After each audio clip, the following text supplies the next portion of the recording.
All right, and welcome to a special edition of the RF Generation Collectorcast.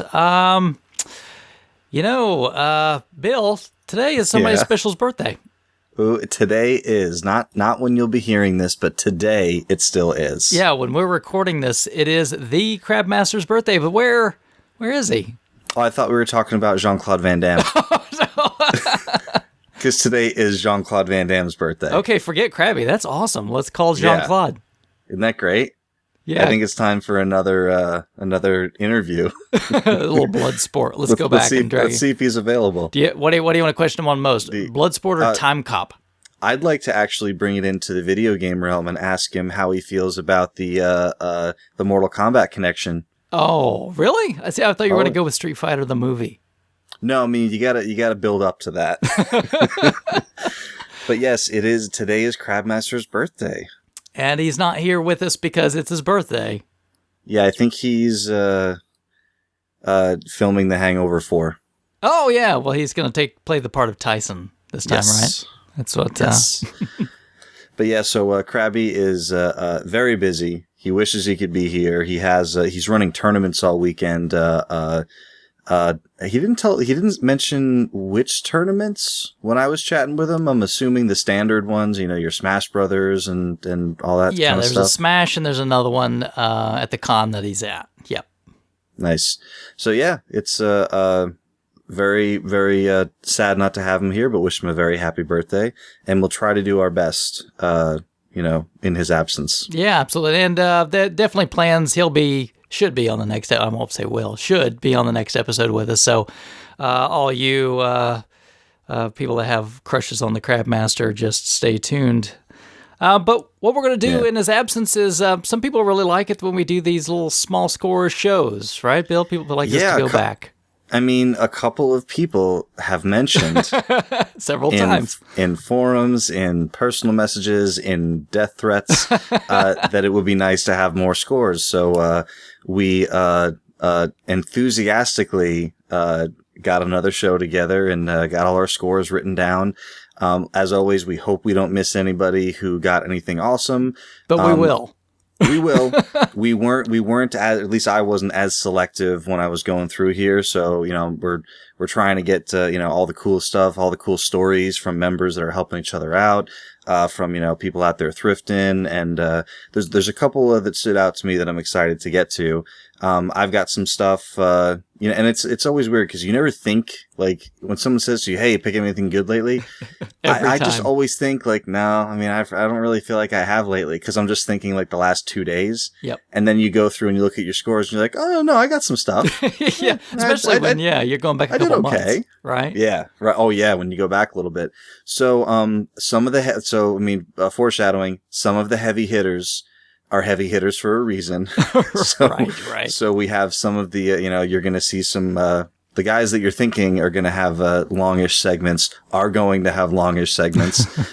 So it should be a fun time. Yeah, we don't make people buy the stuff. They just buy the stuff. Yes. Sometimes I think that people buy 32X games in silent service just so that they'll guarantee that they're mentioned. That's all right. It works. Because they will. It works. And I was thinking a few people picked up some hockey games and I just threw them in there, because it's me. And then I thought, I wonder if people do this on purpose. So I want to throw this out there too, to our people on social media that aren't in the forums that we're talking about here. Snap a picture of you with your silent service and tweet it or send it to us on Facebook, and I'll give you a shout out on the next show. So put your mug next to your silent service cart. We'd love to see it. That'd be a lot of fun. Maybe we can put a little something together on the YouTube. I can put some clips in. Bear in mind, if you share a picture like that, I will use it. So we should do like a mosaic of all the silent services. Yeah, that'd be fun. So that's a little thing. If you want to send that in, have some fun with it. Or I guess if 32X, if that's your thing, that's fine too. Yeah, if you feel like it. Well, we won't belabor the whole point, but I want to kind of really, put this in real quick. For those of you that are newer to the show, what on earth is this all about? Our home base is rfgeneration.com. People kind of have a little thread that runs in there. We call it Small Scores, where people could put, just whatever they grab. And it kind of gives us some fodder sometimes just to talk about video games we like. and things we think are cool. So that's kind of be a little snippet of what you're going to get today. So no main topic, just going to be talking about cool things that we saw people get, and maybe a few things that we grabbed as well. But a couple formalities to get out of the way. Bill, we'll make it quick. Where can people find the show? People can find the show on youtube.com. Absolutely. How about collectorcast.com? Oh, collectorcast.com, absolutely. You can go right there. You can get the RSS feed if that's if your podcast app supports that. You can just point it straight to Collectorcast, which I believe is linked with Podomatic. Yeah, yes, it is. Yes, so that's the Podomatic. And then you mentioned social media, obviously Facebook and Twitter. These shows aren't there, but we do post there when we post the shows, so you can get a notification if you follow us there. Absolutely. Couple of the quick places you can find us on the Stitcher. You can grab the Stitcher app. We're there. Stitcher Smart Radio, iTunes, obviously the big one. The Microsoft podcast store. I don't think they call it Zune anymore. I think it's just the Windows 8 or whatever. And my father, among other people who have asked us to please, get on the Windows Phone jam. My father-in-law, I found out, does listen to the show. Oh! He has been listening, and he might be listening now. I'm sorry. I know, right? now he did have one small suggestion, as engineers normally do have suggestions to improve things. I'm not handy. Oh no, yeah, he is. A lot of help with us with our new place.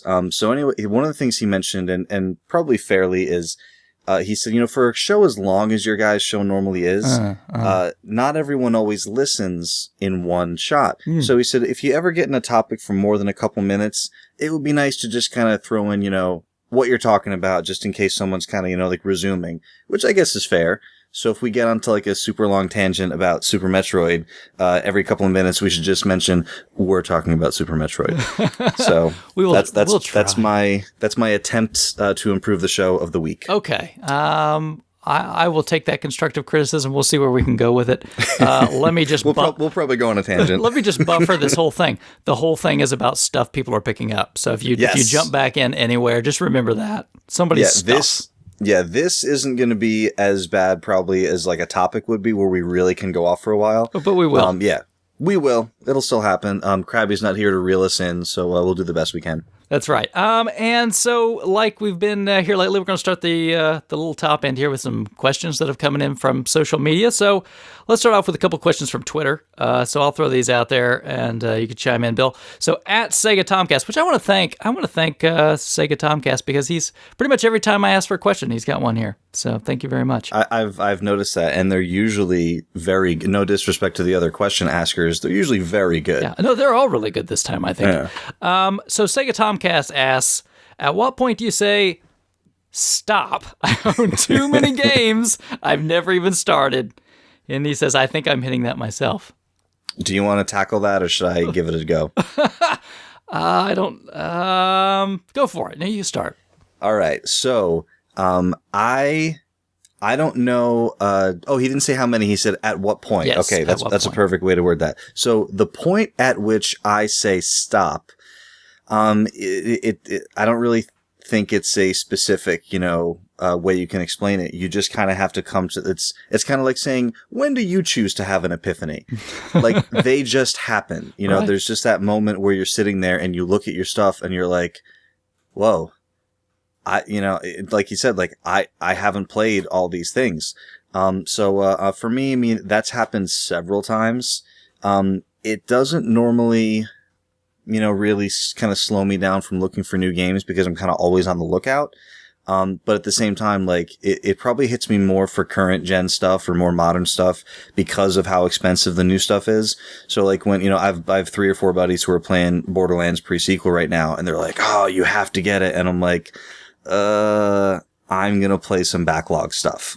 See, that's exactly, I was going to ask you specifically about that because I know you're a big Borderlands fan. Yeah, I really am. I like it a lot. I'm definitely going to own the game. I'm definitely excited to play it. But there's too many stories where I kind of, say, oh, I started this game and I got 10 hours into it and then something happened. I never went back to it. So, I try to kind of focus myself every, time that I kind of feel like I've kind of gone astray into like my list of, my playlist of Doom, because it really is endless. Yeah. And then sometimes you get in this weird spiral where, I sat down in front of Steam today in front of my, 200 and something games. And I was like, let me just play something for a minute.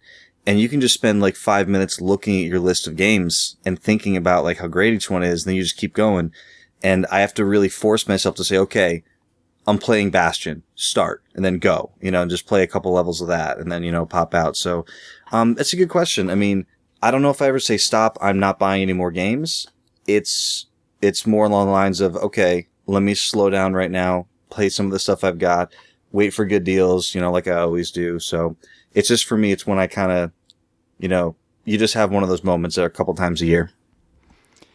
Yeah, I would answer pretty similar to that. So, you go through spurts. There goes spurts where you're gaming a bit more heavily with your spare time, and there's some spurts where like I'm going to go out and I'm going to look around. Sometimes that's seasonal as well, because yard sales and things, flea markets. It's usually kind of warm weather stuff. The wintertime, you're stuck in. You might as well play some odds and ends. But, that same sort of thing. Every once in a while, you just kind of look and go, man, there's some things that I really want to get to. And, if you're like Bill and I, you've got kids and a job and you've got responsibilities. You don't have infinite amounts of time. You have to decide where to put it. And sometimes you decide to put it more in the, I'm going to play some stuff. And sometimes you decide to put a little more, I'm going to look around a little bit for some cool things. There's always going to be those deals that just sort of are in front of you because your eyes are open and you kind of know. Those I always try to keep my eyes peeled for, but I felt that way, like the last few months here. I've not picked up a lot, and that's kind of been on purpose. I've seen some things and kind of like, it's okay. I'll let that go. Right. But yeah, sometimes you're like, okay, it's just a time to kind of do something different. And, I've been heavier into gaming in my spare time here lately. So it's a phase, right? It's good stuff. And I'm also really, really lucky. I think a lot of us are really lucky who are on RF Gen that I actually can not look for games at all for, a period of, like a month, 2 months. But I'll still get like, 1 or 2 messages a week, through whether it's through RF or a text or like, a chat from one of the guys from the site. It happened today from one of our members up in Canada. I don't know if he wants me saying his name, but saying like, "Hey, I see something. Do you want this?" And Duke does it all the time. Yeah. I get, "Hey, Bill, couple of complete games on Racket Boy," or something like that. Yeah. And it's kind of up to me whether or not I want to look at that. Sure. Yeah. post to say like, is it time for me to be buying more or not? Luckily, usually I look at those posts from Duke, and it's like, okay, phew, I own all those. I don't have to buy anything right now. But yeah, it's, the kind of the more you get into, kind of on the lookout for people, the more you can kind of just, work those, relationships. Yeah. And sometimes it's more fun, I think, sometimes to find goodies for somebody else than it is for yourself. Yeah. All right, let's move on to the next one. I can just say I like the guy's name and how he's thinking already. At Duke0619, that's not me. I'm not tweeting to myself. Are there any games in particular you like to play for fall or Halloween? Bill? It's a good question. Anything particular you like the holiday? I do. I'm a little bit more of a seasonal movie guy than I am a seasonal video game guy. And my wife loves Hocus Pocus, so we typically watch that. Really? Oh yeah. The Bette Midler flick. Yeah, she loves it. So we watch that. We have it on DVD. So we watch that every year. Okay. We were talking with Banana about this a few weeks ago. He made a post on, I think, Facebook about how, like, it's so sad how poor AMC's, horror movie, October marathon has become. It used to be awesome and have original content, and now it's just really bad. Uh-huh. Yeah, I'm a big horror movie, the what do you call it? The movie, I theme my movie watching for time of the year. I've never really done it for October, but this year someone suggested it. So we're going to be playing 4-player Nightmare on Elm Street next Saturday. That sounds great. Yeah, so I thought it was pretty appropriate, so we're pretty excited about that. But yeah, so this will be my first time doing the themed, Halloween game deal. So And I've only played like snippets of Nightmare, so and people keep telling me it's great 4-player, so I guess we'll find out. Yeah. For me particularly, there is no rhyme or reason to my gaming. It doesn't really have anything to do with anything other than what I think is interesting at the time. So, I mean, like right now I'm playing through Dark Souls. That's not because it's Halloween. It's because I wanted to play Dark Souls. And I love it, but I guess it's coinkydink, but no. And I'm not one of those people either. I know like some people say, I religiously play game X every year. Right. I mean, don't get me wrong, I do that with certain games, but I don't make it like a point that I have to do it for some kind of, Right, and I same thing, and I'm not on a schedule. Like, there's like once a year, like, I don't want to say once a year, because it's not like, oh, every June 3rd I do this, but I play through Limbo about every year. Once every calendar year, I'll just sit down and maybe a course of 1 to 3 sittings, I'll finish it. Because I love the game. And it's not like, June 1, I have to play it or, any kind of schedule. I just do that. The only other thing that came to mind when you said that is typically hockey games come out at the beginning of the fall. So that's usually what I play hockey alongside the season. But yeah, there's never anything that I've really ever themed for a Halloween play until this year. So did you grab NHL 15 after all the hubbub? Nope. We'll just leave it at that. Because last year I didn't grab 14, because I was, I was planning on getting the Xbox One, and I was, I knew I wasn't going to be going backwards. I was going to be playing the new stuff. So I said, well, let me wait on that. I'll grab a cheap copy, in a couple of years to kind of fill out the collection. But now that 15 is, what it is, I'm thinking I might just grab that 360 copy of 14 for, this year and play it. Okay. Sounds good. Yeah.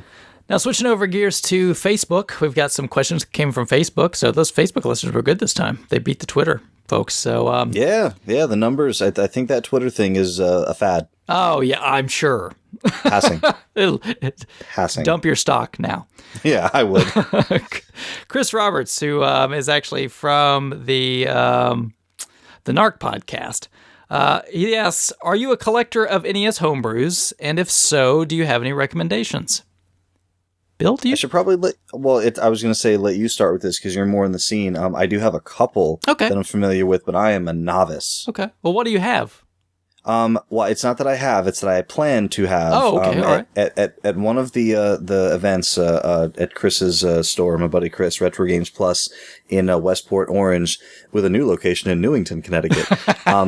A couple events ago, we were hanging out there, and someone had NES Virus Cleaner. Yeah, I've got that. Now, this game is, I'm not really in the homebrew scene, so I'd never heard of it. I know it's been around for a while, so he just popped it in. He said, oh, it's really cool. So he popped it in. We turned it on. It's really, really simple, but really fun. So it's kind of like a top down, right? And like you're kind of trying to move through this like code that's like causing errors on Nintendo games. And you kind of have to get your like little like lightning bolt to this certain part. But it's almost like an obstacle course of computer circuitry. And it's cool because there's areas that you actually can move through, but they'll kill you. So you have to be careful not to hit the D-pad when you're against those areas. There's moving lightning bolts. There's, and like most games, it gets harder as you go along. But it's just one of those games that I after 5 seconds of playing it. So you play it for 5 seconds and then you die and you kind of realize what the game's about and you're like, oh, I'm going to like this. You just keep playing it. So NES Virus Cleaner, is one of the only ones that I've played for, more than a couple minutes and really, really like. So that's going to be my recommendation in the NES homebrew scene. Cool. Yeah, I would second that. It's a fun game. It was pretty cool. I picked a copy of that up. I don't know. It's been a few months back. It's been more recent.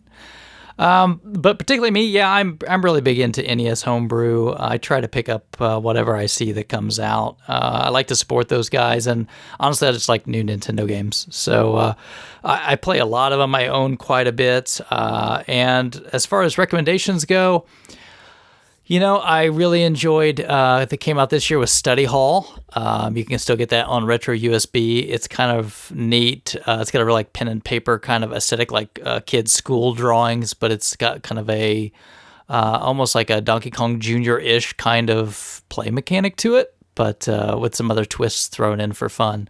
So short levels, just kind of fun to go through and play. I guess I'd probably have to point out the one that most people would probably talk about, which is Battle Kid. and Battle Kid 2. They're really fun, extremely challenging titles.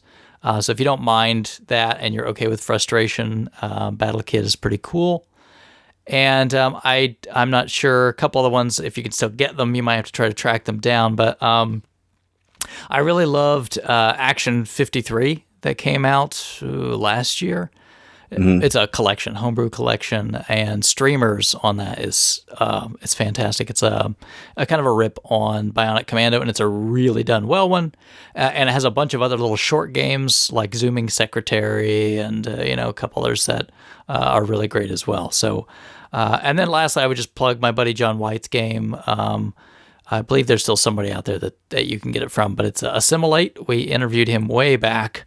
I want to say it's like episode 8 or 9 or something like that, so you can listen to that one if you like. But Assimilate was a fun game that he did, kind of a little like reverse defender kind of game. But I'd say just jump in. Those are some good places to start. Homebrews are usually not crazy expensive to get.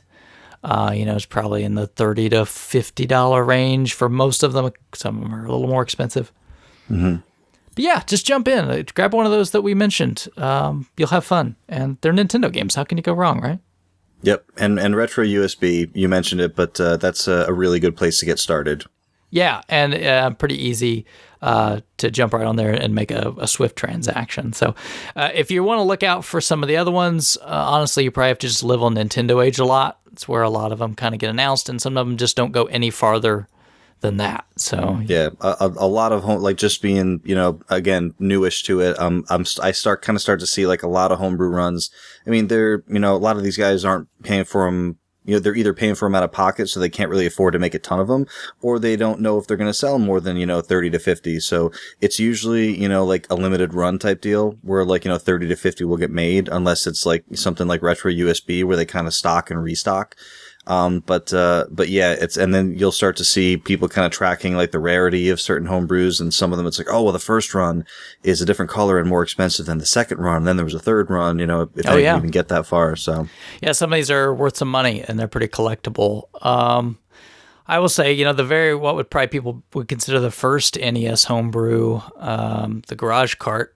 I know the guy that made that, and I keep bugging him to maybe somehow make me a copy, even if it's a different label or something. I'm fine with that. Right. So maybe I'll keep bugging him until I just want to play the dang thing. I don't care, So just out of curiosity, what is his response when you say, "Hey, can you make me a copy of that?" Does he just change the subject? He just kind of smiles at me, and he says, he says he's thinking about doing another one, but he's one of these guys that is like at such a level of intelligence that's beyond me. Do you know what I mean? I know what you're talking about. Like he's I'm talking about some simple stuff, and he's talking to me about how he's building this cartridge system that will basically, you can put it in your NES, and it's going to have like its own CPU and everything, so you can basically build like turbocharged games and stuff for it. And he's getting into this really complicated, and I'm like, wow, that's very impressive, but you probably lost me 5 minutes ago, but it sounds like you're going to do something really amazing here. So, I mean, really knows, way more about this than I ever could. But very smart guy. He's very cool. And I would also mention to you that, Bill, this one might interest you. There's going to be a Leisure Suit Larry NES. I heard about that. So I know computer games that might be up your alley. Yeah, that's a fun series, so it might be one that I might have to jump on with. Yeah. Next up is Dustin Aldridge. I know Dustin. He is the manager of a local game exchange over here, but listens to the show as well. He wants to ask, honestly, I would like to hear all of your personal opinions on The Evil Within. Thanks, guys. And boy, I wish Crabby was here. That's all I'll say. Yeah. He's going to be really disappointed. Maybe we should revisit this when Crabby's back. I think we could definitely throw it to him when he comes back, for sure. Because Crabby does have opinions on this. My opinion on it is absolutely not my jam. I have never been interested in this game since it was announced. The only thing that was intriguing to me is like, ooh, Bethesda. But like that lasted for like a second. And that's kind of the end of it. Like it's like Duke is the Dead Space guy, Crabby's the Resident Evil guy. I'm kind of like, I'm over here. Those things aren't my jam. So, I mean, it all kind of blends together to me. Like The Evil Within and Condemned and, like all those, like, all those games that come out that are like, okay, scared, like Fear 2, Fthrir, like all those games, like, I know that people who love them and they see things that differentiate them, but all of these games that are like horror games, I don't know, like they're not interesting to me. I don't like feeling that way when I'm playing a game, and maybe that's part of it. But yeah, it just kind of, it's all kind of noise to me. Yeah, I mean, I've watched some trailers. Really, this one kind of caught me by surprise. It wasn't on my radar. I didn't even know what it was about until all of a sudden I was like, oh, there's like trailers and reviews on this game. What is this all about? And, from what I understand, it's the same. It's the Resident Evil guy, Shinji Mikami, has put the game together. I mean, I could be wrong about that, but I think that's what I heard. I've not delved deep into it. It looks very much like a Crabby game to play, but, it looks maybe a little bit more down like the Silent Hill path than the Resident Evil path. Right. And I'll be honest, I've never played Silent Hill games because they creep me the heck out. Right. I mean, the first Silent Hill game I played, and it was really creepy, and it was like when I was in like high school or something, or maybe even before I got to high school. I don't remember what year it came. No, it was 1999, was it? I can't remember. So probably around then, yeah. I think I was in the high school, so like, and you turn something on and like creepy stuff happens and you kind of look at your friends like, oh, that was so creepy. And like, I'm not saying that that's an immature way to react to a game, but I'm just saying I don't react the same way to games anymore. When I was younger, I did like that kind of game. And then as I got older, I was like, I don't want to play Silent Hill 2. And people were like, oh no, it's really good. It's great. And Pyramid Head and bro, it's freaky. And I'm like, yeah, I'm just, it's just not me anymore. I just don't want to, I don't want to get into it. But, I mean, it looks like it's slightly polarizing. Like there are people who, who dig it, and there are people who say like it's not that good. So it kind of looks like to me like maybe some of the people, who are into this kind of game, say it's cool. Yeah, I would say, hopefully you can get a chance to check it out. I'll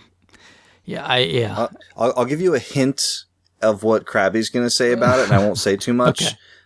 I will tell you that Crabby feels that you can pinpoint the downfall of the Resident Evil series. Yeah. And it started when they started becoming action games. Yeah. So that will be the, the primer for how he feels about this one. And I think he maybe feels a little like I do, but I don't feel for the same reason. I think the games went astray when zombies stopped being a part of the game. But that's maybe a conversation for another day. We'll see if we can remember to ask Crabby. He will be much more informed about this game, I have no doubt. Right. All right, so up next we have Aaron D. Sanislow. I hope I'm pronouncing that correctly. What popular franchise did you miss out on when you were a kid? Bill? Oh, so many. I know, right? So many. Oh, man. I mean, that's the thing is because when you think back when you were a kid, you just think about what you did play. Right, yeah. And then, like, people are like, oh, you didn't play that game? So, I mean, oh, man, when I was a kid. Well, I'll throw mine out, and you can let me know. I'll say Final Fantasy. Oh, okay, really? None of them, huh? First Final Fantasy I played was 7. Oh, you're one of those. Yeah, I'm one of those. I never, I was, I wasn't into console RPGs. I was a PC guy, as some of you guys know. So I was really more into like, kind of like the LucasArts adventure games, some strategy, Heroes of Might and Magic, some fighting stuff, some Street Fighter, Mortal Kombat. I didn't really play an RPG until Final Fantasy VII. And then I played every RPG I could get my hands on, including the older ones. So Final Fantasy is probably like the highest, probably the highest profile one that I didn't touch until, PlayStation era. You have a particular one in mind, Duke? Yeah, I am going to say that really I missed out on a lot of shooters. I really didn't play most shooters until later. I mean, a couple on the NES, like the basics, like Gradius and Life Force, that sort of stuff. But that kind of shooter, okay. Yeah, but most of the like later shooters, like most of the 16-bit stuff, and later on, while they were out, man, I didn't really touch that stuff at all. I kind of thought like, oh, these are older games. I want to play, more action or RPGs or whatnot. And I just really kind of ignored them for a long time, and then kind of went back and picked them up much later. And, I kind of regret that. I probably could have saved myself a lot of money to pick them up earlier, but So yeah. let me kind of modify his question slightly. Okay. What popular franchise franchise. did someone say to you, hey, give this game a try? And you were like, psh, nope. And then I can answer that one. And then years later, you were like, I'm so stupid. I should have been playing this the entire time. Yeah. I think I can answer that one. I can probably say I feel bad because I still haven't. Like the Paper Mario series, right? Ooh, everybody tells me that. Everybody tells me those. I've played one of those. Have you played any of them? No. Yeah, I never played, like, when the first ones came out, I never played them. The only one I've played is that Wii one that you could switch between 2D and 3D. Yeah. And is it even called Paper Mario? I don't know if that one's called, but it's that same series. Right, it's in the series. But yeah, that's a good one, because people do rave about that. And it's not anything I've ever tried either, except for that one, that Wii experiment. Right. Yeah. Anything else on your radar that you can think of, Bill? I mean, there's a lot. we could, we talk about sacred cows, and like it kind of depends on, where you grew up playing your games. Like That's true. Like most of the people I talk to haven't, like in the console space, never played a Half-Life game.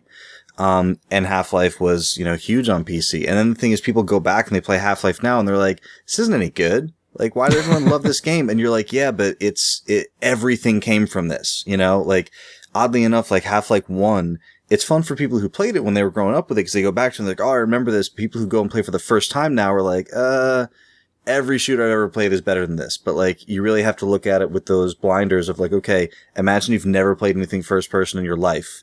Like, with this kind of, the kind of mechanisms in here. So, I think most console people would say, well, Half-Life is a popular franchise that I never played because I wasn't a PC person.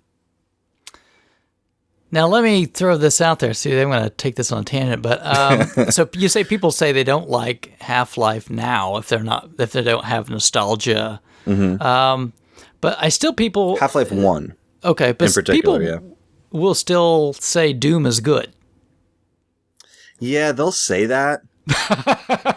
Oh, you're going to rag on Doom. When's the last time you went back and played original Doom 1 or Doom 2? It's been a few years. Yeah, I mean, it's the same thing. Like, if it's kind of like when like Fleet sends us those videos of like, oh, kids playing Nintendo for the first time, and like you want to smack them because they're all like, "What the hell is this stupid thing?" And you're like, "You're stupid." So, but yeah, when you fire up Doom and it's like, oh yeah, you feel it. But the thing is, you feel it, and I feel it. If you put like a kid in front of that, he'd be like, all right, like you'd be like, what about the music? And he's like, yeah, it's all right. And you're like, no, this is great because I played it when I was a kid. So like, I really feel like a lot of that is what people remember about it. And you play like a level or two of Doom, and it's like, oh yeah, this is awesome. And as it gets further, you're like, I really wish I could look up. Like I really wish other stuff, and like it's the same thing. Like if kids like start looking at it and playing it, they're like, yeah, I mean it's cool. I mean I kind of see where you guys used to like this, but everything now is better. And you're like, yeah, but everything came from this, So I think it's pretty similar. Yeah. That's a tough question. Yeah, that's a tangential question. That's dangerous. This next one I think is pretty much tailor-made for you, Bill, but I do want to mention that Eric Lindner, who sent in this question, also sent a donation to the show. So thank you very much, Eric. We can eat this week. Yay! We'll feed Bill some rations this time. Let him out of the cage a little bit. Give me a health pack over here. But Eric lives in Germany. And Eric asks, I like to play baseball games with a friend of mine, and I want to buy an RBI game. Which one do you recommend? Come on, what are you doing? Okay, let me answer. This is either a first-time listener of the show, or he knew. No, he's been around for a while. Or he knew exactly how to get mentioned on the show by asking about RBI baseball. So here, Eric, I'm just talking to Eric now. Everyone who's not Eric can like turn off your thing for like don't turn it off, like man. a minute. Just skip forward. Maybe skip forward like a minute. Duke will edit this out in the show notes. I won't. So Eric, I'm gonna be straight with you right now.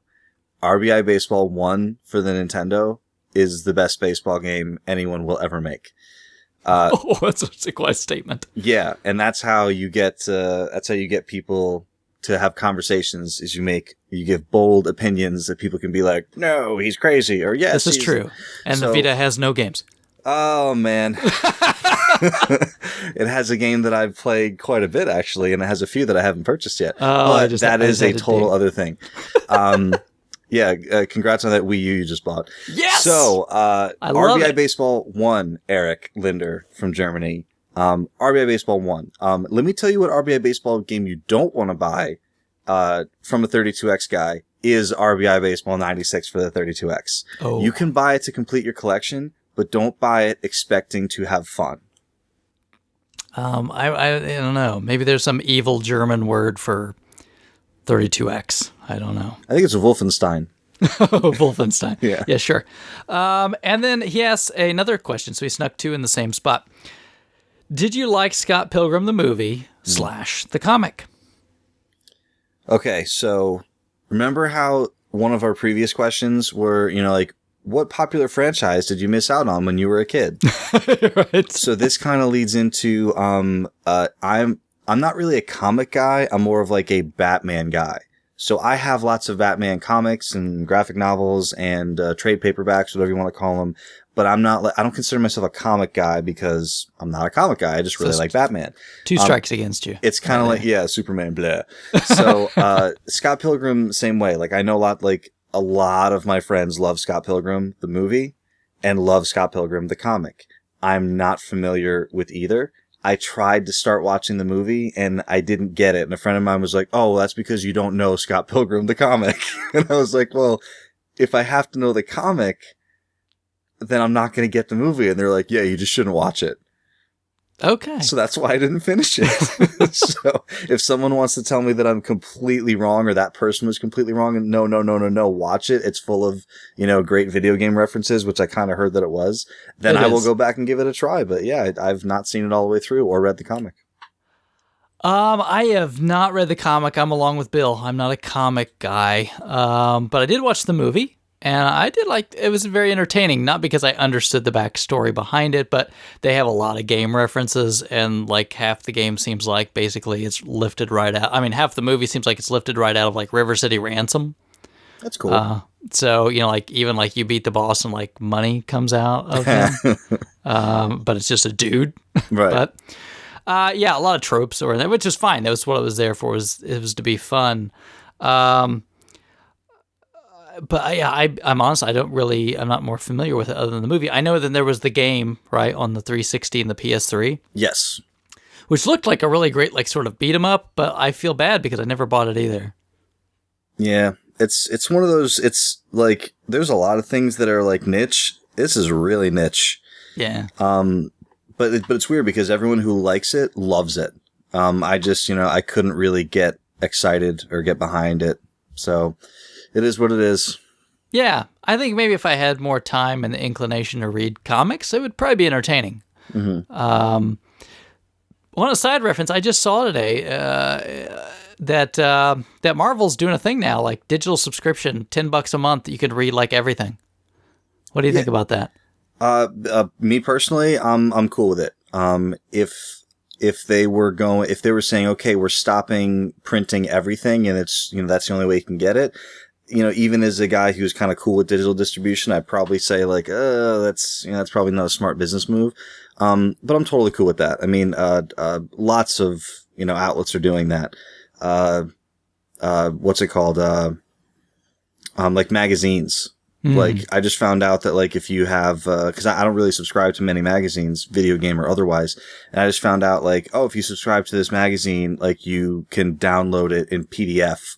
On your computer to keep forever. And I'm like, oh, that's awesome. Cause you can read the one copy and then throw it in the garbage. And then if you ever want to go back and reference it, you have it as a file. So it's oh, that's great.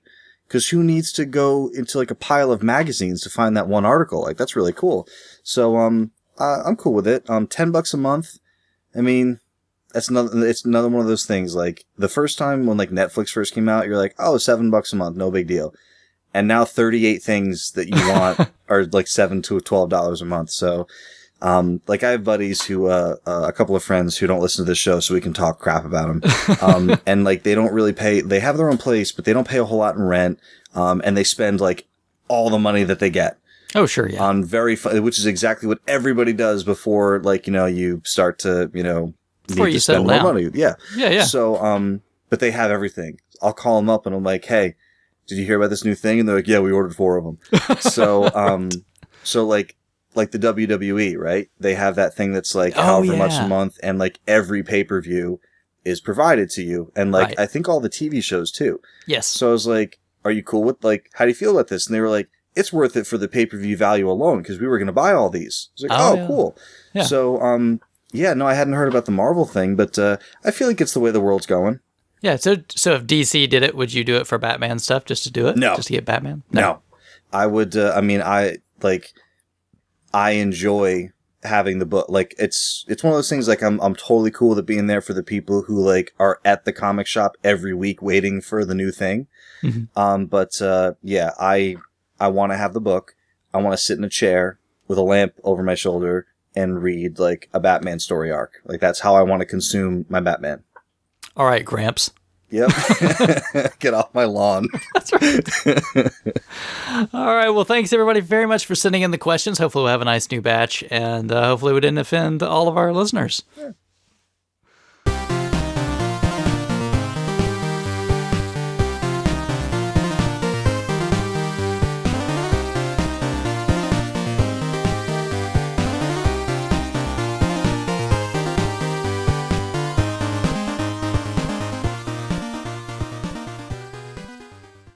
Hey everybody, it's Duke here to tell you again about our sponsor, Off the Charts Video Games. Be sure to listen all the way through the spot because there's a special offer at the end for Collectorcast listeners. We all know that shopping online for video games can be a hassle. If you shop on eBay, you have to pay shipping to each individual seller.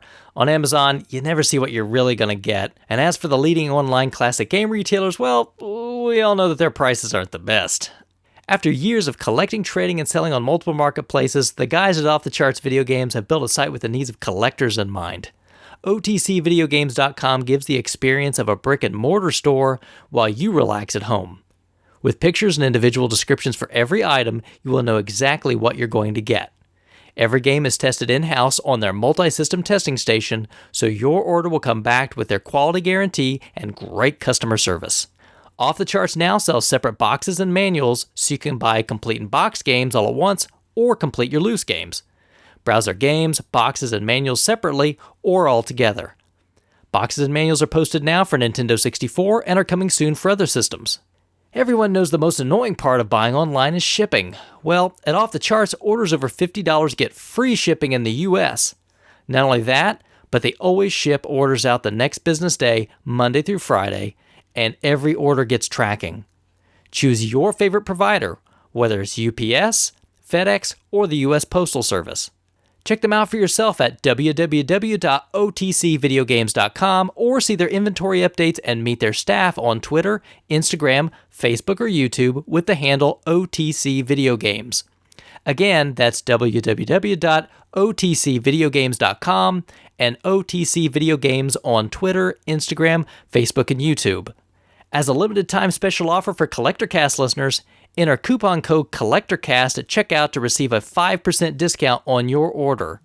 Again, that's coupon code Collectorcast, all together, one word, no spaces.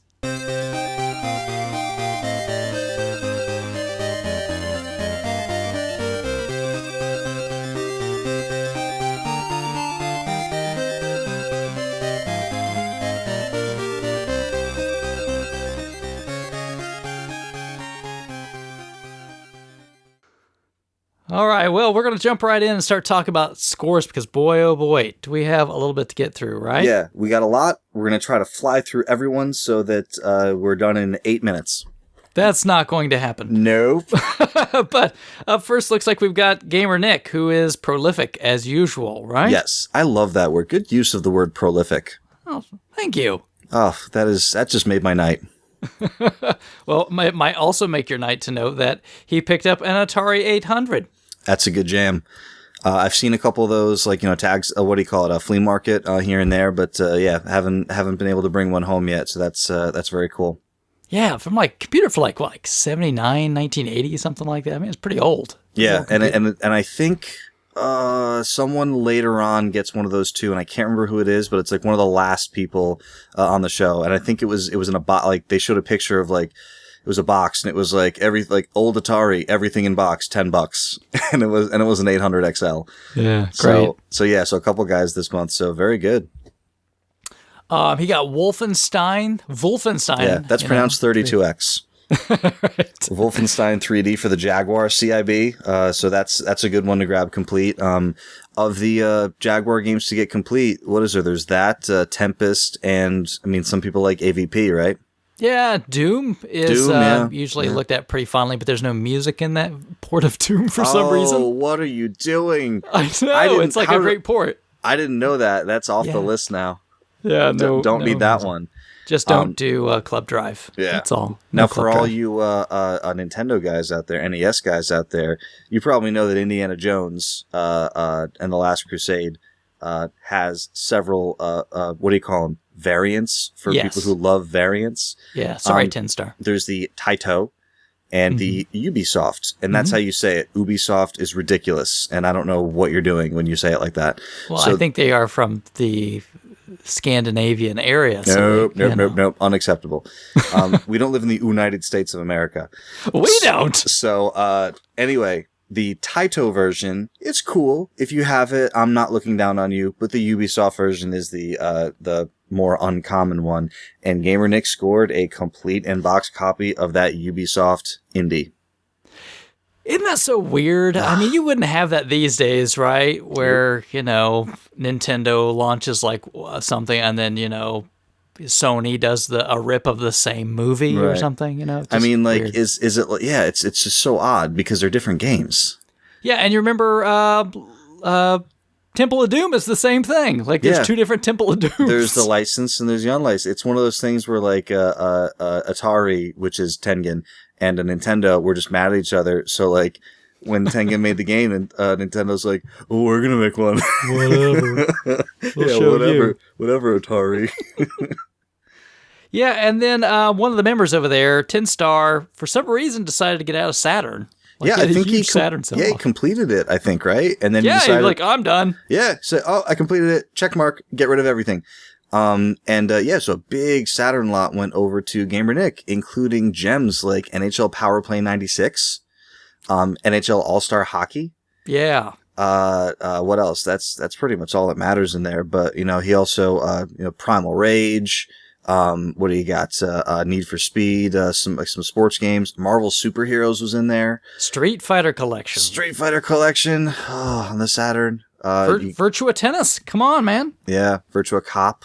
Starfighter. I mean, it's a pretty big lot. Yeah. And, I don't remember if he got at the same time he got a Terminator NES cart, but I think that might have been a different transaction. Yeah, I'm not sure about that one. That's a harder one to find. Yes. Right? T2 is everywhere. But yeah, I've never seen T1 in person. I've only seen it in Gamer Nick forum posts. Yeah. But and as good as this post is, Gamer Nick has like 5 more huge lots that he got, so we have to move on. So the next, like the Gamer Nick huge lot number 2, of like 7, a lot of PC stuff, Big Box Riven, sequel to Myst, Schism, Microsoft Train Simulator. He got a small box, Ultimate Doom, which is like the complete, Doom set. He got some like rando manuals in there, like a Power Glove manual, it's ridiculous. He had a whole bunch of strategy guides for PC. I don't know what he's doing. I mean, he's doing it right. Yeah. I mean, him and his brother, they just go out and they're like, all right, we're going to go to like 8 places and we'll be back when the sun goes down. Yeah. Once we've bought everything, they really do. Done. And it's great to see, people so passionate about it and so successful, because Zagnorch kind of does similar stuff. And foreshadowing, there's another guy who has like 9 huge lots that he scored in this time period that we'll be talking about. But yeah, just like a whole ton of PC and strategy guide and like, some console stuff tossed in there. There's a Box Odyssey 2 with like 7 Box Odyssey games, which I don't know much about, but like I do know that you never see Box Odyssey games or Box Odysseys in minty shape. The thing looks like it's brand new. It looks ridiculous. Yeah, like I feel just like bought it. I He feel like this took his picture time is- machine back to like 1978. That's what I was gonna say. This picture looks like it was taken in 1982. Yeah. Like the original stickers on it too. Like it's ridiculous. And then you open it up and it's all in the plastic. Yeah. He's also got from Sensei Man, one of your good I don't want to say buddies, but one of your dudes who you've worked with a lot. Supplier. Yeah, supplier. Dealer maybe would be Man, good. if anyone's ever looking for Famicom stuff, over on Famicom World, Sensei Man, who I think is going on a short hiatus. Kid. Yeah, so I was gonna let like he had a sale for some Famicom stuff, and I was like so close to ordering, and I was like, I'm gonna hold off because time and money. Right. But he also got a complete in box Famicom from Sensei Man, straight from Japan. I love that stuff. Isn't it great? Mm-hmm. It's pretty. And then I don't know if you want me to keep going with the PC stuff, just because it's my you're jam. Mr. PC man. Go for it. And let's keep flying. So the next lot, I love how he starts his post. Hey everyone, haven't really had a lot of time to do any shopping. But yes, So I me and my didn't have any brother time, Rob so I for a just little bit. bought the store. Yeah, I haven't had time to go shopping, so and this, I don't know if the background of this picture is what he picked up or just like the mess of his room, but he's got like a copy of Windows XP and a whole bunch of paperbacks stacked up, so maybe he got those, but he got some really stupid comic book, Superman. Is that what's in there? I'm pretty sure that's the best. It's so weird. Batman beat him up in like 8 different comics. Man of Steel. That's all I can say. That's a really good roller coaster, I will say. But yeah, some more PC stuff. You got Quake 3 Gold, which, like, not to be a big box PC snob, but it's the small box version, but it is everything Quake 3, so it's pretty cool. Crystal Key 2, which is a great adventure type game. Civilization Colonization. Really, really, really good Sid Meier Civ game, underrated. He got a Star Wars Rogue Squadron, which is loose. He actually got a couple things in here that we have a deal that he's going to be sending me, which I'm super excited about. So I'll wait till I actually get that stuff, but in that next batch of games, Jane's F-15, which is a fighter game, MechWarrior 3, which is awesome, Flight Sim 98, Naval Warfare, like a Jane's compilation, X-Wing versus TIE Fighter, like, so usually when you find like one, you never find one flight sim by itself. You find like 7 to 10 flight sims because people who like them buy lots of them. So he got a whole bunch of flight sims, which is great. So you get some board games. There's a Myst board game that I've never heard of before. I know, like the Myst board game. Yeah. So what do I do? Oh, you just sit there and look at it and be confused about what you're supposed to be doing. Oh, this is so totally Myst. Watch very short grainy video clips. Watch video clips that were like definitely recorded by the people who were making the game because they couldn't afford actors. Right. All right. So, and moving on, this is speed round in the penultimate lot for Gamer Nick. That's excellent use of the word penultimate. Oh, thank you. Which we can finally bring Duke back into because there's console stuff. Right in that first pick, he's got a nice copy of the original metal case Metroid Prime trilogy. That's what you picked out. What? You wanted me to say Pokemon XD? No, I wanted you to say Valkyrie Profile. Oh, I thought you wanted me to say Zen Intergalactic Ninja. I would like you to say that as well. Yeah. So besides, that's the thing. Like, you can't just Gamer Nick's scores are like Lay's potato chips or whatever one you can't just pick one. I'm pretty sure that's so Ruffles, isn't it? Zen No, Ruffles have Intergalactic ridges. Ninja. Ruffles do have ridges. I do want to give a shout out to Chrono Cross, even though it's not Chrono Trigger. The music in Chrono Cross is some of my favorite music in any game ever. So just put it out there I know there's a lot of soundtrack dudes out on the site. Is that Parasite Eve 3rd birthday or whatever it's called on the upper right? It is the 3rd birthday, and there's a Point Blank game in there too. I love Point Blank. Oh man, Nick's destroying it. There's also a collector edition of World of Warcraft, Wrath of the Lich King in there, which like I'm not a Blizzard guy, but that edition is valuable. And then he's got some more Jane's flight simulators. He gets Longbow in there. And then like a whole bunch of like kind of small box PC stuff. And what's that system that he ended up getting? There's a modern retro system? I think you're talking about the flip-flops, right? Oh yes, the Retron 5 flip-flops. He When I got mine, all right? When I got mine, the guys gave me the bag, just like he's got, and I got my Retron 5. I did not get any flip-flops. All right, Grandpa. They kept them. I didn't get mine. Calm down, Grandpa. Hey, my grandpa's really mad he didn't get his flip-flops. I want my house shoes. But yeah, I got the black Retron 5. Yeah. That system is so cool. You got to get one. I know. I know I need to get it. And it's like one of those things that's like on the Christmas list if my wife can even figure out where you would go and buy one of those things. Put one at the top. Have her give me a call. Okay. I'll give her I'll tell her to dial 8 plus the area code and then Super Duke. That's and finally, so Gamer Nick's last lot that I was able to catch, he might have had stuff that I missed, is another nice mix. He's got a complete in-box Legend of Zelda in there. I can't quite tell from the picture, but it looks like it might be gray because it's the oval seal. Yep, it's classic series. And the classic series Adventure of Link, which I gotta tell you is not the easiest thing to, like, it's not like tons of money, but it took me a while to find that, and I finally found it for like $30 at a flea market from a guy who kind of knew what he had, and I was like, I feel like it's kind of on the rise, so I'm just gonna do it. And I never plunk down, big money or, close to retail money for games. I try to find deals, but that's one that I said, whatever. I plunked it down, and I've never seen another one. So, very good in there. And then for talking about shooty shoots with Duke, the Raiden project for the PlayStation long box. Yeah, Raiden's a series that you've had been going on for quite some time. But I mean, the Raiden games are pretty good shooters. They're kind of vertical scrollers, so good stuff. Nice. And I totally forget about Blinks the Cat until like I see it in someone's Time score. Sweeper. They were so like, oh, this is only possible with the hard drive, and like I don't know why I made them French. But so Blinks the Cat. Because only French people can rewind time. It has to be. Oui. So the Serious Sam, here's another example of a game that people on PC really like, and then console people are like, why the hell do PC people like this game? But they're fun games. They're like, kind of mindless, first-person shooty action with like a billion enemies and like a Duke Nukem type character. I highly recommend the Serious Sam series for a little bit of, just kind of, I don't want to say mindless shooting, but that's kind of what it is.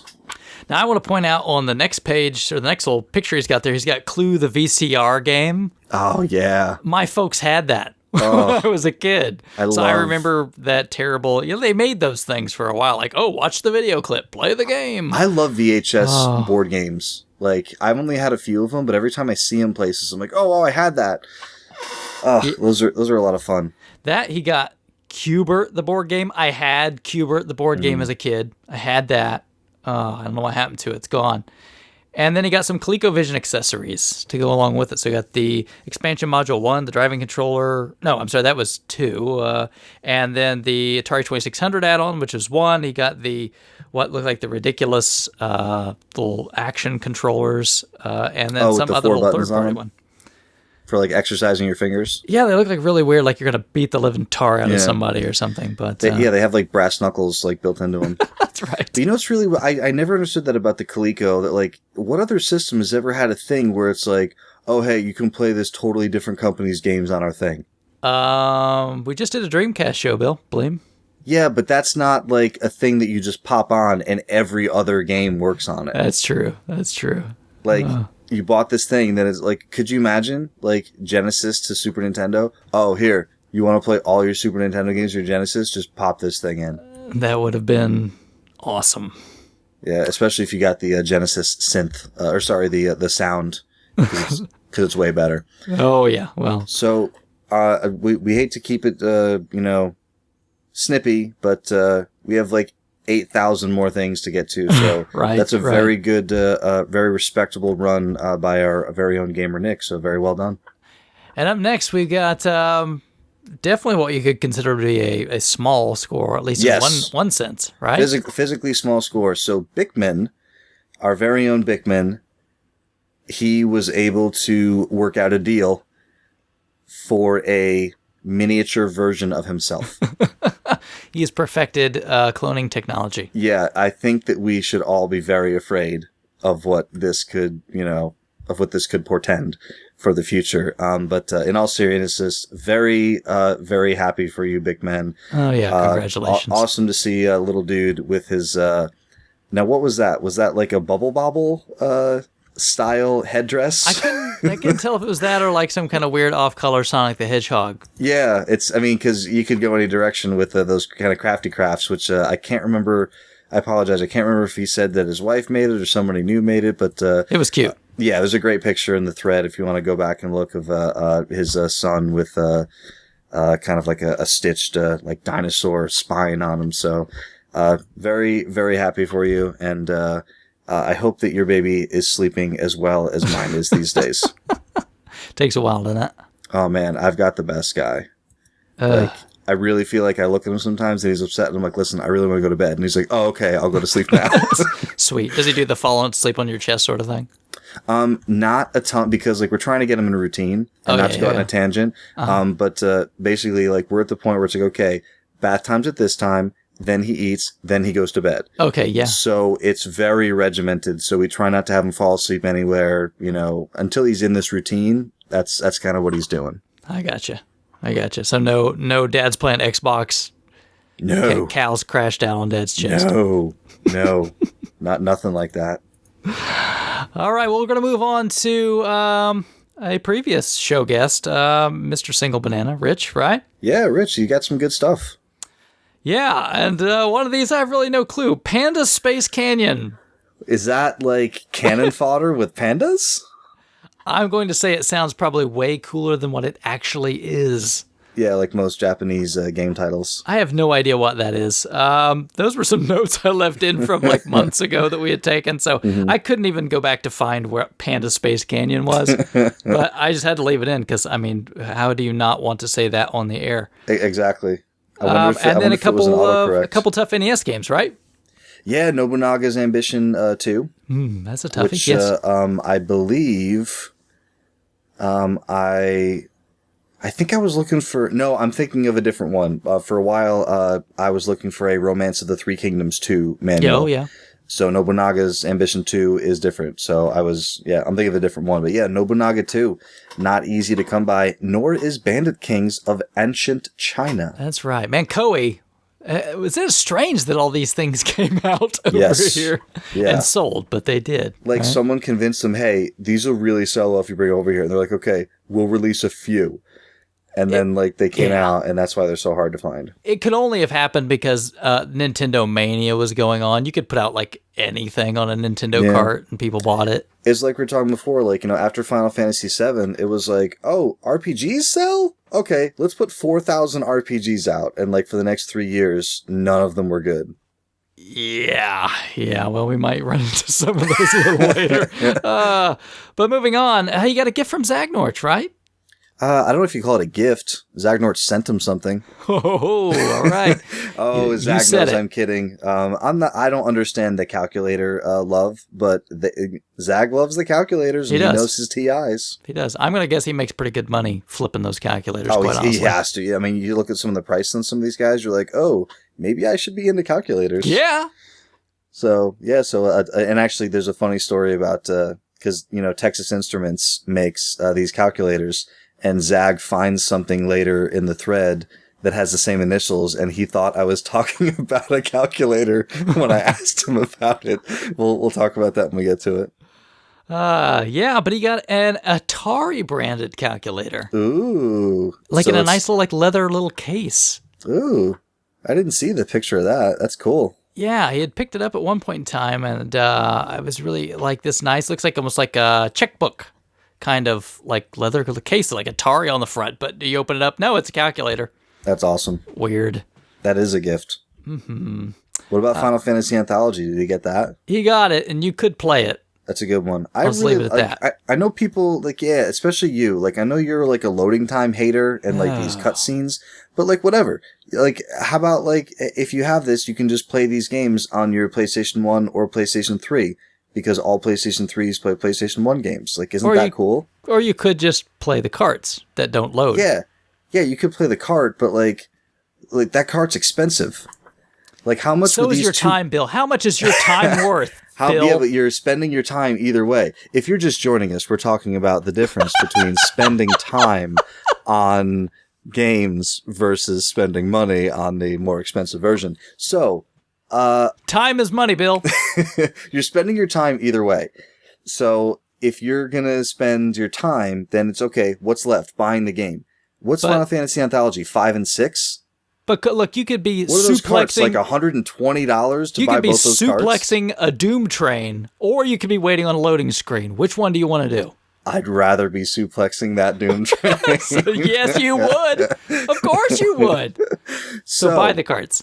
So what's cool about these next two 2600 carts that Banana got is that when I started the Keep an Eye Out For Me thread a while ago, Banana put up like the 15 or 20 2600 carts that he really wanted. Now, since he only needed 15 or 20, of all the, games that are out there, I was thinking, oh, wow, is he only 15 away from a full collection? And he's like, it's impossible to label a full 2600 collection. These are just games that I really want. I've been looking for these games every time I've seen 2600 games for him forever. Yeah. So then when they came up, like Cubert's Cubes and Mr. Doe's Castle, I was like, oh, what'd you say? What? Mr. Doe's Castle? Mr. Doe's Castle. Oh, sorry. I didn't see the apostrophe there. Mr. Doe? Doe. Mr. Doe's Castle. At least you didn't say Mr. DOS Castle. Yeah, Mr. Microsoft DOS Castle. This is Bill Gates' castle. So, but yeah, so now I don't have to look for these two games from him anymore, so that kind of saves me some time. Yeah, oh man, I'm old. See, I played Mr. Doe, Mr. Doe's Castle. Really? I'll pardon you because I know that's too old for you. Yeah, I'm not 37 or however old you are. Right, old enough, let's just say that. And then, boy, man, another huge NES title to knock out, right? Oh yeah, and we knew this one was coming because he kind of told us that he had a lead on one, and I offended him by suggesting a much too low price, and then he ended up getting it for exactly that price, and I'm like, why'd you get mad at me? So he got a Bubble Bobble 2 cart. It's got it's a little rough around the edges, literally. Yes. But honestly, if you're not looking at it from the top down, it's perfect. It's fine. Plays the same game. Mm-hmm. It certainly does. Well, if I guess then I have a stadium events since it's the same game. Sure, works for me. Yeah, let's do it. Works for me. So yeah, Bubble Bobble 2 cart that I believe he got from a local place that he didn't want to lowball him with a low offer, but he had said to us hey, what would you guys pay for this game with a rough label? And I threw out a number, and he's like, I can't offer that. I know this guy. And I'm like, I'm just telling you what I would offer. Right. You asked a question. Here's an answer. He was very put off by that response, but very happy that he got it because that's a great one to add to the collection. This next one caused a bit of a stir on the forums when he posted these too. Yeah. If you were going out on a night of the town, Bill, and you had to put your tux on, what kind of cufflinks would you want to wear? I have one pair of cufflinks. They are New York Rangers cufflinks. But if I could have a second pair of cufflinks, they would be Billy and Jimmy from Double Dragon. That's right. Or Bimmy and Jimmy. Bimmy and Jimmy. I always say, a bit, because I'm Bill, so it's Billy. Right. Yeah, absolutely. Bimmy and Jimmy. These little custom cufflinks, right? Yeah. So these are very cool. You had those made on a shop. Yeah, where do you go to get custom video game cufflinks made? I don't know. My first guess would be Etsy. I don't know. I can't even get stupid albums off the guy on Etsy. Well, it's all different people. So yeah, okay. There you go. I'll find you some. You know what? I got a guy. Let me talk to let me talk to my guy. We'll see where I got him. All right. And if I were to say, your move, punk. Oh man, I'd have to respond with drop it. Just to stay with the theme. If you know Rich, you know that his favorite movie of all time is the original RoboCop, not the 2014 Abomination or whatever year that the most recent one came out in. I'm pretty sure Rich works for OCP. Oh man, he's a shining example for what everyone's favorite movie should be. He was able to, I think he had to flip a machine or two. He had to make a deal. I don't remember the exact details. Yeah, he had to make a deal on one of his existing machines that he had restored that, he got a good price on to get a RoboCop pinball machine. Oh, man. And it is really nice looking. I'd buy that for $1. I knew it was coming. I just didn't know when it was going to hit. That's right. Oh, Peter Weller. For anybody that hasn't watched the first RoboCop, shame on you. Oh, man. If you haven't watched the first... No, you know my uncle... So I don't know if I told you. My uncle is an actor. Yes. He's actually in that new show on NBC, The McCarthys. That's, is he really? That's about to... Yeah, he's like the father, like the kind of the like head of the family in that new show. I'll have to watch but anyway, that. so I saw him when my son was born. He was in town a while later, and we're just talking movies, and he just asked me, he's like, "Hey, do you like RoboCop?" And I was like, "Yeah, like I know a guy that's his favorite movie." And then he said, like, "Yeah, the woman, I forget the actress's name, but he's like, yeah, like, you know, like RoboCop's partner. He's like, I'm really good friends with her." Oh. I was like, "You're kidding me." He's like, "Yeah, she's like lives on my Murphy, street." right? Like Murph. No, he was Murphy. Yeah, he what was her Murphy. name? Dang He it. was Murphy, and but like I was like, yeah, like, you know, he wasn't like, you know, offering autographs or anything, but I was like, yeah, like if my uncle does these weird things where like he'll be with a celebrity and then he'll like make them call people in my family. So like my dad gets phone calls, and he's like, "Hey," and like, cause my uncle he was in a limo with Alex Trebek once. And, awesome. And he was like, "My brother is the biggest Jeopardy fan. You have to call him." So like my dad answers the phone and he's like, "Hello, Mr. McGee. This is Alex Trebek." No way. Yeah. And like, was your dad like, "No, it's not"? Yeah. He's like, "No, it's not." And then Jack gets on the phone and he's like, "Oh, it is." So I was like, "Oh, you have to, you know, next time you're with her, you have to give me a call. Like, I just want to say like, what's up." So we'll see if that happens. But I thought of Rich when he told me that, because I was like, oh, I'm sure Rich would love to make contact with anyone in RoboCop. Well, hook him up with a call from Peter Weller. I know Peter but yeah, so I probably have to get his partner, give him a call. "Hey, Murph, you got to call Banana." Oh, man. But those are great stuff. So congrats on everything there. And there was some other stuff that was in there, too. I just would throw in really quick. He just very recently, as in like yesterday, I think he got a copy of Habarike for Famicom, which is a pricey, hard to find game, but and some other goodies too, of course, which we can't go all into, because if not, we would never have time to get to Zagnorch, right? Yeah, and we're already like just looking at the list of things that are left. I'm like, ugh, we really got to get things moving. Yeah, we got to go. Well, Zag, so he got, I mean, and you know how Zag is. He doesn't get one or two things at a time. He gets like a whole bunch because he goes to like 7 stores. Yeah. So you did this first segment. So what stuck out to you? Well, there's some stuff you got in there, some Genesis stuff. With the big one, I would say would be Phantasy Star 3, because a lot of people rag on Phantasy Star 3, like, it's one of the worst ones. I had a great time with it. I bought it when it first came out. I really enjoyed it. It's got some unique twists to the formula. It's got multiple endings. Check it out. You know, people who love a series always defend the black sheep of the series. You ever notice that? Like, I was watching a YouTube video the other day of this dude, biased. like, defending Castlevania 2. He's like, yeah, people talk about how bad it is, but That like, was a Crabby video, huh? yeah, he's like, oh, I really feel like it's, you know, like a quirky thing. It was a cool experiment. And I'm like, dude, you're not helping. You're talking about, like, why you don't like it, but you're trying to make it sound good. The only thing Phantasy Star 3 messed up was the battle system, but it went back to Phantasy Star 1 stuff. It's a good thing that's not a commonly used mechanic in an RPG. I'm putting it out there, but the rest of the game is good. Xenogears is a great PlayStation RPG. Strategy guide could never hurt, and he got one of those. Yep, got one as well for Star Ocean and Final Fantasy VIII, and then we could probably just lump all this together because, you know, Zagnorch got truckloads of Skylander stuff. Zagnorch is into Skylanders? Completely the Sky. He's probably like the mascot for Skylanders. Yeah, Zagnorch is the swap force. Yeah, I'm pretty sure Ubisoft calls him up and goes, all right, we know you have everything. What else can we make to get your money? Whoa, you get on me for Mr. Doe's Castle. I'm getting on you for Ubisoft. Ubisoft, America, Joe. Or whatever country that you said that they pronounce it with an oo. In the other part of the world. Maybe the Netherlands. I don't know. Something like that. If you keep that up, I'm going to go back to calling it Wise. and the Ness. Oh my gosh. Oh, So after the Skylanders have settled in his life, you got Final Fantasy the 1 and 2 that Game Boy Advance collection. Or sorry, those were independent, weren't they? No, there's one game. It was one game. Okay, I was thinking of the PSP versions were separate. Correct. So yeah, the GBA, he got that complete.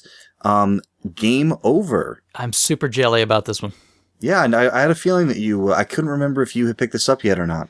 I have the other 2 editions. There's 2 paperback editions of Game Over. I own those. I don't have the hardback. Are they Bill Paxton biographies that go over his aliens? Game over, man. I was just thinking about that. I was here listening to some other people talk about Alien Isolation, and they were lamenting the fact that when you die, it's not Bill Paxton's voice going "Game over, man." I make those references all the time. My wife looks at me like I haven't seen that movie, so. Why not? Yeah, I know they fall on deaf ears. But yeah, so Game Over hardback. Altered Beast for the Sega Master System, which is always a fun playthrough. Oh, yeah, it's not great. It's not a great version. Just grab a buddy, take you 30 minutes, you're done. Power up. Yeah, the little yeah.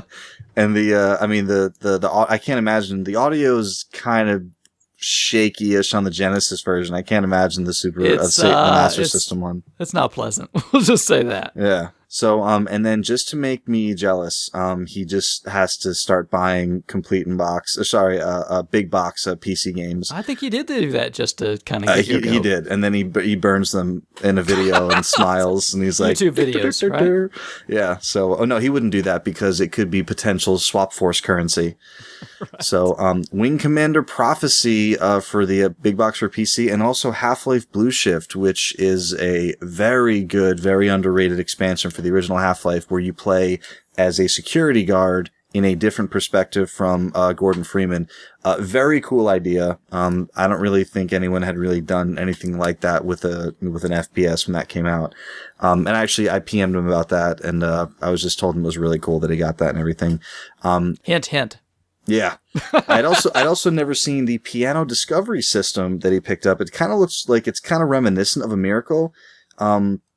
And Herbie Hancock sponsored it, and he says that it's the best way to learn. Boop, boop, boop, boop, boop. That's not Herbie Hancock, is it? No, Herbie Hancock's Rocket, right? Yeah. What were you thinking, like Axel F? Yes, I was thinking. Yeah, that's exactly what I was thinking. Nope, that's not him. Axel Foley. Beverly Hills Cop.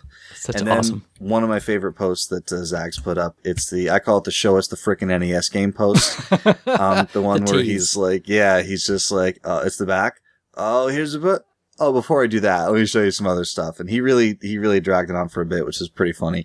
But he got, a couple of, what do you call them? Like a couple of, light guns, for, it actually looks like Universal, like almost like an original Xbox, and maybe it's got like a breakout box for other systems. Yeah, I think that was a pretty common thing at the time. There's a couple different ones that did that. And I forgot about this, the original Xbox 360 intercooler. Because that thing was so freaking hot. Like, so you stuck this fan on the back of it and it just pulled more hot. And when you put your hand behind this new fan, you're like, wow, it's really pulling out like lava temperature air out of my system. So we got that. He showed us kind of, some of the options on that gun, which is pretty cool. And then he almost flipped the game over, but then he went to his Lego Batman phone case. And then he finally reveals that it's one of the games that was the bane of Duke's existence until he also found one, Super Mario RPG, which was a very, very nice copy because his current copy was really, really in rough shape with the label ripped off and everything. So now he's happy to replace that. He still has a Chrono Trigger with a terrible front label. So if anyone's got one of those lying around, they're pretty common. I would just send it to him. Yeah, sure. Yeah, just give him what he would probably find it for in the thrift store. Yeah. Sure, he'd appreciate that. $4-ish, I'd say. Something like that. And then he rounds it off with another big old score, and one of these things I think is pretty cool. This Ace Combat 6 flight stick thing for 360. Did you see this? Yeah, so the Fires of Liberation Ace Combat 6 had an edition that came with a flight stick. And most flight sticks are pretty simple. And this one is simple in the sense that like it doesn't look like it has like force feedback in the actual joystick, but it is what what flight sim people want. It is a 2-piece unit with a yoke. So like the portion that kind of like adjusts your throttle, your thrust forward and backward, as well as all these like aiming apparatus and like all like it's a really cool stick. I can't speak for the weight of it but that's the one thing that sticks are usually lacking is like as you move them, they slide around on your table because they don't have weight to them. So what people end up doing is like they make like little Velcro, do it yourself things so stuff doesn't move. But that stick's really cool looking, especially that yoke. Yeah, I like that. And he grabbed a couple of things in there. I'll just hit a couple quick highlights. He got Fantasia for the Sega Genesis in that same lot. And then Steel Battalion, right? He got a copy of Steel Battalion, the game, right? And because there's another one of those coming up that's the whole thing. But the Steel Battalion, just the game. And it was funny because it had a $179 price tag on it, like right. From like, when it was like at a GameStop or whatever. And it was just, a couple bucks less than, but yeah, that's definitely a cool thing to find. I don't know if he, has the controller. But I think he said he had, no, you know what he did? He asked the person at the store, like, hey, is there a large controller in back that goes with this? And they didn't have it. Yeah. That's, how did those things get separated, right? Oh, man. It has to be somewhere, right? Yeah. The local game exchange, when I go in there, they have like the big box of, Chris has that too. Sitting back there. Like, I'll go in there and I'm like, hey, what do you got? And he's like, oh, like, look through it. And that's where I found like that like heat plate that goes between the Genesis and the Sega CD. And like all this, and I'm like, oh, you can never find this stuff. And he's like, oh, take it. So awesome. Yeah, good stuff. And just a couple more things before he's done for the night. He got a Genesis 4, which yes, I call it the Genesis 4 because it's licensed. So a box to Genesis 4. He got some calculators, which I can't tell you why they're cool. Because they're money, Bill. Right. No, I mean, I couldn't tell you what's special about these particular ones. Because college courses require you to buy them. Yeah, that college thing, that's a fad. So he got some PC games, SimCity 2000, Wing Commander 4. He also got something that I was not expecting to see on RF Gen. He got a Twilight Imperium. Now, this is a tabletop game, a very large, very complex, very expensive tabletop game. Usually goes for about $100 retail new. It's one that I own, along with the expansion. And so when he posted that, I sent him a PM, and the title of it was just like TI or something like that. And it came up, and I said, you got a Twilight Imperium at your thing? And I was like, what did that cost you? And then when he hit me back, he was like, I thought you meant Texas Instruments, and I think you did that on purpose. I did not, but I thought it was pretty funny that happened that way. But he ended up getting it for like $9. I was like, oh, you jerk. Yeah. But yeah, and then I believe there were 3 or 4 more posts that I didn't like put links into in here. But I believe there were 3 different posts with many Skylanders. Oh, so many Skylanders, man. I think he has all the Skylanders. Oh, he has to. And then somewhere in between there, he got an Age of Empires PC collection that several members were jelly of. I wouldn't be surprised if someone sent him an offer for that. But yeah, I'm less into Age of Empires than Civ because I like turn-based, not real-time. But Age of Empires is very good real-time strategy. And that wraps it up for what we have for Zag. So very, very good showing for the Zag. Yeah, and I kind of feel bad that the next person, we've only got one thing, but it's a great thing. So I didn't feel as bad once I said that. So I'm with you. There are people who are down on this game. I love this game. Yeah, so Shaboni picked up Vagrant Story, which stars you, right? Stars me, yeah. Dude looks looks just like me. You have to turn on the texture smoothing. But it's me, trust me. I should take a screen cap and make that my new icon on the site. There you go, Wild Bill the game. Yep. So, yeah, I also feel bad there's only one thing in there, but I'm glad that it gets the mention. It's the only thing that I have a problem with that I don't have a problem with anymore, but I did when I was playing it. I hated that armor and equipment breaking, right? Degraded. Yeah. And then your stuff would just break, and I'm like, oh, that's stupid. And then years later, I play Fallout, and I'm like, oh, that's awesome. I have to repair my armor. But in this game, there was no easy repair mechanism, so it bothers me. Yeah, same. I play in Dark Souls and it has that same mechanic, so you have to really watch that stuff. It's not bad because you can repair it on your own in certain places, but you have to keep an eye on it, right? Or your crap will break. Yep. Up next we got beers, right? BSR 41. Bears. Yeah, some systems, right? Systems are so good. And the thing is, like, I tend to take systems for granted. Like, I'll see them out at places, and I'm not really a flipper. It's very difficult to flip systems around here because everyone wants to spend like $0. So I normally don't pay attention to systems when I see them. Mm-hmm. But that doesn't change the fact that like grabbing a Dreamcast, an N64, a GameCube, a Super Nintendo, a 2600 flashback, like that's a killer deal. And maybe I should pay attention to systems. Yeah.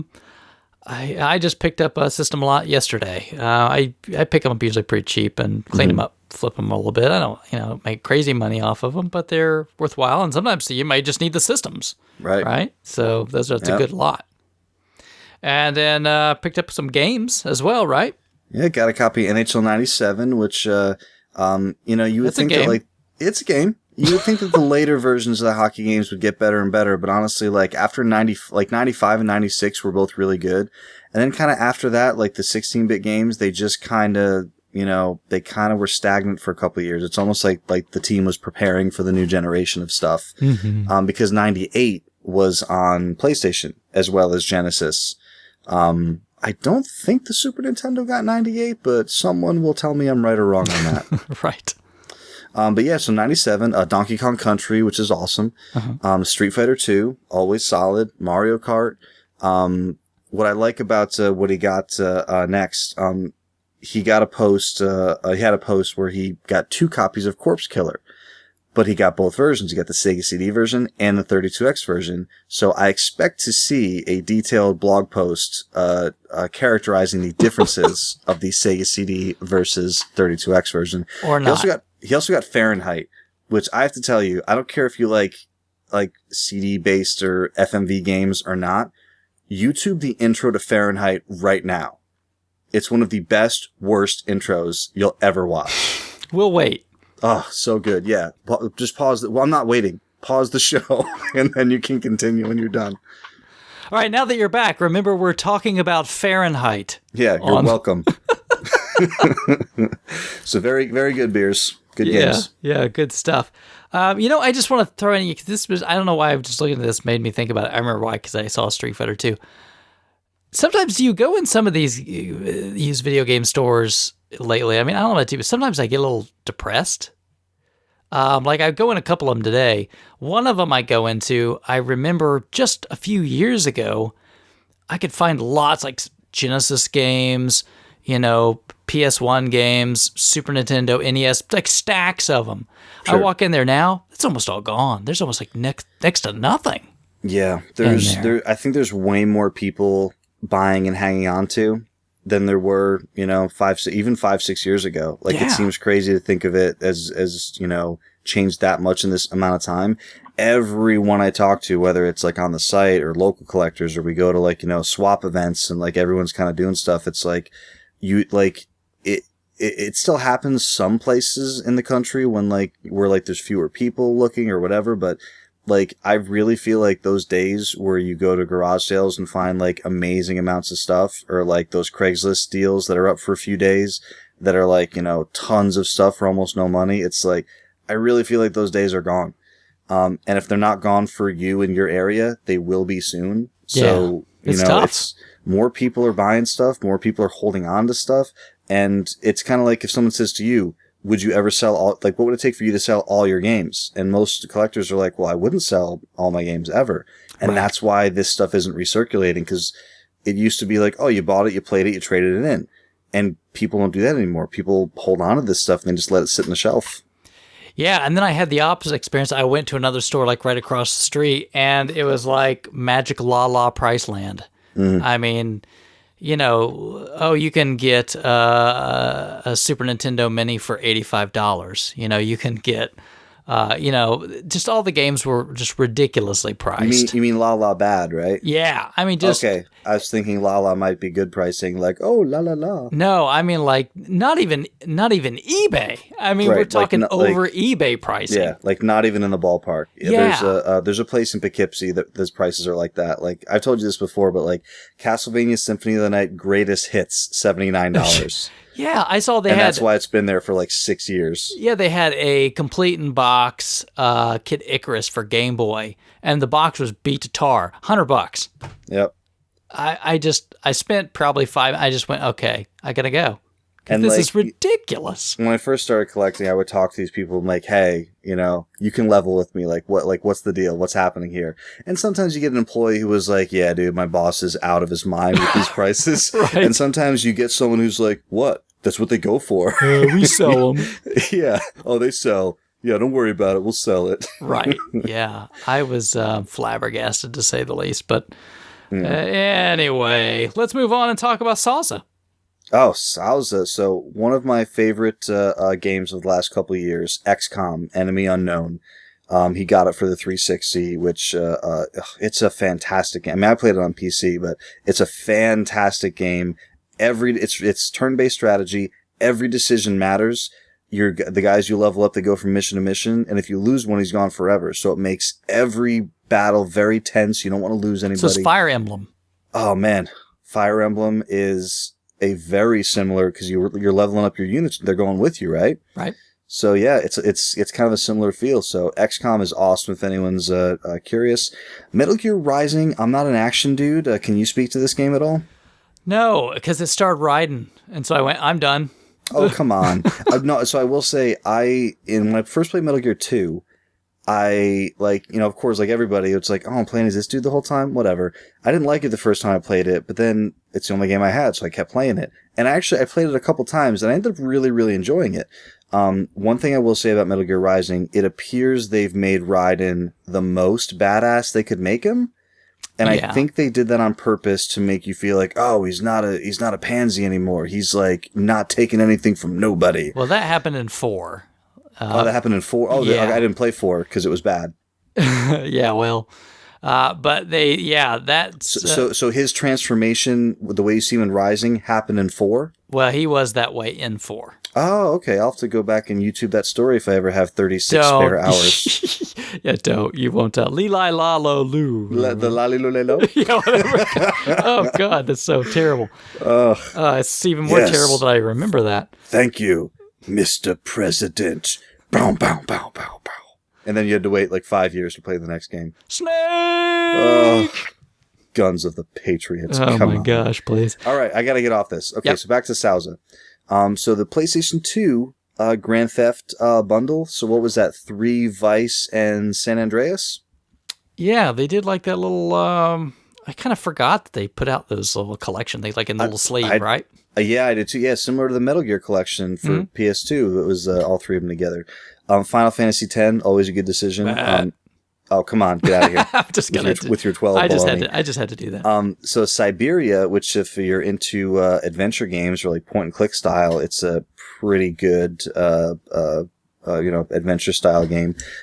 This is one of the things I was alluding to before. I call this Salsa's Good Samaritan score. All right. I just want to read you a little piece of this post. Oh, okay, sure. So he has this thrift find. They said, not amazing, good stuff, which I thought it was amazing. Yeah. It was a Shadow of the Empire, Star Fox, Stunt Race, which is like whatever, Final Fantasy Mystic Quest, Super Street Fighter 2, and Batman Returns. So a couple okay ones in there, a couple good ones. They were $4 each. That's pretty good. Yeah, and then the next part of it was Mega Man X. Was it Mega Man X2? Mega Man X2 and Final Fantasy 2 and Smash Brothers Melee for GameCube. Also, all $4 a piece. And I'm like, you forgot one. Oh, what did I miss? Mega Man X3. Mega Man X3. Yeah. Yeah. $4 hairs. $4 freaking dollars. $4 hairs. So here's my favorite part of this. So it says everything in both pictures, $4 a piece. It could have been better because I left a Super Metroid, Super Castlevania 4, and Link to the Past there, along with a bunch of Super Mario Worlds and Donkey Kong Country games. I only would have been buying them to resell them, so I figured I'd leave them for someone else to get excited over. You're a better man than I. I was thinking the same thing when I read that. Not that he's a better man than me, that he's a better man than you. That's right. So, but yeah. To be honest, I would have bought all of those games. I'm a greedy capitalist pig. I would have bought every single one of them. But seeing that, if anyone wants to send a gift over to Kazaa, I'm sure that one of us can provide his address to you, because that is such a cool thing to do. Not just for somebody you know. Like, you know what? I'd love for the next rando collector that walks in here to have good thoughts in their head. So I'm just going to leave this. Yeah, but could you imagine just walking in? Nope, I can't. And I can't imagine. And like, oh, okay, and you start thumbing through, $4. All right. Oh, hey, here's Super Street Fighter. That's cool.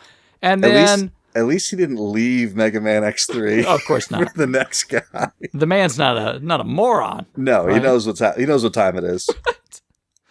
Oh gosh. So yeah, very good dude. I actually sent him a free. I came across like a Sauza tequila shot glass like a year ago, and I just sent it to him. I was like, hey, give me your address. I was like, this is yours. I gotta give it back to you. Oh yeah. So that was funny. He's a good dude. I pray for that sort of luck. So we'll see. Maybe give me a chance to pass it on.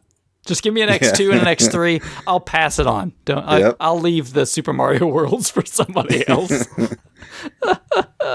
All right, so this next one's all you, because this series is another one of those not my jams. Well, I'm going to actually have to put this because I have the boss down farther on our dock. So I'm going to... Oh, I didn't realize. Okay. It's all right. We'll put his stuff together. So he got Bayonetta Climax Edition.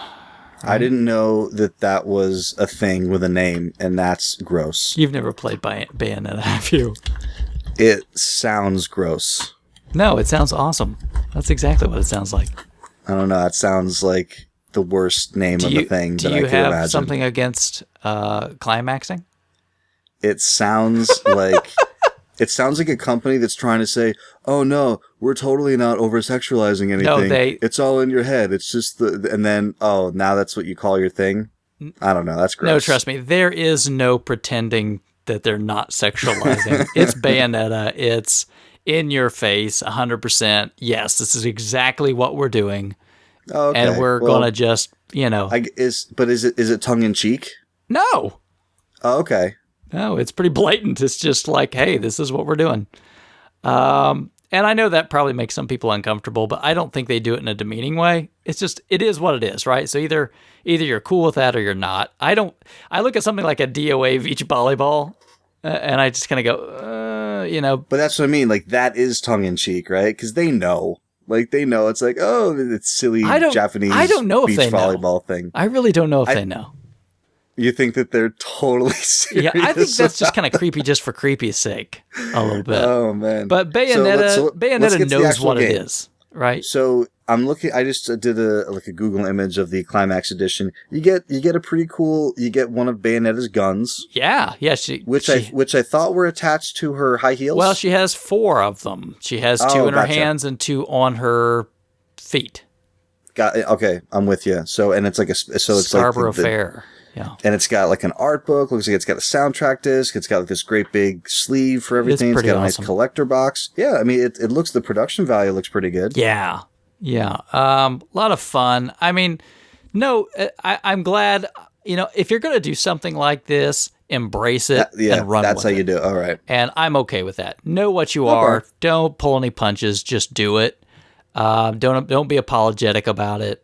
Unless you're just some slimeball piece of trash or something. But it's not. It's fun. It's a good game. Enjoy it. But anybody that's been on the site, and if you're not, you don't know, but the boss is this magical collector of game soundtracks. And he lives in Europe. I'm not sure. I don't remember exactly what country he's in over there, so apologies. But we are really so bad as Americans with the flags of other countries. I think that's the flag for Denmark on his post. It may be. The red flag with the white cross. Yeah, I don't know. I'm just be honest. I don't know. And I don't want to say the wrong one because then somebody in Europe will hate me. I just said Denmark. Well, so that's what the I'm going Danes with. now hate you. So don't worry. Maybe I'll have a Danish for breakfast and they'll be Remember quoting this, again. the same guy that can't figure out how to pronounce Ubisoft. Yep. But the boss really he posts like these constant parade of these amazing soundtracks. And we're not talking just like, oh, here's a little CD soundtrack I imported from Japan, which he has a few of those. But like, here's some really rare limited edition vinyl of a soundtrack for these games. So I think it's pretty impressive, the stuff that he posts. I'm like, I have no idea where on earth he's finding these things. And I have no idea how on earth he has the bank account to do it, but I'm hoping he just is very thrifty. Yeah, I wonder that about a lot of people. Yeah, but I think the most awesome thing I saw to me, because out of all these things, is he finds this Thompson Twins adventure game vinyl, which is a game for and I'll say it for the European, the ZX Spectrum. So obviously, like this computer program about the frickin' Thompson Twins, or I guess a Thompson Twins game, for a home computer. I mean, obviously, because like that computer relied a lot mostly on tape, but here you could play an album into your computer and play an awesome little game on top of it. And I even like Googled the game, and it looked kind of cool. So that was just kind of blew my mind, because if you were a person that lived near the 80s, you remember Thompson Twins. How could you not, right? Just like Hold Me Now or whatever it is. And man, he puts a lot of these awesome soundtracks. You see him, you're like, wow, I have no idea how he finds these things, but they're really cool. I want to listen to Toto right now. Toto? How Toto? I love Toto. You mentioned the 80s. Oh, okay, I got you. All right. So is that you want to listen to Africa? Is that Africa's great. Roxanne, Rosanna is great. Rosanna, I celebrate their entire collection, so we should just go on before this goes off the rails. I'm sure it already has. Webster's up next, right? And speaking of Square RPGs, can I just mention something real quick? Whenever I hear the name Webster, do you know what comes to mind? I don't. Do you remember? Oh man, see, now it's gonna flow right out of my head. Saved by the Bell. No. Tailspin? No, there was an 80s show with this Webster. Webster. Do you remember Webster? Of course, Webster. Webster was like almost like the Gary Coleman, but later. I do, but he was like a regular person. Yes. Yeah. Every time I hear Webster, he was just a small regular person. I know exactly. I envision Webster, so I'm sure Webster looks nothing like that. But you can go on. That guy. So Chrono Trigger. Speaking of Square RPGs, and another copy of Vagrant Story, so good for you. And sticking on that kind of thread, Tales of Destiny, which I've never played, but it sounds like one of those games that has Tales in the name. Mm-hmm. And what were they? Tales of... Tales of. Yeah, they're just all these Tales of games. Right, and I can't remember who published that. Oh, man. I want to say they're... that wasn't Namco, was it? Yeah, I want to say the Namco Bandai. Yeah, I remember there was like, I can't remember. I'm just going to make stuff up, so I'll stop here. But yeah, that's another, another one of those RPGs from that time where companies were like, oh, RPGs are popular, let's put them out. He also got a Donkey Kong Jr. arcade, which is a iconic body style for an arcade machine. Yeah. Like every Nintendo machine had that same body, that like mono speaker, those metal, that metal coin mech in the front, that orange paint, like you can tell it's original. I don't know, how many parts, need, maintenance or like, rejuvenation or repair or whatever, but that's a really cool machine. And do you know the bit of trivia about, this game? I do not. It is the only game where Mario is the bad guy. Oh yeah, right. Because Donkey Kong 1, you're Mario, you're Jumpman, you're trying to, save the princess from Donkey Kong. No, you're trying to save Pauline. Oh, I'm sorry. Yes, Pauline. And then in Donkey Kong, Junior, you're Donkey Kong's kid trying to save Donkey Kong from evil Mario. who's trapped poor Donkey Kong. Poor Donkey Kong. But there's actually like 2 Marios at certain times in that game that are like pulling the cage up, which is really weird because it's not Luigi. It's like a Donkey Kong within a Donkey Kong. So, but I wanted to... And then Donkey Kong 3 just throws Mario right out the window. Yeah, and it's like, Donkey. So, but yeah, so really, really cool machine, very cool thing to have. And also he said he got it for like $300, which is like Crazy. nothing for a Nintendo cabinet. So very, very cool. And I guess moving on to Peter Engel, speaking of Full House and shows from the 80s. So Right. Gamer Nick hooked him up with a Commodore 64. Can't go wrong with Commodore 64. Well, you can, but it's nice to have. No, I've said it. You can't go wrong with Commodore. Oh, now It's you impossible. can. Yep. Also, I still need to. I have the 7th guest. I do not have a big box 11th hour for the PC. And did you write that in there for me? No. Because someone definitely wrote in these notes about the scores in all caps, Con. So if it wasn't you, then I don't know how that got in there, but I do need that game, everyone listening. Some of these notes are months old, so I don't know where they came from. You know what? That's true. Yeah. So I forgot about that because we started doing this, then we didn't do the small scores. I might have written that months ago. I probably did, actually. So, and because next you got Flight Simulator X, another, it's a month of flight sims. Complete in Box Ultima Exodus, which is not an easy Ultima game to find. You got a whole bunch of Halo and Gears of War, like kind of like the little paperbacks. I actually got the first Halo book, which was like The Fall of Reach, I think it was called. Mm-hmm. And there's been others. There's been The Flood and, all these other kind of like, I don't know if you'd call it extended fanfic because it's like published. So I don't know what you call that, but Halo Gears books. Makes you wonder. Yeah. Well, like, wasn't it a thing like when Disney bought like Star Wars? Didn't they basically say like all this other stuff that's been written is gone? Well, they made the announcement because they were like, okay, well, we're making the new Star Wars movie, and they're because there's Star Wars fanfic or not fanfic. There's Star Wars fiction, extended universe, what they call it. There's EU stuff from like 100 years before to like 1,000 years after. So it's like, well, we're either gonna redo stuff that's been done, or we have to say. Throw it out the window. So they came out and they said, okay, the prequels, the trilogy, the Clone Wars TV show, and that's it. I think that's what the announcement was. And they're like, everything else it's Star Wars. You can read it. You can love it. You can have fun with it. It is not official. So go destroy all your Shadows of the Empire carts. I know one dude who's huge into extended universe stuff, and he's still really bothered by it because he's like, well, all this stuff is great and I still love it, but like the fact that they came out and said like, yeah, it's not part of the actual universe anymore bothers him.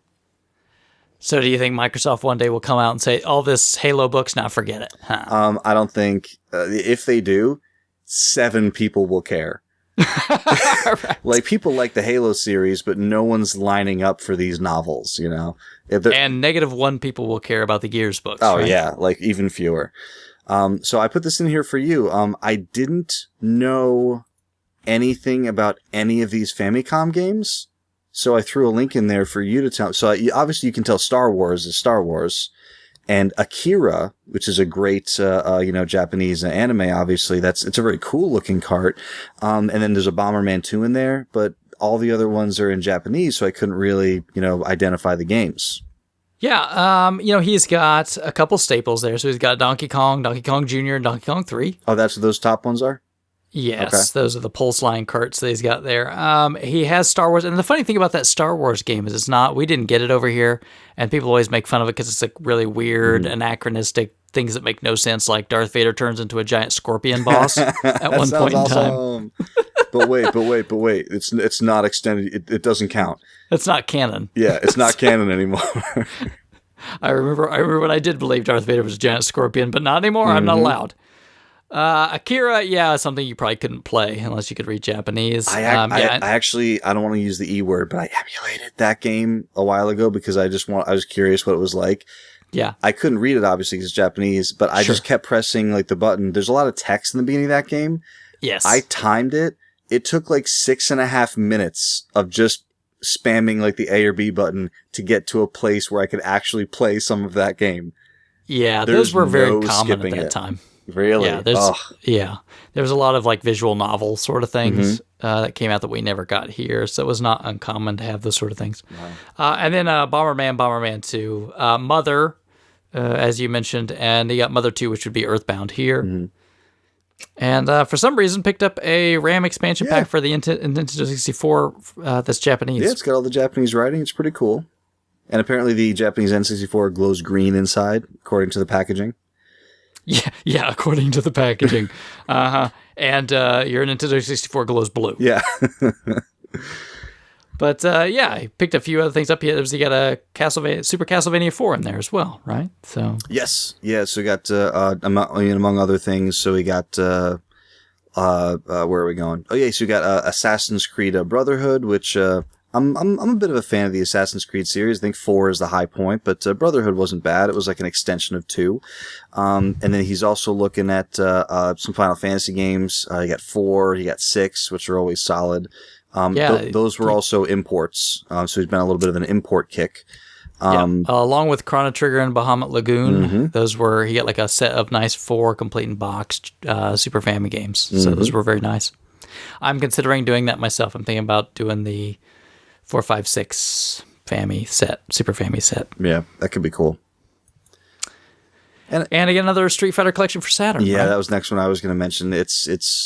I remember when or why, but I remember like distinctly remembering I want to buy all the Street Fighter collection games. Like I was, like in high school or like there's a bunch of them. Yeah, there's a whole bunch. There's like a few on PlayStation. There's a couple on Saturn. There was like Collection 1, Collection 2 on PlayStation 1. I don't remember if EX3 ever went to anything besides just PlayStation 2. So like you just had to have that in your collection. Even though I think it's just PS2. Yeah, even though the game was just really bad. And arcade, right. So, but yeah, I don't know. I like, probably the collector in me was just like, I want to get everything in that series. And then good luck. Yeah, of course, not going to happen. That's like it's probably easier to get a complete 2600 set than to buy every Street Fighter 2 game. Right. There's no just such like thing Street as a Fighter 2, complete no Street such Fighter thing. 2, yeah. And also I threw in Fallout 3 and Fallout New Vegas collector's editions because with me and Duke, Fallout 3 is my favorite Fallout game. New Vegas is Duke's. So put the two of those together and you got a good time. Now, you said you were thinking about playing New Vegas. Are you going to do it? Started it today. Awesome. Yep. I'm still in, what do you call it? Sunnydale or whatever it's called. Yeah, like the first town. Yep. Still in the first town. Still just kind of like, bumming around there, figuring stuff out, kind of getting my feet wet again. I've started the game like 3 times, so I'm going to stick with it this time. And we'll see where it takes me. I hope you'll like it. Yeah. I really got a kick out of it. That's was really well done. And one other thing that he picked up in there that I just wanted to give you a chance to sound off on is he got Destiny. He did get Destiny. I'm like, I don't want to poo-poo on this game because it's one of those really odd things that is very, very, very popular despite very, like, not even low scores because no one cares about scores. They just care about the game that they like. I think it's extremely popular given how extremely limiting and non-rewarding the gameplay is. And that's just my personal opinion. I own the game. I can't get rid of it because it's digital. So I'm going to keep playing it like as time allows. I'm not excited about it. I'm not rushing back to the TV to keep playing it. It doesn't feel special to me.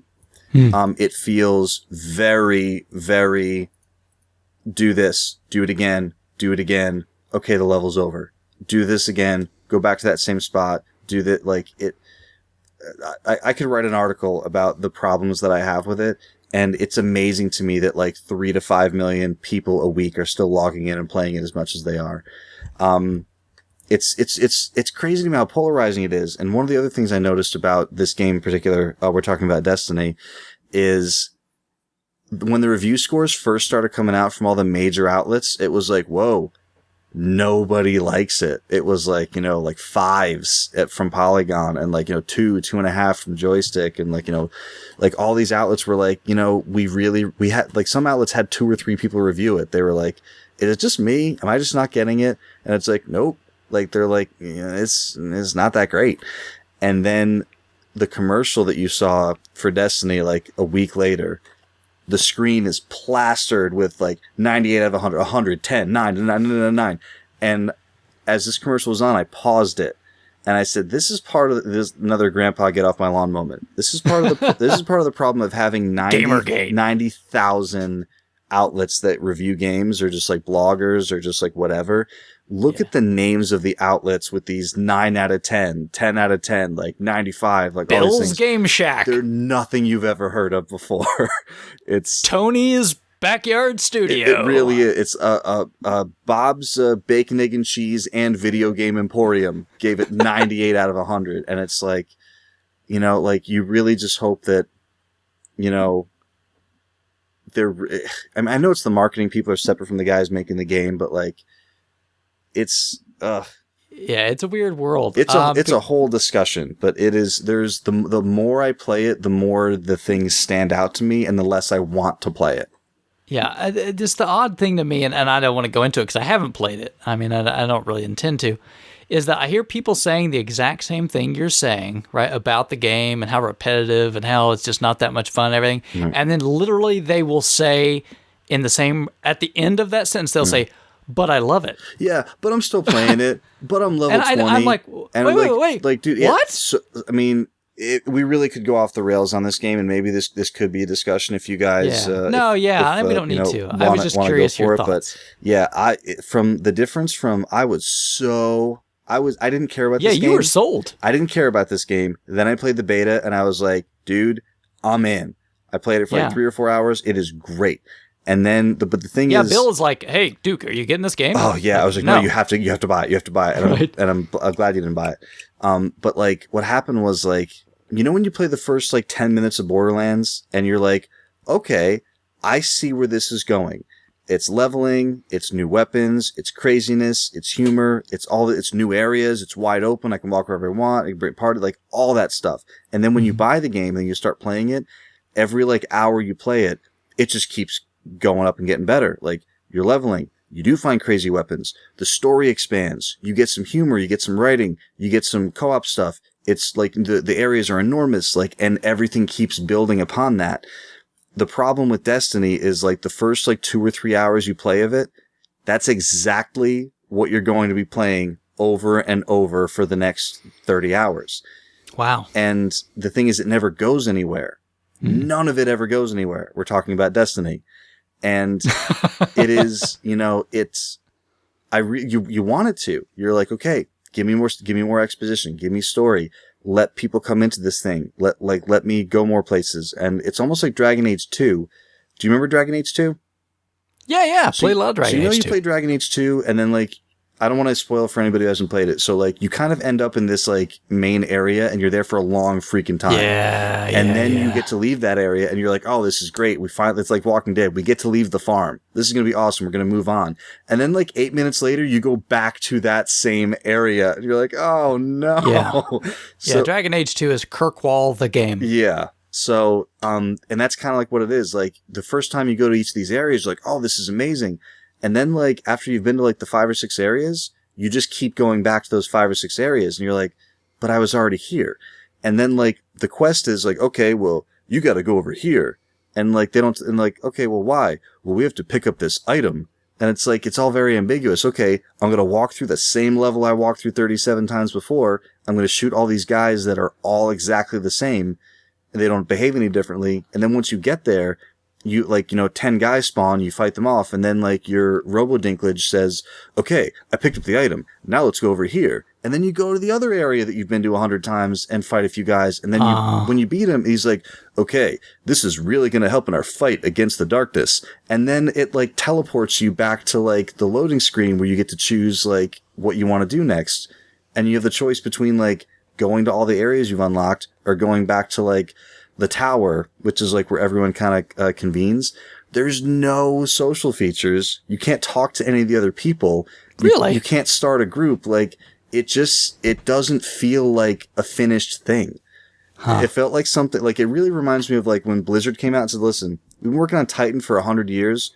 We're going to cancel it because we don't think it's any good. Like, This is the kind of game that if Blizzard was making it, they would have canceled it. So it sounds to me like it's kind of like just MacGuffin the game. Is that the idea? I don't know if I'd say that word. But yeah, I'd like to say MacGuffin because it sounds pretty fun to say. And again, like, I don't want to hate all over it because, I mean, there's millions of people playing it daily who love it, and that's great. It does not do anything for any of the gaming itches that I have. I will play some more of it because I own it, and if a buddy says, like, hey, you want to fight? Like, yeah, I'll fire it up for a minute. But, like, the minute Far Cry 4 comes out, I'm going to forget I own this game. Okay. Well, I was just curious because I mean, I know you were hot for it, and I just haven't heard you talk anything about it. Yes, so, it's. I'm not going to say it's not good, but I don't like it. Okay. Well, I mean, this wasn't some elaborate setup to get you to diss the game or anything. I just really wanted to know how you felt about it. Maybe we should cut that out for all the people who don't care about. We'll mark the rant in the. So hey, just skip ahead like 3 minutes or however. That's long all right. Just remember, we're talking about Destiny. Destiny. But do you know who's not playing Destiny? Who's not playing Destiny? Engineer Mike is not playing. Well, at least I don't think he's playing Destiny. Engineer Mike, no, he can't be because he's too busy at GameQuest all the time buying all of the best games. Literally. Including TV sports hockey for the TurboGrafx 16. I think I did write these notes months ago. Yes, I think you did. Sonic the Hedgehog 3. He got Earthbound for the Super Nintendo, I believe with the guide, but not the box. Correct. If I remember correctly. Yes, you are right. And what else was it for Mike? We got a complete in box Godzilla for the NES. He got a Super Mario RPG complete. He got a 1943 complete, which I still need to complete my 1942-1943 CIB set. Hint, hint. Yeah, that was my hint voice. He got a King's Quest in there. You know what I love is these next like 5 games. This is like my favorite stuff that he bought, and maybe a few more things coming up. The Journey Flow Flower PS3 collection. It makes me so happy that Crabby will get to play these games because they took these downloadable titles and put them on a disc. Is Don't Stop Believin' in there somewhere? It has to be. Also, Crabby's favorite, Skies of Arcadia. And Shenmue, both on the Dreamcast. And another game that I don't own yet, and someone should really write this down for my Secret Santa this year. Ni no Kuni. I'd love to play it if someone would just give it to me. That'd be great. You knows how to find us on social media, folks. Yeah, we're available. This next post is pretty good. So he got some. I think I wrote down rarest Nintendo manuals. So he's got a Fist of the North Star manual in there. You got a Destiny of an Emperor manual in there. Adam's Family I don't think is that rare a manual. But how do you say this? The Cryon Conquest. That's how I would say it. Yeah, that's how I'd say it. Mr. Doe's Castle. And I believe it's pronounced Dew's. Oh, Dew's Castle. And I'm familiar with Ni no Kuni. I'm not familiar with the Witch and the Honda Knight. Yeah. Or the 100 Knight. Yeah. Yeah. I'm sorry if Crabby was here. I'm sure he'd tell you about it because he likes quirky stuff. But we could just pretend he's here and say, "Oh yeah, no, it's pretty. That's good. Awesome. Yeah, it's great. It's not Super Metroid, so I love it." So we also got some a boxed 32X system, a loose Sega CD backup cart, and this is probably Duke's, up high in the list of Duke's favorites that Engineer Mike picked up, the Mass Effect Trilogy. That's right. Why do I still not have an HDified whatever version? I know. I got so angry today. On PC, if it's a PC game, I'll typically play with PC controls, keyboard and mouse. On consoles, I like playing with controller. I actually like playing with controllers. I've gotten so used to it that I play with controller on PC for a lot of games that I'm just used to that style. Sure. So I'm used to playing Mass Effect with a controller, even though it's kind of a shooty game, with the keyboard and mouse. But I prefer the controller. I purchased Mass Effect 2 for the PC a while ago. It was probably like on sale for $5, and I was like, whatever. For $5, I'll have another copy. I can play it, on a PC or like in the future on a laptop or whatever. So I fired it up today just because I wanted to play Mass Effect for like an hour and just like, just play it. It has no controller support. I can't like zero. And the baffling part is and BioWare even says this. The PC version is a direct port of the 360 version of the game. And so they purposefully cut it out. Go through the process of working to remove controller support because it was there.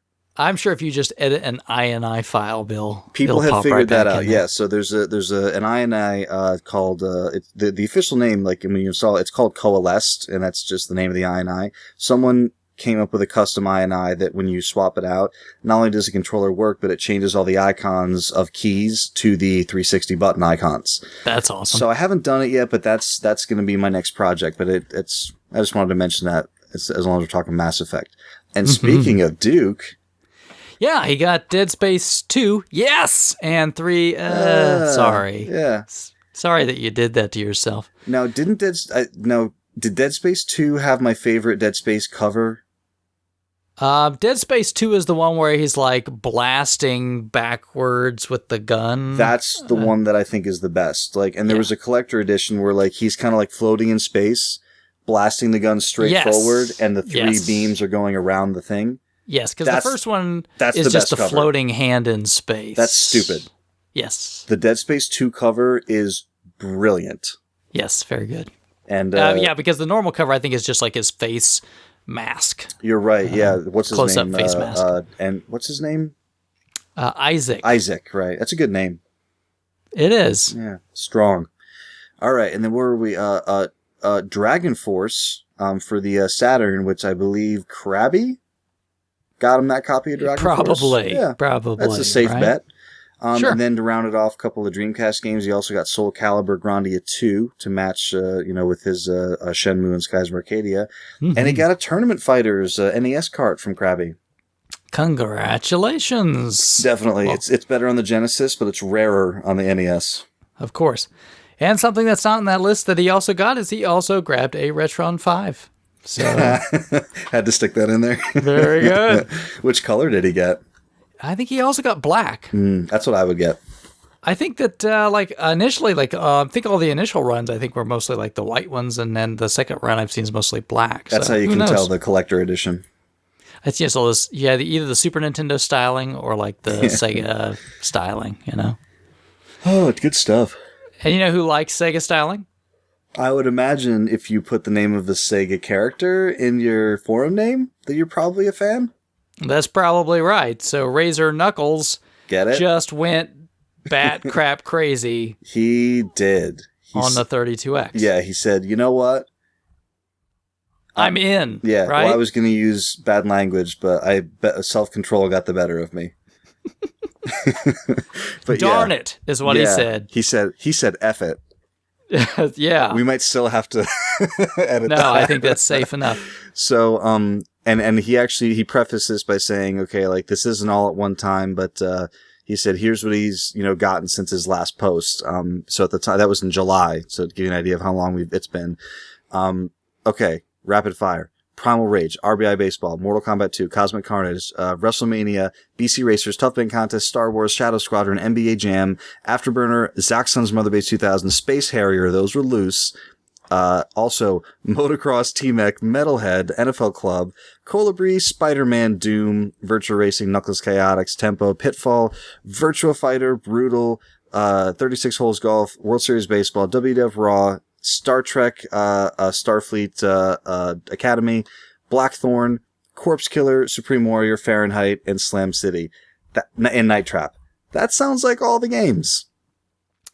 Yeah, and I see like Spider-Man is in there. Yeah, so, I mean, it's a cart, but that still counts.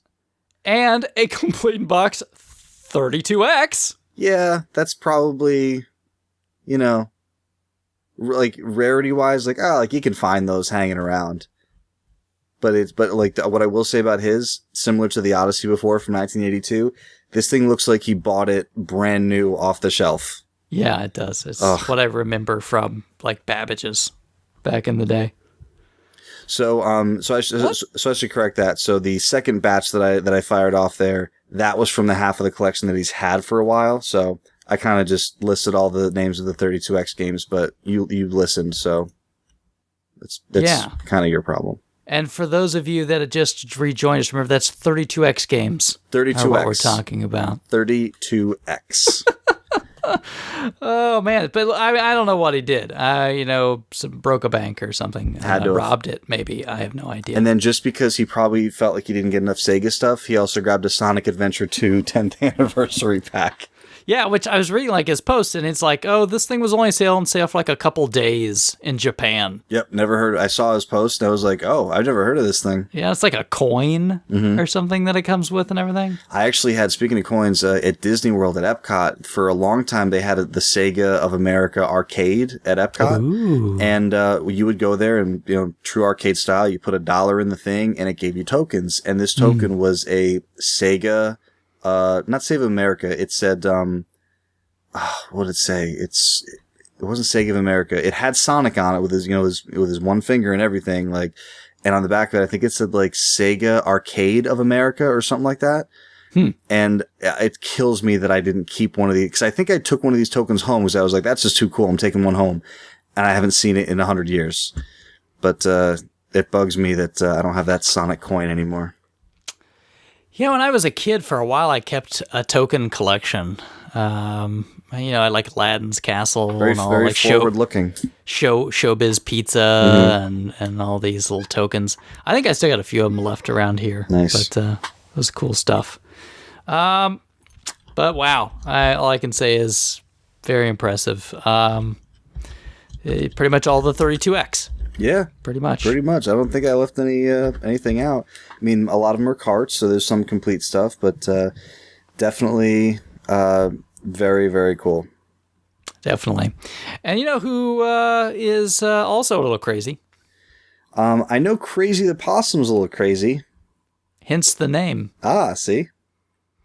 And he got 2 really big scores. So I'm going to say the second one that he got in this list, because not only is it my favorite between those two, it's one of the arcade machines that I hope to own someday. Oh man, I love this game. I love Mortal Kombat 2.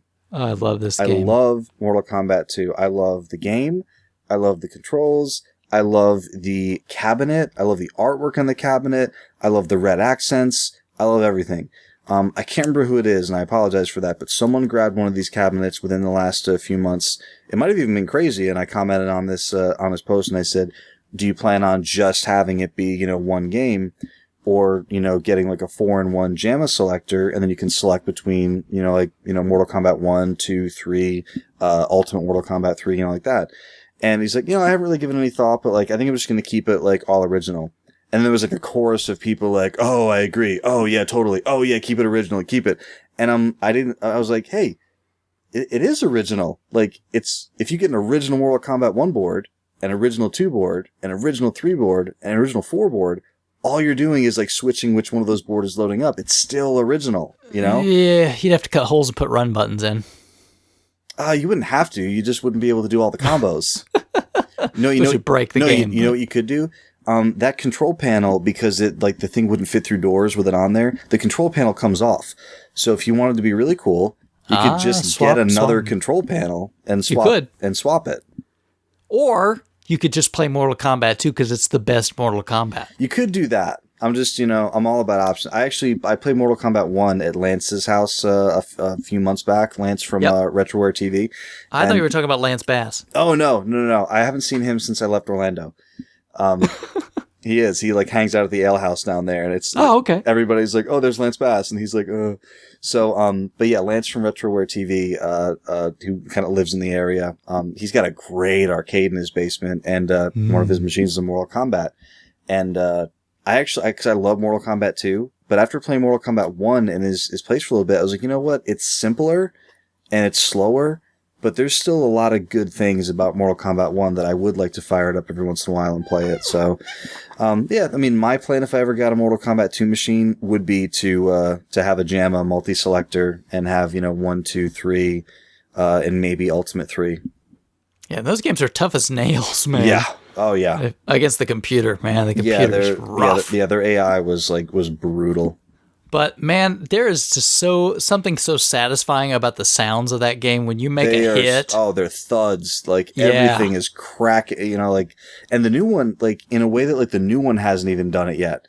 Like more, what do you call it? Mortal Kombat 8 or 9 or whatever. Like the new one. Just Mortal Kombat was the last one, right? And I think people refer to it as MK9 because it's technically like the 9th full release, and that's why the new one's called MKX or 10 or whatever you want to call it. Mm-hmm. But yeah, like even though like they've got this new sound design and like we're talking about the Mortal Kombat games, the new like like the new technology behind them, they still don't have that like primal like meat packing, like violent thudding, like strikes that the first couple games had. Yeah. And when you would like uppercut somebody, just the sound of that, and then like just the yell that you would get out of the people. Or I remember like when you would hit a dude up like before we'd go down to the pit, and you heard like those like screams. Yeah. It was so great. Or like, man, like the second one you'd play Jax, and you would do the throw move where he just slams them back and forth and back and forth, and just oh, so good. I love Mortal Kombat games too. So we don't even need to talk that he also got that other Galaga-like arcade game, do we? Yeah, I would.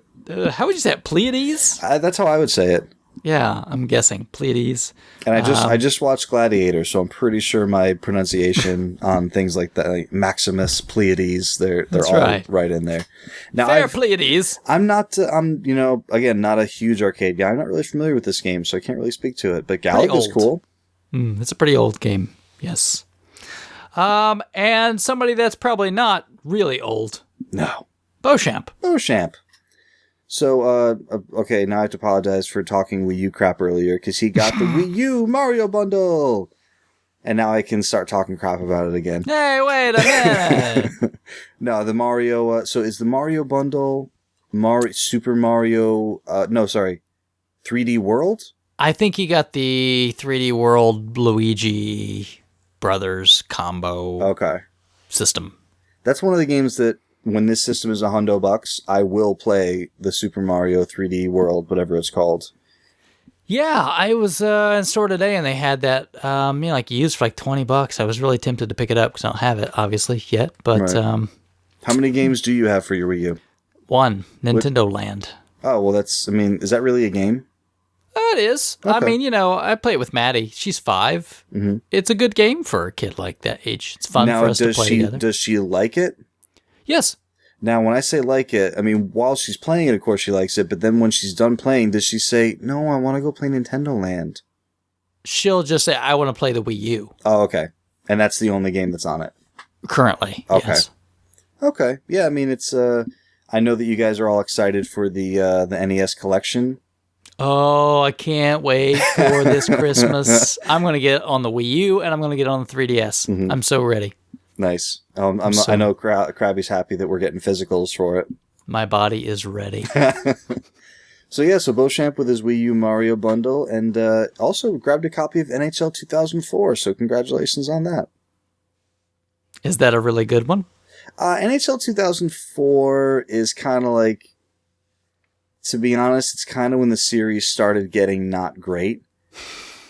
Started? Yeah, they kind of got, because remember, 2K2 or 2002, if you prefer, was the last year that 2K, that a competitor came out with a hockey game. Oh. So then a couple years later, it was like, well, we could do whatever we want. So like it started kind of getting like very like arcadey, but like EA didn't realize it was arcadey. Like I've said it before, but like you would slap shot the puck and like there'd literally be a sound effect of like a cannon booming if your shot was really powerful. And I swear, like you can YouTube this, the announcers. He's on fire! No, like the announcer, it got really bad. Like when someone would score, the announcers, they would be like making jokes, and it was like because the crowd would erupt, and then someone was like, the guy would say, "Oh, I spilled hot coffee on my legs." And then the other guy in the game said, "Those are my legs." So it's like, dude, they're doing like a routine. So it got really bad. And then in 2000, I think it was NHL 07 was when they brought in the skill stick. And what made them get better again, because 2K started releasing games on 360, and it's like, oh, okay, so the 2K games on 360 were easily better than the EA versions. So it took them a couple of years to catch back up, and then EA in NHL 07 or 08 brought in the skill stick, which means you could control the stick independently, like with one of the analog sticks. For my money, NHL 2010 is the best NHL game in the last 10 years. I've heard a lot of amazing things about 14, so I'll let you know. We are talking about the NHL EA NHL games. No, we're not, because now we're talking about Neo Magic Warrior. Neo Magic Warrior, good dude. We played Dominion, and he pulverized me. You remember? You were sitting right there because you refused to play any games. Yeah. Sorry, I played Tempest. Arcade. Well, too bad Neo Magic Warrior didn't pick up a copy of Tempest Arcade. So but he did pick up copies of what? Yeah, he did pick up some Xenogears. It's the month of Xenogears. It seemed a lot of Xeno. Yeah, Parasite. It's actually, I still need a copy of. No, sorry, I have Xenogears. I would really like the strategy guide, which I think Zag picked up. We said earlier, or Gamer Nick maybe. I think there might be one of those locally. Yeah, I'm getting up there in my remembering. I can't remember. But yeah, Parasite Eve 2. I played the first one, never played the second one. I don't know if it's got the same feel or if it's as creepy, but I love the first one. And I only have the second one. And I never played, I never finished Lunar. And that one for the PlayStation would be Silver Star Story? Yes. Complete? It would be. Uh-huh. Had a cloth map and everything. Yep. Traded my copy away a long time ago. Me too. I bought it at Babbage's. Yeah, when I worked there, like someone traded it in, and I put it under the counter for like 3 weeks until I could afford it. Sneaky. Yup. Pretty sneaky, sis. I was what I have become, what I've come to hate in like dude who like I'm convinced that there's like dudes at my local Goodwills that are just like hoarding all the stuff back there. Yeah, and then they have eBay stores. Mm-hmm. But I want to think, moving on to somebody that probably does not do that, because he's a good guy. That would be Mr. Sloman. Oh, Irving Sloman. Yeah, sure. Now, I always pronounce this game wrong. Okay. So, are you in the possession of the knowledge of how to pronounce it correctly, or are you confused like me? I believe it's just Tomba. Okay. That's how I was going to say it, but I never know if I'm saying it right. So Tomba 2, I think he overpaid. Sure. Because he only paid $1. He paid $1. What is that in Canadian? $700. $700, correct. If it's a magazine subscription, don't even bother. It's like 10 times as much, but yeah. 6 loonies. Tomba 2 for $1. I don't remember if he wrote down the price he got Suikoden 2 for, or Suikoden. $100. However you say it. $100. And okay, now, if this isn't Duke's favorite game in this entire show, Duke hearts. He less than threes Bravely Default. I do. I had to write that one in there just for that. Dang you if you've not played Bravely Default. I played like a minute of the demo, and I was like, I don't want to have to play this again. I know I like it, so I'm just going to get the game, and I still don't have it. You know, when you say that, I just want, I want to look at the heavens and scream no, and the camera just pulls back. But it's like $40. Not anymore. Yeah, it's like $40. Because it's good. You want to buy crap? You can buy NHL 2004. Oh, I can probably get that for like way less than what Bravely Default will cost me. Well, you guys all went through a thing where like you, Fleech, Crabby, like everyone was playing Bravely Default, and then it just went away. And you guys were all like, oh, we're not playing it anymore. Because I finished it. Nobody else did. And I was like, holy crap, that was great. And it was like, yeah. It's $33 on Amazon Prime right now, so that might as well be $35. Yeah, that's like 35 Tomba 2s. That rent, yeah, you could just sell your Tomba 2 and get a whole bunch of these. Well, what's not Tomba 2 is also another hard one to find. You got Silhouette Mirage. Yeah, this was a Working Designs one, right? Yes. that they brought over. Yeah, I don't know a ton about all Originally the working Saturn designs games, but yeah, it's I know whenever you see working designs, it means, oh, this game was good over there. That's right. And Nobody else wanted to localize it, so they did. Exactly. Now, as a big Ninja Gaiden fan, I threw this one in here for you. How do you feel about the Ancient Ship of Doom? Oh my gosh, it's so hard. That's the hardest one. So is one your favorite? Of Maybe the trilogy? 2. Really? So 2 could be your favorite of the trilogy? It's always really hard for me to say that, but I really like the Ghost Ninjas in 2. It's a cool mechanic. Yep, so we got Ninja Gaiden 3, Ancient Ship of Doom. He got now you're probably familiar with this, so the Earthbound for NES repro, because it wasn't released over here. So that's right. Would this be considered a fan translation repro? No, because somebody dumped a proto. Oh, gotcha, okay. There was a trade show prototype, and it got dumped. And it's a really long, complicated story because it just got dumped, and then it didn't make sense because it was called Earthbound, and we got Earthbound here on the Super Nintendo. So they kind of retconned it, and they did an edit where they changed a few things and called it Earthbound 0. Oh, okay. So the original proto dump is just Earthbound, but that's really too complicated. But yes, he got a repro. Okay. And then he got some NES carts, and I'm not going to drop any hints because I'm not paying what this game is worth. But one of the carts that he got was DuckTales 2, which I do have a box for. But no cart and manual, and that's a funny story. I actually had the cart and manual. I got it for a very low price. No. But I was like, you know what? I'm never just going to find a box for this game. So I remember back when you were having this conversation, we were like, I'm just going to go straight box. I'm just going to get rid of all this crap. So I was like, I'm going to sell this, and then I'll just get like a complete copy if I ever get one. So I sold it to help finance my Play Choice 10. And then recently Crabby was like, hey, do you want to buy this DuckTales 2 box? So I could have had a complete copy. And did you just sit for a minute like, son of a... I don't look back, and I don't, I'm not negative, usually with that kind of stuff. Like, if anything like that happens, I kind of like, well, what are you going to do? And then you keep moving forward, Buy it again. Exactly, yeah. You should find the person you sold it to and go, hey, remember me? Yeah, I should do that. He's probably on Nintendo H. I don't know if he's listening. Probably, maybe not. Who knows? So, but yeah, so I do want to mention though that Sloman, I think he said something in this post about that. This copy was. He called a friend of his and said, hey, do you want this? It's this much money. And the friend was like, yes, buy it. So then he bought it. And then we went back to the friend, and the friend was like, I changed my mind. That's so wrong. Now, I think it was at a store. So he was able to go back and he could have returned it. Right, so he can return it. But so I think that's the story, and he'll tell me if I'm wrong. But I think what happened was, so that happened. And then he mentioned that, even though it's on its way back, he's been using it as like the neener copy for his buddy. Like, hey, here it is. I got it. So I thought that was cool. Oh, geez. Well, up next, it looks like we've got Faux Khakis 79. For show.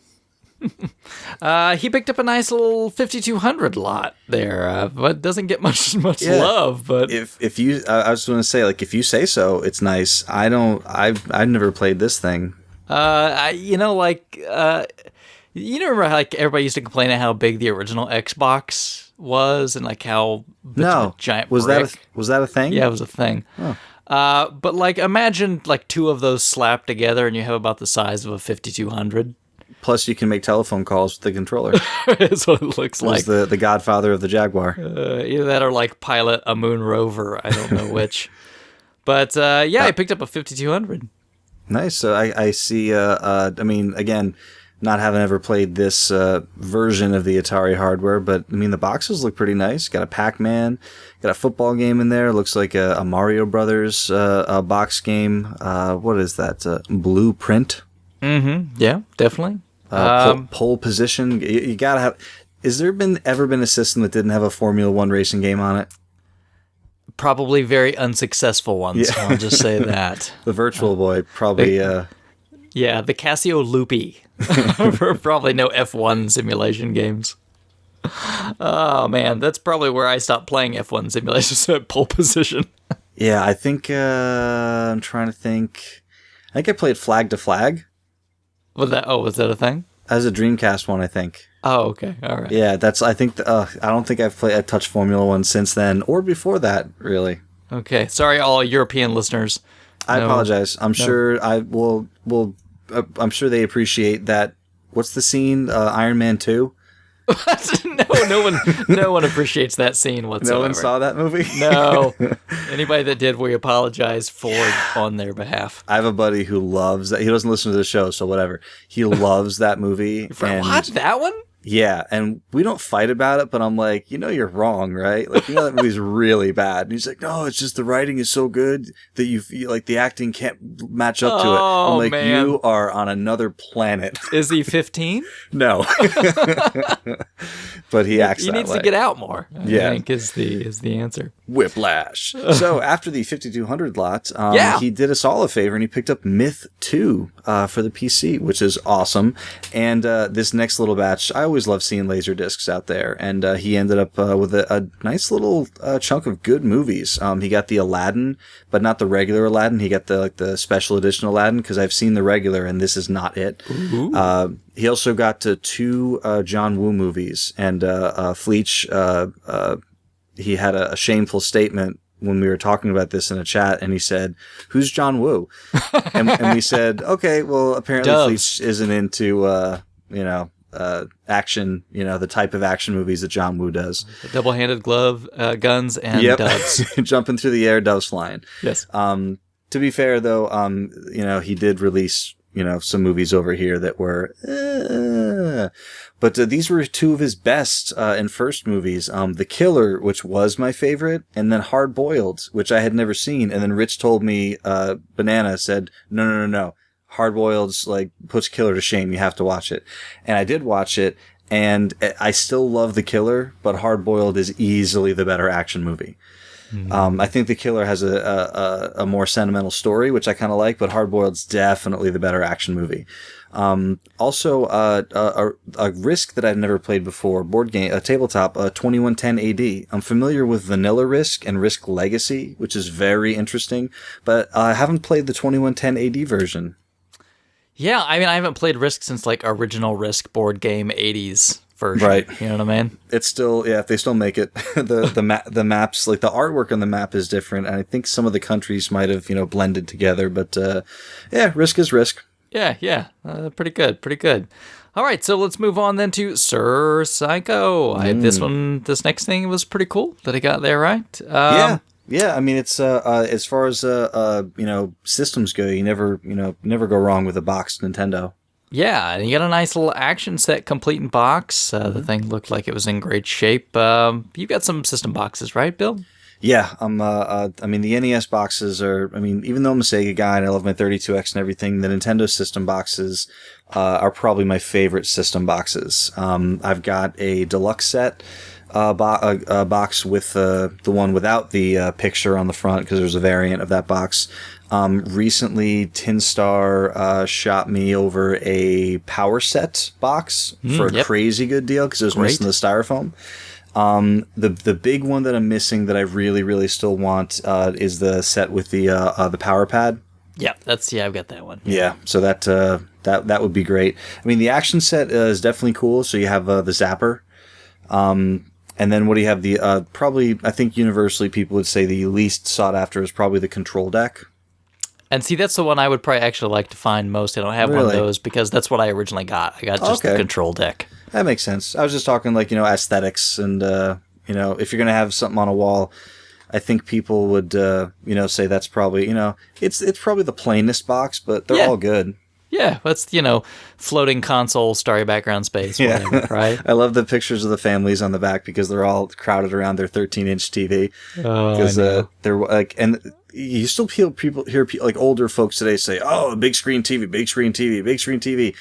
And I've heard young people say, 19-inch. Yeah, what do they mean? What do they mean, big screen TV? And I'm like, well, all the TVs used to be 13 to 20 inches, all of them. Yeah. There was no in between. It was 25 was the biggest console you could get. Oh yeah, and then you had to get a projection, which was 55, 60, 70, and they were those were the glory days. Yeah, something like that. Now I love this next game. Wind Waker. I love Wind Waker. I absolutely love Wind Waker. I he mean, picked everyone's up got the GameCube one, right? So, yeah, everyone's got their Zelda opinions, and this one had some backlash when it was first announced. But Wind Waker is fantastic. Yeah, there was a whole time period where games we got to be gritty and bloody, and no, it's cartoony. And, isn't it crazy how things change though? Yeah, like no one would bat an eye if something like that was done now. Like it's like there's like a different like thing to be angry at of the week. I think that there was this period of time where people wanted to feel like gamers are grown up. We're we're not kiddie things anymore, and they had something to prove, like a chip on their shoulder. Mm-hmm. So everything had to it's kiddie stuff. Can't do that crap. Thankfully, is gone. And then Gears of War came out. Yeah, and then people went, oh yeah, okay. Yeah. Oh, that's not what we wanted. We're sorry. Let's go play. Let's go play Wind Waker. Pretty much. And Double Dash. Yeah, Mario Kart Double Dash, which I like, but I think Crabby is not a big fan.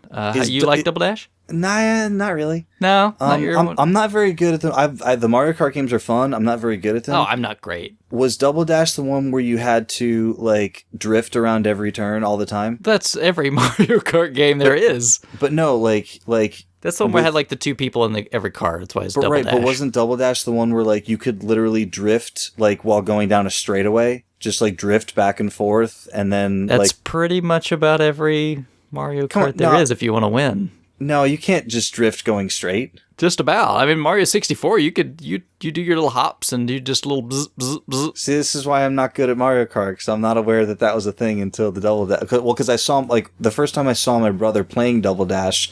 Because I wasn't into Mario Kart for a little while, like after the 64, and I just saw him doing that. I was like, "Why are you drifting all the time?" And he's like, "Oh, it's just it says how it works. You boost, you get a boost, right? That's how you do it." I guess I don't get. You know what I don't like about all the Mario Kart games, and I know that this is on purpose. I know it's You're not gonna a flaw. anger some people. Oh yeah, and that's fine, and no, they'll be fine. They like their game. I don't like that you. I love strategy. I love making decisions that matter, and I love your decisions like having an impact on the game. I don't love that you can be doing things like totally right and come in like 7th place. Blue shell. Yeah, like I just don't like that. Like if it's to be fun, if it's like 4 or 5 people in a room having a little like racing tournament. Oh, Jerry won this time! Yay! Right, yeah.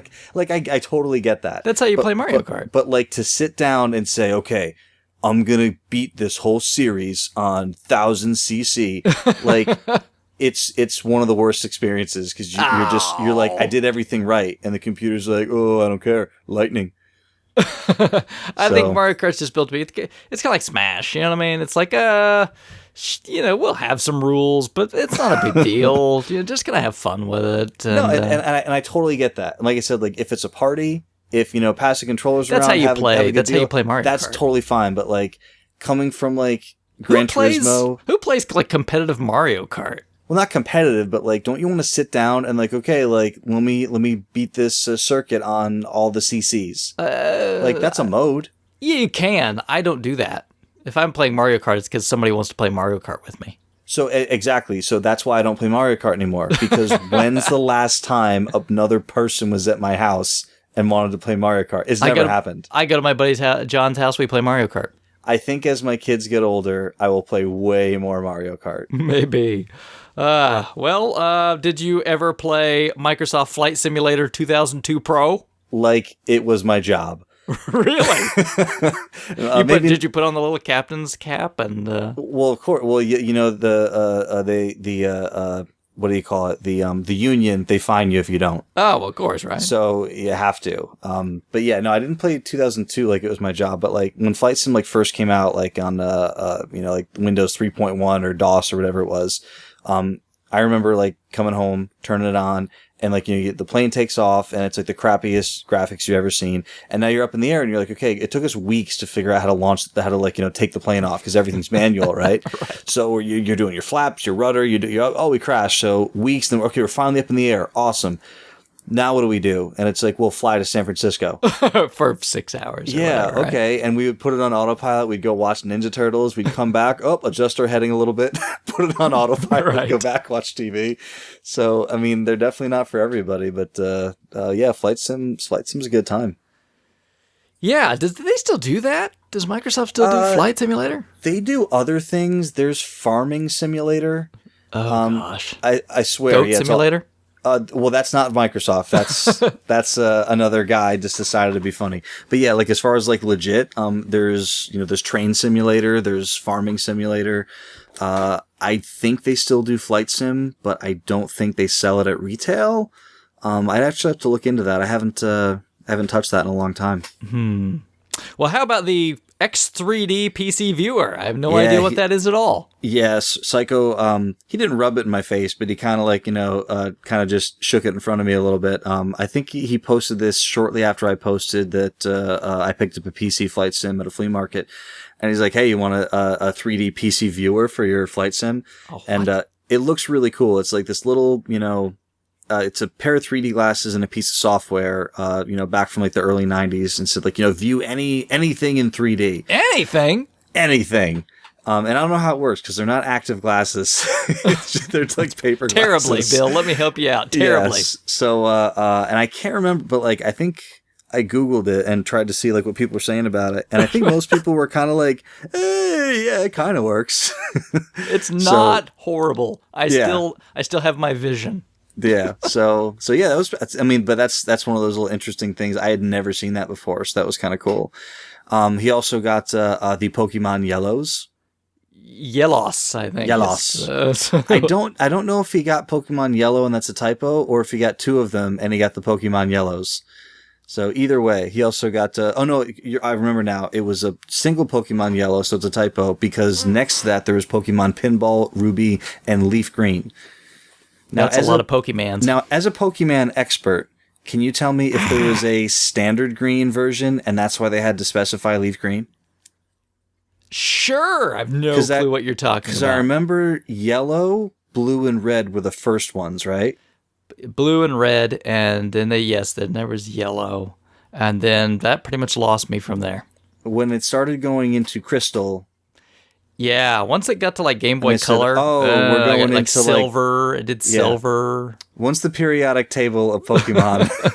That's right. Once you hit Pokemon Plutonium and Boron, Pokemon Nitrate. That's right.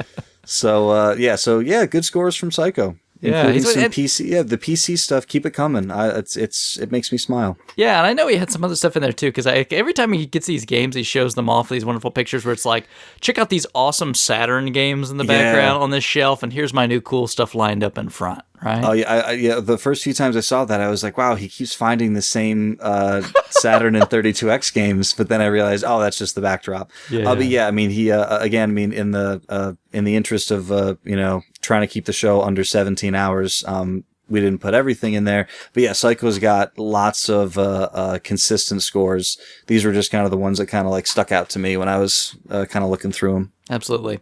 Up next, a couple things did stick out for me for this next person for sure. That's Addicted. Are you addicted to these scores? Hey! Boy, that was bad. Here all week.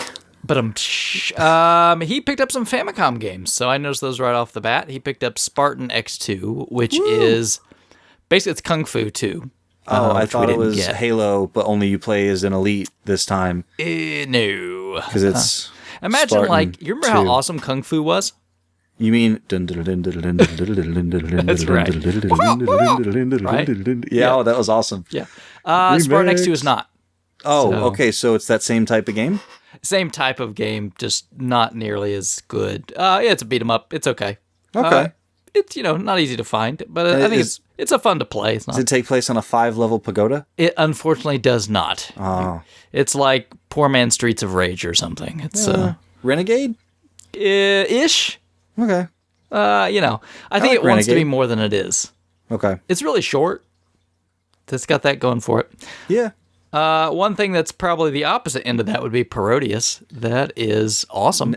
Is this a totally different game from the Praticus conflict? Yes, completely. Okay. Thankfully, it's a completely different game.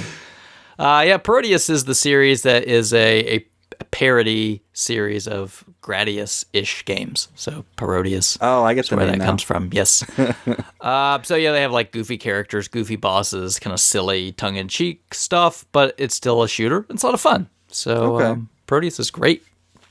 He also picked up Madara, which is an RPG from Konami that has a pretty awesome soundtrack to it. So who knows? Maybe I'll see if I can sneak that one in if I haven't used it already for this show. But it's pretty fantastic. Moon Crystal, which I'm a bit jealous of. Moon Crystal is an expensive Famicom exclusive platformer that's pretty cool. So wonderful job on grabbing that one. And then when you say expensive, do you mean expensive there or expensive here or both? Both. Okay. Because I would figure that a game that didn't come out here and is platformy, which means you don't really need a whole lot of language to play it, would be maybe more expensive here. Yeah, it's a hard to find game. Period. It's pretty uncommon, so it's going to be north of 100 usually, pretty easily. So, is it a Blockbuster exclusive? No, unfortunately not. Maybe I'm pretty sure Blockbuster wasn't a thing there. Was it? I don't know. You know who was a thing? Who? Dio. Dio? And you know what Dio sang about? What did he sing Holy about? Diver. You segued your way Terribly. right out of Blockbuster. Tried my best. Into Holy Diver. But he picked up Holy Diver for Famicom as well. That is a pretty cool action platformer.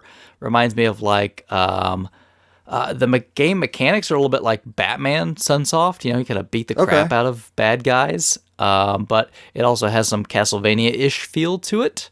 Ooh. With like some magic weapons and stuff. You have like magic you use. That game sounds like a Rainbow in the Dark. Something like that.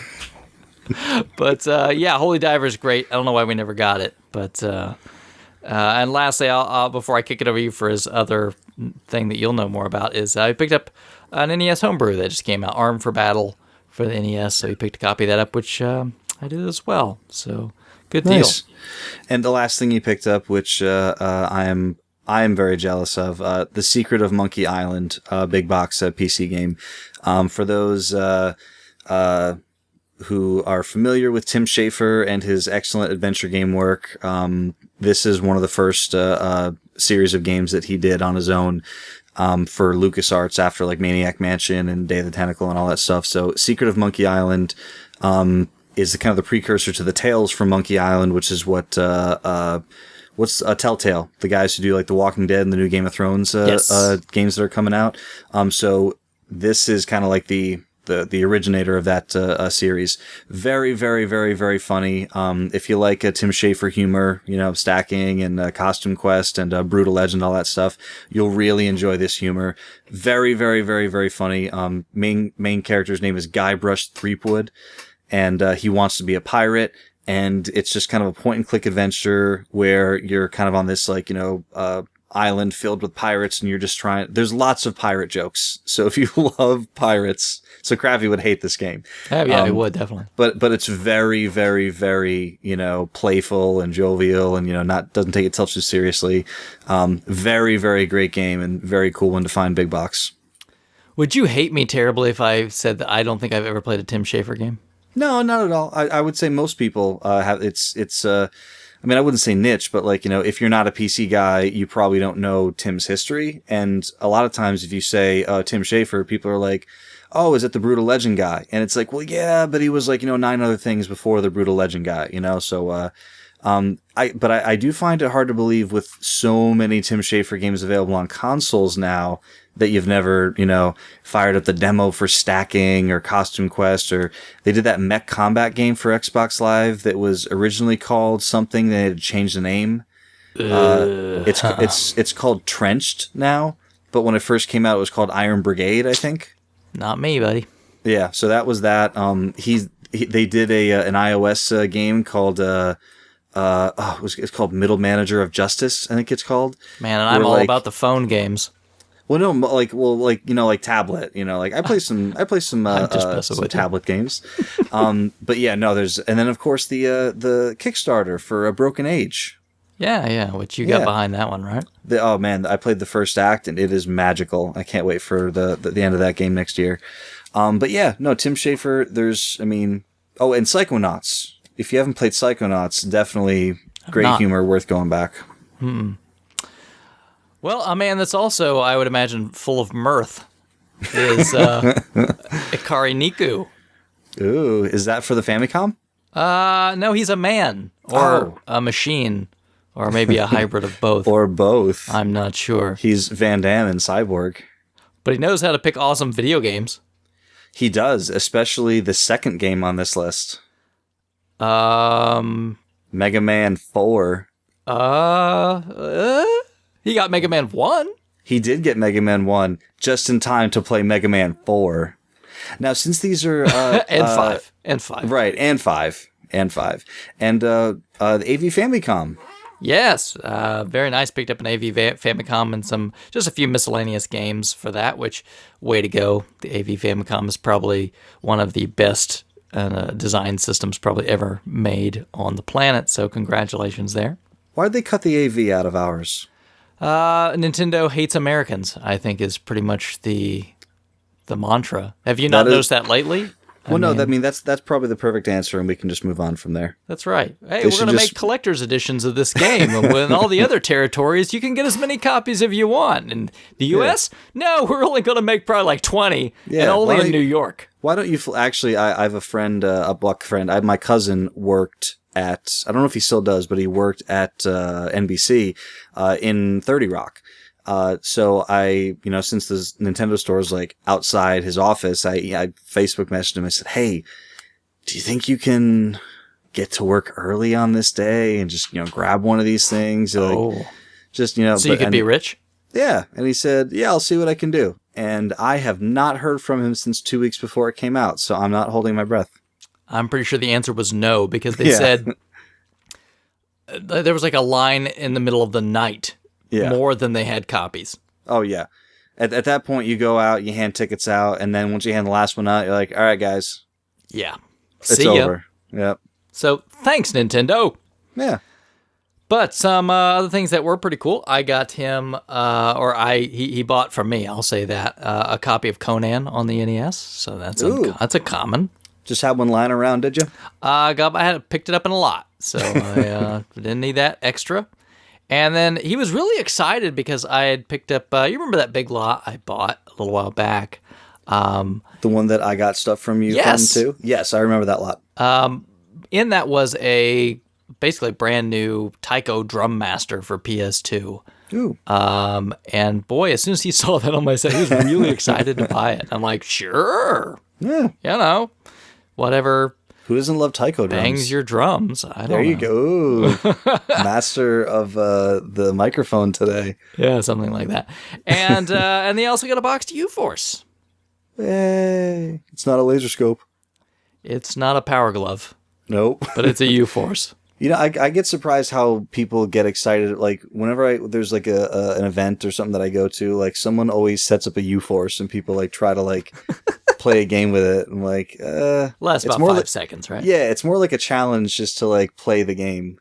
It's just like when anybody actually tries to play a game with the power glove. Right, like here, like try to actually play Punch-Out with the power glove, and nobody's beating Joe. Yeah, it's like there's a reason that there's a control pad right on the arm. Right. Because in about 2 seconds, you're going to be like, screw this. Like the kid in Wizard. Like he unveils the glove out of this, like, Samsonite briefcase, and then he puts it on, and then he just plays it with his fingers. Of course, because why wouldn't you? Right. But a man that would never dare to defame the name of the Power Glove would be Grey Ghost 81. I would hope that he wouldn't, because he'd have his ghost card revoked. That's a thing. Yeah. Card carrying ghost member. Sure. This next one, it's a shame that Crabby's not around. I'm sure he would probably like to talk about Project Cross Zone Limited Edition for 3DS. Oh, that's how you say that? I believe so. Okay, so it's like a Street Fighter Cross Tekken? Yeah, like everything in Japan, for some reason, when there's a giant X, it's cross. It's not.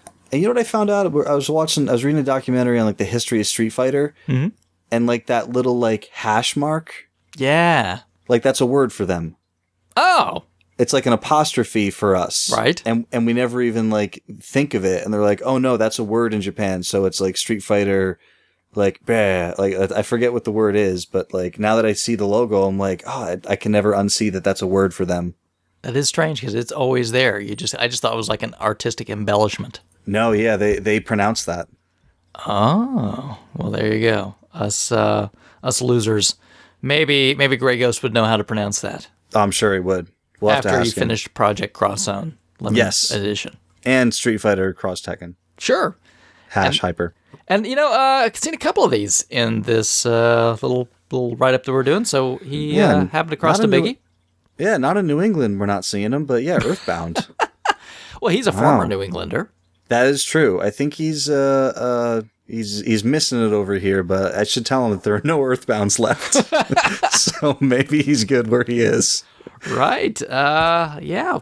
It's interesting to see these kind of come out of the woodwork. It really is. I kind of feel like maybe people who have had them for a while are like, okay, I've had this for a while. It takes up a good amount of space if you have the box version, and I would like some money to buy some other things. Sure.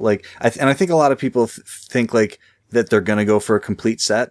And then maybe when they realize that they're not going to do that anymore, or they got as close as they wanted to, they're like, oh, okay, time to move on. That happens a lot, so. That, and let's be honest, these things are not, I mean, they're not incredibly rare or something. They're just in demand. No, so. Right. They're just, they're cool. People like them, but yeah, I mean, Shadow talks about this all the time. People talk about what they think are rare games on the site. Yeah. There's a huge difference between rare and expensive. Yeah. So there are games that are expensive that are not rare at all, and then there are games that are both. So this is one of those games that commands a little bit of a dollar tag, but you see these a lot. Sure. Maybe not a lot, but more than, some others. I'm going to guess this one probably demands a very small price tag. Yeah, you know what? I saw this and I was like, you know what? It's a GameCube game and it looks cool. I didn't know if Crabby would say, oh, no, this is like one of the best GameCube games ever. No, I think he actually did one of his old write-ups about this game. Oh, really? In the long ago? Yes. So part number 3? Yeah, he used to write this Unloved segment. I like that segment. Yeah. He's coming back to that. Well, he should. I mean, it was really good. He did one like a month ago. I think he's bringing it back. Well, he should resurrect the PN03 Unloved review. Well, it's about time that all of these, I think the Kickstarter is imminent for part number 4. PN04. Right after Mighty Number 9, right? Right. And serial number 4762558Z4. You think the next one will get a Kickstarter for a sequel? I don't know. You got to stop naming your games silly things. Go Hyper Grind? Yeah, speaking of, he also picked up Go Hyper Grind. How's that silly? I think that's the sequel to Jet Set Radio. I'm pretty sure that's what they were going to name Gears of War right before they changed it. Yeah, go, Hyper Grind. What do you want me to do? Just go. And then what do you want me to do after I go? Hyper Grind. Grind in a hyper manner. That's what I think that's what it's called when you chainsaw gun a grunt. You're probably right. That's the Hyper Grind. This next one I'm shocked ever came out on this console. You know what? I've never played it. I've seen it, and it's one of those things that I'd love to have in the collection because I love Civilization. Yeah, it's probably cheap. He picked up a copy of Civ 2 for the PlayStation 1. Does it have mouse support? You know what? That's a good point because Probably there was a mouse. Yeah, that's a real good point. Remember when consoles had mice? Yeah, and plastic mouse pads because that's the most comfortable way to operate a ball mouse is this firm piece of plastic. Sure. So that you could write the Office theme song in Mario Paint. So, but yeah, Civ 2. I mean, I didn't get into Civ 2, to be honest, until a little bit later. And I was a big Civ 3 guy. But Civ 2 on PlayStation, I would love to grab a copy of that just to go back and look at it. I'm going to guess you can probably find it if you barely search. If you probably grab a PlayStation lot, you'd probably grab one. Right. Unless I'm totally unaware. But man, up next we've got another heavy hitter, right? Techie just knocked it out as usual. Like, what does he do? Does he just? Always I know he's bought stores. How does he find this stuff? He lots of. I mean, from most of his posts that I read, because he's someone that I try and follow. A lot of Craigslist posts. A lot of like, like I left work to pop by the store, on the way on and lunch. Bought the store, right? And a lot of like, oh, saw this on Craigslist, and then that guy pointed me to another guy. Like he's always closing. But yeah, he definitely And I believe, I don't know if he wants me telling people where he lives, but he's in the Pacific Northwest area in what I'd probably say is a more rural area. Oh, there you go. So I don't think there's a billion people competing with him, which, works out great for him. So, like, he's got that area, and then, like, the Pacific Southwest Zag has that area, and that covers the West Coast. Well, Techie has like Northern California to Vancouver. Like that's how much. That's a big area. Yeah, he probably has that whole area on lockdown, with maybe the exception of Portland, because that's a pretty decent collector bed. Maybe he needs to open Game Quest 2. Ooh. I've already told Crabby, like, let's open the other one over here, and then we'll slowly open up stores connecting the two of us with like this underground railroad of game trades. So. Oh, man. But I see up front that Tiki got a copy of Lunar 2 on the PlayStation with all the little embellishments and goodies that came with that one. Yep. Lunar 2. And man, they packed those things full of goodies. Oh, yeah. I saw one of these at the store the other day they were putting like a stupid price on it at this store, but it was missing a bunch of the stuff, and they still wanted a stupid price. So it's pretty cool when you see it with all the little embellishments and goodies that came along with it. So, definitely. Pretty nice. This next one, though, oh, man. Did you read the story about this? Do you remember? I don't know if I did. I don't know if I hit this one. So Techie goes into a pawn shop, and, he's just looking around the pawn shop, no big deal. Looks kind of in the back of, like, a glass case. Yeah, there's a copy of Evo for Super Nintendo back there. Okay. Is that good? Yeah. That's a pretty expensive, hard to find game. So, hey, wonders how much it is. $6. It's $6. As you can imagine, of course, he buys it. But this doesn't happen? You mean he didn't leave it there for the next collector to get excited about it? No, because he's not dumb. No. That's what I like about Techie. He's not stupid. You might have angered Salza. I'm teasing. It's a joke. But man, Evo for $6 stinking dollars in a pawn shop. So I think if that anything else, it just tells people that keep the dream alive, right? Yeah. It's out there. It's possible. You could find it. You could. Also, Powerball is up to like 380 something million right now, I think. So just have Techie buy the tickets. Yeah, because there's your winner. Right. And then did you see this? I bet this lot probably had you salivating, right, Bill? Yeah, I saw it and I was like, is that my stuff? It's like, oh no, it belongs to someone else. I also love that there's like just a pile of manuals. Oh man, I would love to dig through those. Oh yeah, don't you just love what if I ever get that game and it doesn't have the manual? I want this. So a huge stack of manuals, and the first thing he said was, once I'm sorted out, I'll post them to give people a chance to grab what they need, which is excellent. Yeah, which I'm going to say something. This was like 2 months ago, and I don't think I've still seen that post. Yeah, this was August, but to be fair, I mean, that's a lot of stuff to go through. And we and Techie have done, you'll see in my thread that we did do a deal. It was on some other stuff, not this stuff, but I think he'll be true to his word. Also 28 boxed Nintendo games in this, and he said many of them were in clear protectors. And for how much? Oh, I mean, money doesn't matter. What? Money's not an issue. It is an issue when you're paying about $5 a piece. This is very close to like one of the best boxed lots I ever got. It was about $5. Evo, yeah, it was about $5 $5 NES cards. There's a Power Punch box. There's Stunt Kids. He's got Tecmo Super Bowl in there. He's got a black box game. He's got Urban Champion and Pro Wrestling are both in there. X-Men's in there. Rocketeer, which isn't super rare but not easy to find in the box. He's got Indie Heat box, which isn't easy. He's got Blades of Steel, Track and Field 2's in there. The rarer of the wrestling games, the Steel Cage Challenge. I think you already mentioned Power Punch 2, but yeah, these are games that, I mean, if you see any complete or boxed Nintendo game for $5, you buy it. Well, there was one I just saw the other day. I'm like, that's $20. I'll buy it. You know what I mean? And yeah, so that's a great lot to come away with. And he got Barbie. He did get Barbie. I still don't have Barbie. Uh-oh. I know. Danger. I know. Mark your Secret Santa calendars early. Who's running Secret Santa this year, Bill? I think that when's this going to be posted? Next week? Yeah, probably somewhere around there. Yeah, so by the time you hear this, Secret Santa will be announced like very shortly after the show is posted. Oh, there you go. And so maybe we know who will get hooked up with Techie. Yeah, I'm sure it'll be totally random. Right. Techie was the first person I was matched up with the first year we did the Secret Santa. Oh, you were a lucky man. That's how we became buds. Yeah, I got the box and I was like, I'm so sorry. I feel like I undersent because he's not only is he find all this great stuff. He just wants to give it to people. He's a really good guy. Really good guy. Good dude. And it doesn't stop there, right? Oh, of course not, because it wouldn't be him. Right.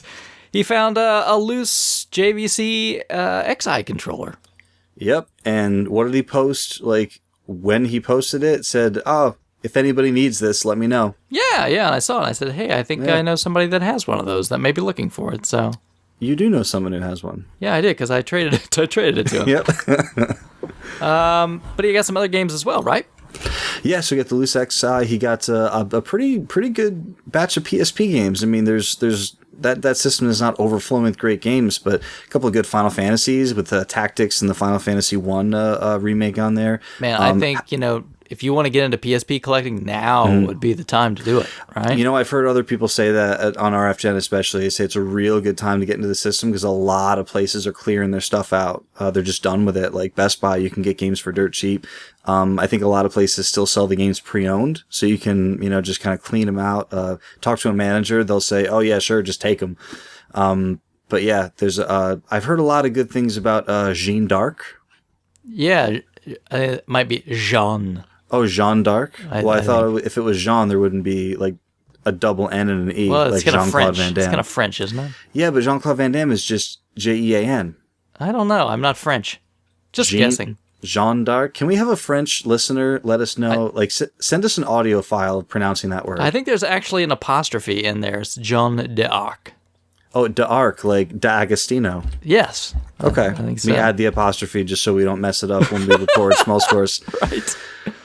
Oh, so it's like Jean of the Arc? I guess. Again, I'm not French, right? Okay. I'm not French. Techie, play the game and just tell us what the Jean and the d'Arc are. Right. Also got Capcom Classics, another version of Lunar to go with his PlayStation version of Lunar 2.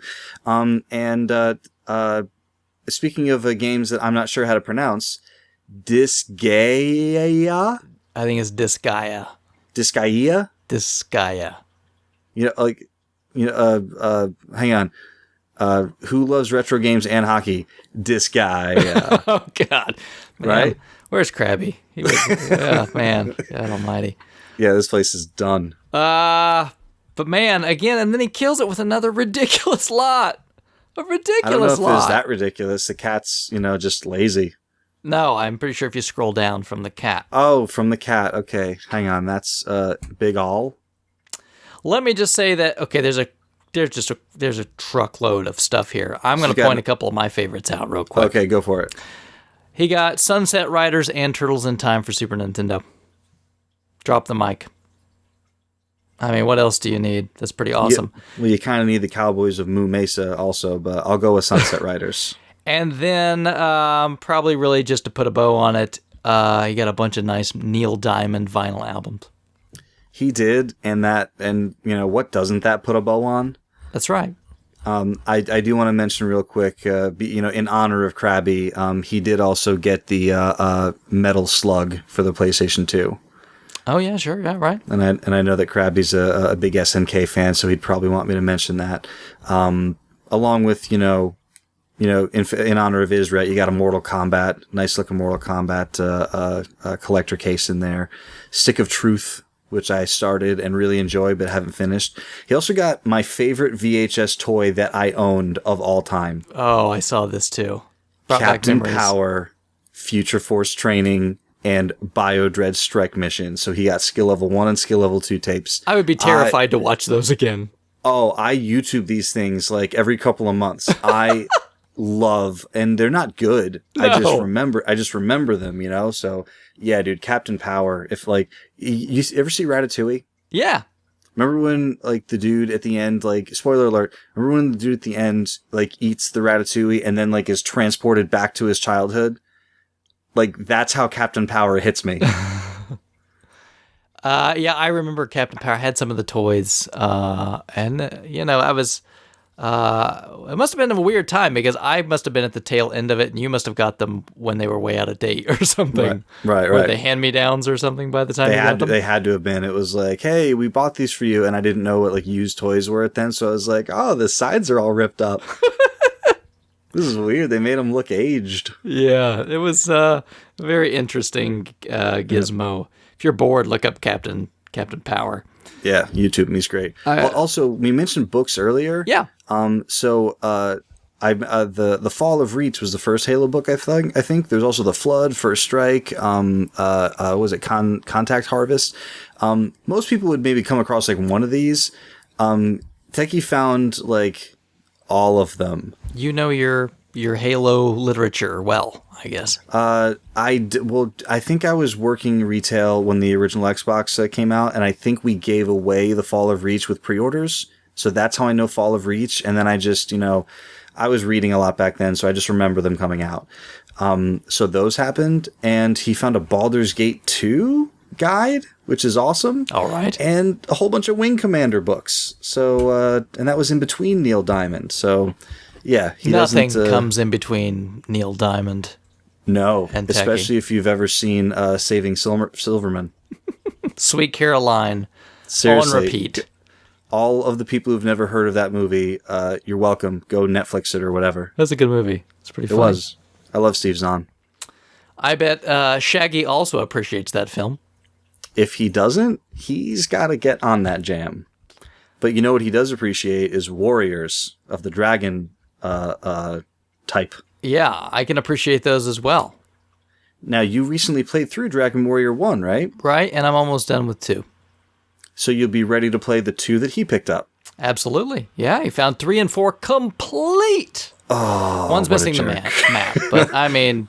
That's okay. I'll allow it. Yeah, come on, right? Yeah, seriously. The only time I've seen Dragon Warrior 4 at a flea market once, and I think they wanted like 115, 120. Gosh, yeah. And it was missing the manual. And I was like, no.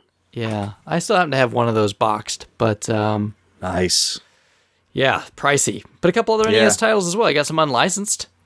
Yeah, Baby Boomer. I used to own this one. I played a little bit before I sold it because I, made the decision to shun unlicensed, unlike you. What's wrong with you? Yeah, Baby Boomer is a pretty decent one. I sold it for decent monies, so probably a good little title. And one that's not a good title. Tiles of Fate. I'm not familiar with Tiles of Fate. Is that like just another word for Tetris? No, it's just like this. It's just not a very pleasant. It's one of these American video games, unlicensed titles, and like all of those are really bad. Like AVG? Yeah, it's basically like a lot of Sachin carts just brought over here, unfortunately, and dumped onto our shores. Games that would have lived in rental stores. Bad stuff. Yeah, sounds bad. And you could probably go back and kill Tiles of Fate off if you hopped into Mario's Time Machine. You're getting better at this. And it looks like Crabby did jump in the Time Machine so he could go back and not play Tiles of Fate and just give Mario's Time Machine to Shaggy. Good on Crabby. Man, I never understood why they made these games.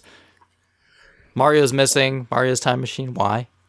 I'm sorry, this isn't a Mario one, but I recently picked up Mickey's Safari in Letterland. Oh yeah, right. And I fired it up for a minute, and I was like, that's actually pretty impressive with the sound they're able to get from Disney characters on the cart. But 10, 15 minutes into it, you're like, okay, I get it's for kids, but did this have to be made?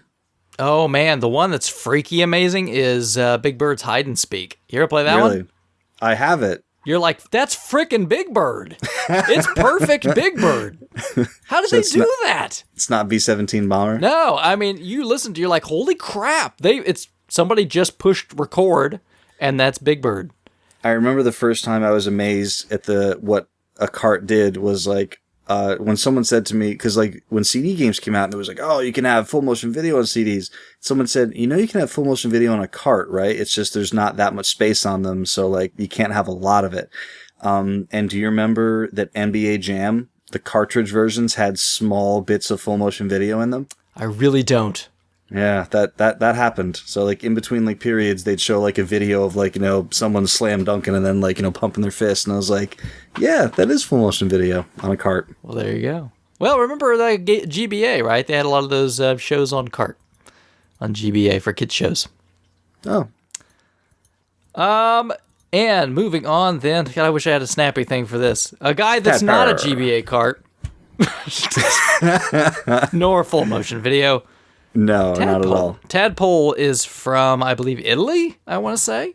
That is an Italian flag, so unless he's punking us, then he's from Italy. Yes, but Tadpole, again, it's another one of these lots, so I just go, you gotta be kidding me. Right, so he just received the post says a massive original Nintendo haul about a week ago. He says, I believe it is just over 460 different titles. Oh my so gosh. now he's going through each of them. But you have to think, like, even if you got a good deal on 460 like boxed games, yeah, that's still like, and he didn't say if it was within the country or I mean, there's no way this is like overseas shipping, right? No, these are they're PAL games, so right. That's a lot of euro. Yeah, there's I mean, they look like bigger boxes, and I thought some of the PAL games were smaller boxes, right? Some of them are, but a lot of them are just standard size. Okay. There's a few, like some of the black box games, kind of like these weird little boxes. Yeah, it's a beautiful, beautiful picture, but when you see kind of like what it's surrounded by, like almost every complete box N64 game, it looks like Tadpole might have a couple dollars lying around. Yeah, I think Tadpole, either that or he's going to be paying these off for a long time. Hey, some people go to college. Some people buy Nintendo tapes. And some people want every box Nintendo game. Yeah, but if you look like the other stuff that's sitting around in his collection, you're just like, oh, here's like all the N64 boxed games. Yep. Probably all the Power. Here's all the Sega Master System games. Yeah, I mean, like, you could, like, really squint in and see, some of the things that are in there. But, I mean, whenever you get a lot of 460 Nintendo games, it's almost impossible not to have some uncommons and rares in there. I mean, I've got 450, and I've got some, some really, really good ones, and I've got some really common ones. All I've got to say is, Tadpole, if you have an extra room and you don't mind somebody hanging out in Italy for a little while, I just realized how depressing it is that this guy bought more complete Nintendo games than I own at one time. Poor Bill. Yeah, it's a hard life having like only 430 complete Nintendo games. It is. Man, I feel for you. So I guess we should move on to Tin Star. Who hates Nintendo? That's appropriate. Also hates cardboard and paper. He does, but Xbox... Disc only. He's a disc-only collector. He loves disc-only Xbox games. I guess he's, taking a change for the worse. Right. He picked up a PAL import, Dodonpachi Resurrection, which is, I believe, a shooter that we didn't get. I think that was released as Super Mario 2 here in the States. Oh, yes, right. I forgot about Super Mario USA. Yes. Right. The Lost Levels Part 2. Something like that. But, pick that up. I mean, obviously, he's a really big 360 collector player. He will have all Sega. of the 360 stuff. Yes. I mean, we mentioned earlier he's recently got out of the Saturn game, probably to make more room for all the Xbox 360 games. He probably has about all of them. He's got to be close. I mean, he is prolific. He has a lot of the imports. He's one of those crazy achievement hunters. Mm-hmm. And I don't mean crazy in a bad way. It's just something I couldn't do. Sure. And then he also picked up a piece of vinyl. It's not Neil Diamond. It's not. So it's almost like, why are we even mentioning it? It's Surgical Steel. Yeah. It is one of the coolest covers ever. It is. And then he picked up a lot of Odyssey 2 games, right? Yeah. Again, I'm not super, familiar with the Odyssey 2, but they are definitely Odyssey 2 games. Well, and I see in that list there's like Attack of the Time Lord. And I think back when we talked to Newpoil a million years ago, I think he mentioned that was like the last one he had to find, which awesome. was a hard one. And he also has Atlantis here. So Atlantis. You don't see third-party games on the Odyssey 2 very often, so... They're like third-party games on the 32X. Yeah, exactly. They're very rare. Do they ever exist? So besides the Odyssey stuff and the surgical steel, nice big lot of 360 games, including Skylanders Swap Force. So him and Titastar can just start leveling up their Swap Forcers. You mean him and Zagnorch, right? But That's what I meant. I'm sorry. Yeah, that was because of their Skylanders love. That's a Zagantin. That's a bromance waiting to happen. I think it's a bromance party. Mm-hmm. I actually really like the Sega Smash Pack Volume 1 that he grabbed too. Yeah. Sega eventually just gave it away with the system, which I think was a really smart move. Mm-hmm. Even though it really was just a whole bunch of Genesis games. So you're like, you just sold me your brand new system and gave me games from like 2 systems ago.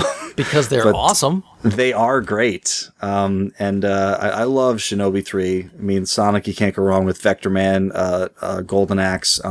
Really good little... And it's probably not expensive. So Sega Smash Pack if you want an easy way to play small Genesis games on the Dreamcast. There you go. Or just play them on a Genesis. Yeah, could always do that. If you don't mind getting all your power bricks out of the closet. Mm-hmm. Now, another man that invested a few bucks this time around. You have to. I saw a guy with one of these at... when we were at Too Many Games last year. My buddy Mickey was selling one for like $1,200. Oh, my goodness gracious. I think he sold it for close to that. It took him a few months, but he sold it for close to that. For a buck. For a Sculptor's Cut manual. Yeah, and I don't know what Tech Wizard paid for this. But I don't know either, but... not cheap, I can guarantee you that. No. If you bought it from someone who knew what they had, not cheap. Yeah. So congratulations on Sculptor's Cut Manual, because, even as not an N64 guy, I know that's a thing that you always have your eye out for. That's right. And something that I would trade for piles and piles of the other.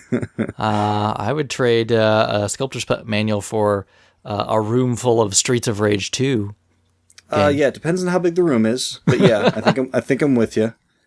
A pallet of Streets of Rage 2s? Yeah, I think a pallet of sealed Streets of Rage 2s, I would trade a Sculptor's Cut Manual I'd do for. That. That's easy. But yeah, he picked up... Too bad he only got one. Yeah, he did. But probably it's enough for him. He couldn't afford any more after he bought that manual. Yeah, that's a big purchase. That's a good one. Yeah, man, I love Streets of Rage 2. Probably one of the best games ever made. It has to be, right? It has to be. Invader G2, I'm sure he probably has a burning love for Streets of Rage as well. Although he didn't get it. He got some other cool games. Someone's love is burning because I believe love never dies. Or you should have your doctor take a look at it if your love is on fire. No, I mean love never dies as in the tagline from Bram Stoker's Dracula. Oh, it doesn't? For the NES. You just have women crawling up the ceiling, right? You do, and you're Gary Oldman, and you have a third arm that catches the thing that falls when you bump into Winona Ryder in the street. Oh, Winona Ryder. Remember when Winona Ryder was a thing? Yeah, remember Winona Ryder? Last thing I saw her in was Mr. Deeds. Yeah, what happened there? I don't know. I think she's dead. I don't think she's dead. She probably, Please fact check that. You know who isn't dead is Parasite Eve, because she made a part 2, and Invader G2 got it.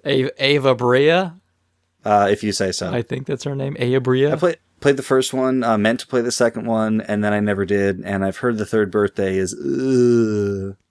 Birthday E? Birthday Eve? And he also picked up some Axe body spray. No, Axley. Oh, Axley. Oh my gosh, I want Axley.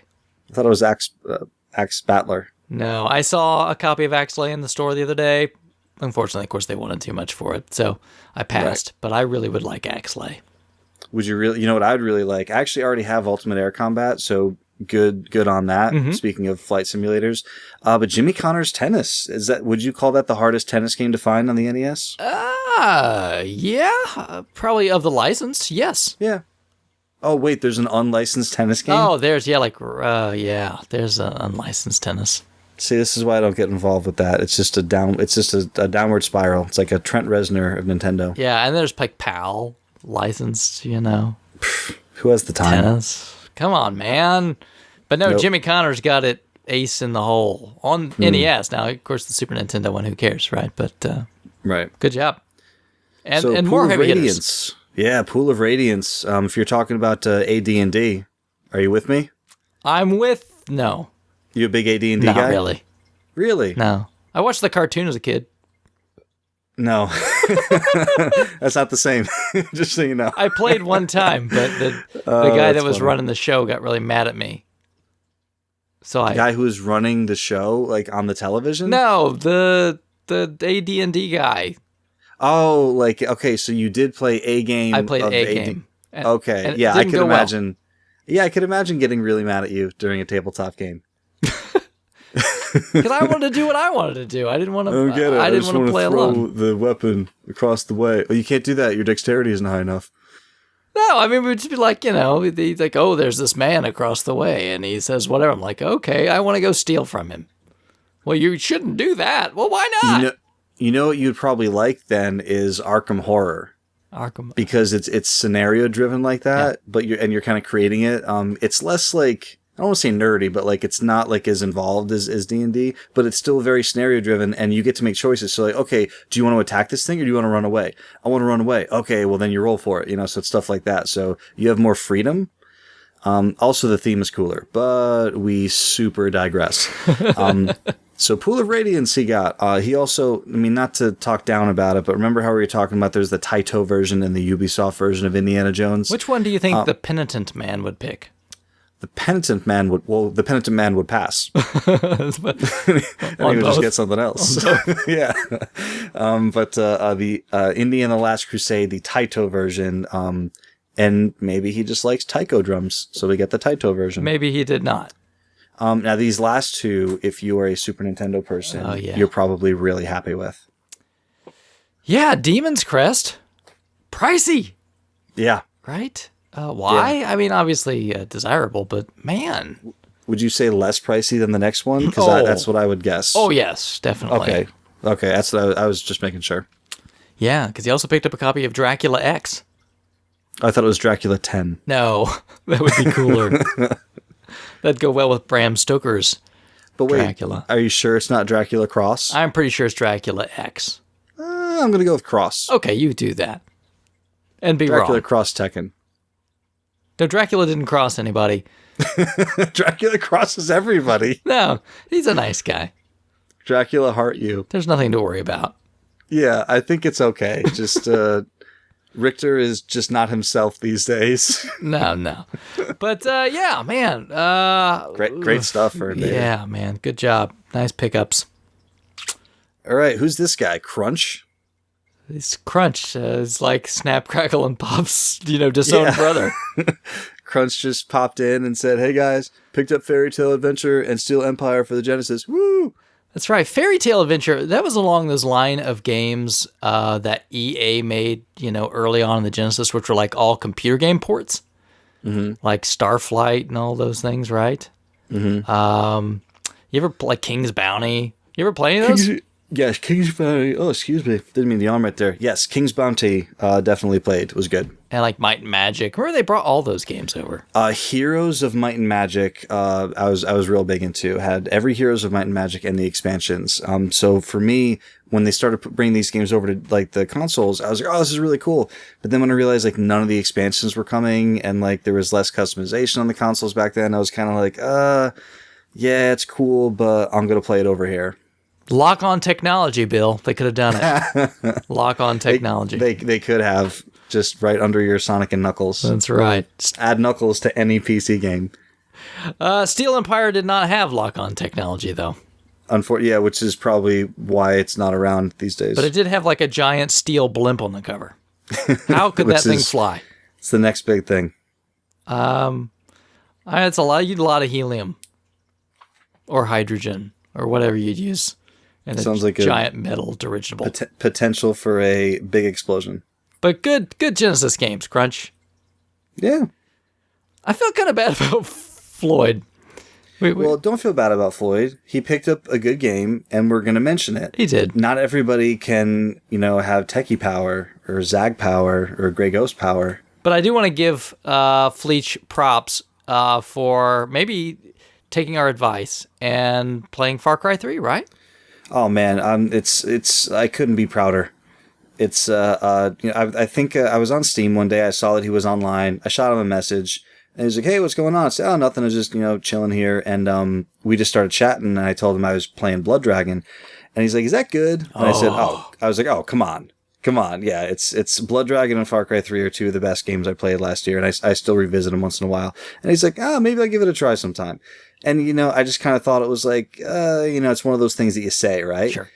And then, 2 days later, he's like, yeah, I played Far Cry 3 for 5 hours yesterday. So, he's having some difficulty with it. It's a difficult game. So we've been giving him some, some pointers, some tips. Hopefully he sticks with it and enjoys it. Yeah. Well, and this pickup, this one here is also, these are known to be a little difficult. So we got... No, go ahead. Oh, no, go ahead. No, I was gonna say, if you say so. I'm really so out of the loop on good 3DS games because they're so niche that I don't know what any of them are except for Bravely Default. Yeah, Etrian Odyssey has been a series that's been on DS and 3DS and has been pretty popular for that market. And from what I understand, a challenging series, but I've not had an opportunity to try them yet, but I would like to maybe at some point in time. So good job picking up that. Are all three available before the part 4 that he got? Yeah, we've got them all. Okay. Like I said, I think the first 2, I want to say, was on DS, and then the last couple on 3DS, but don't quote me on that. But they should put out a collection so people can, catch up and get them all. Something like that, right? Oh, don't worry. I'm sure at some point in time, they'll milk you for more money. Yeah, because remember, hate America. That's right. Well, Nintendo doesn't put Etrian Odyssey out, so there you go. Yeah, that's true. They probably don't help, though.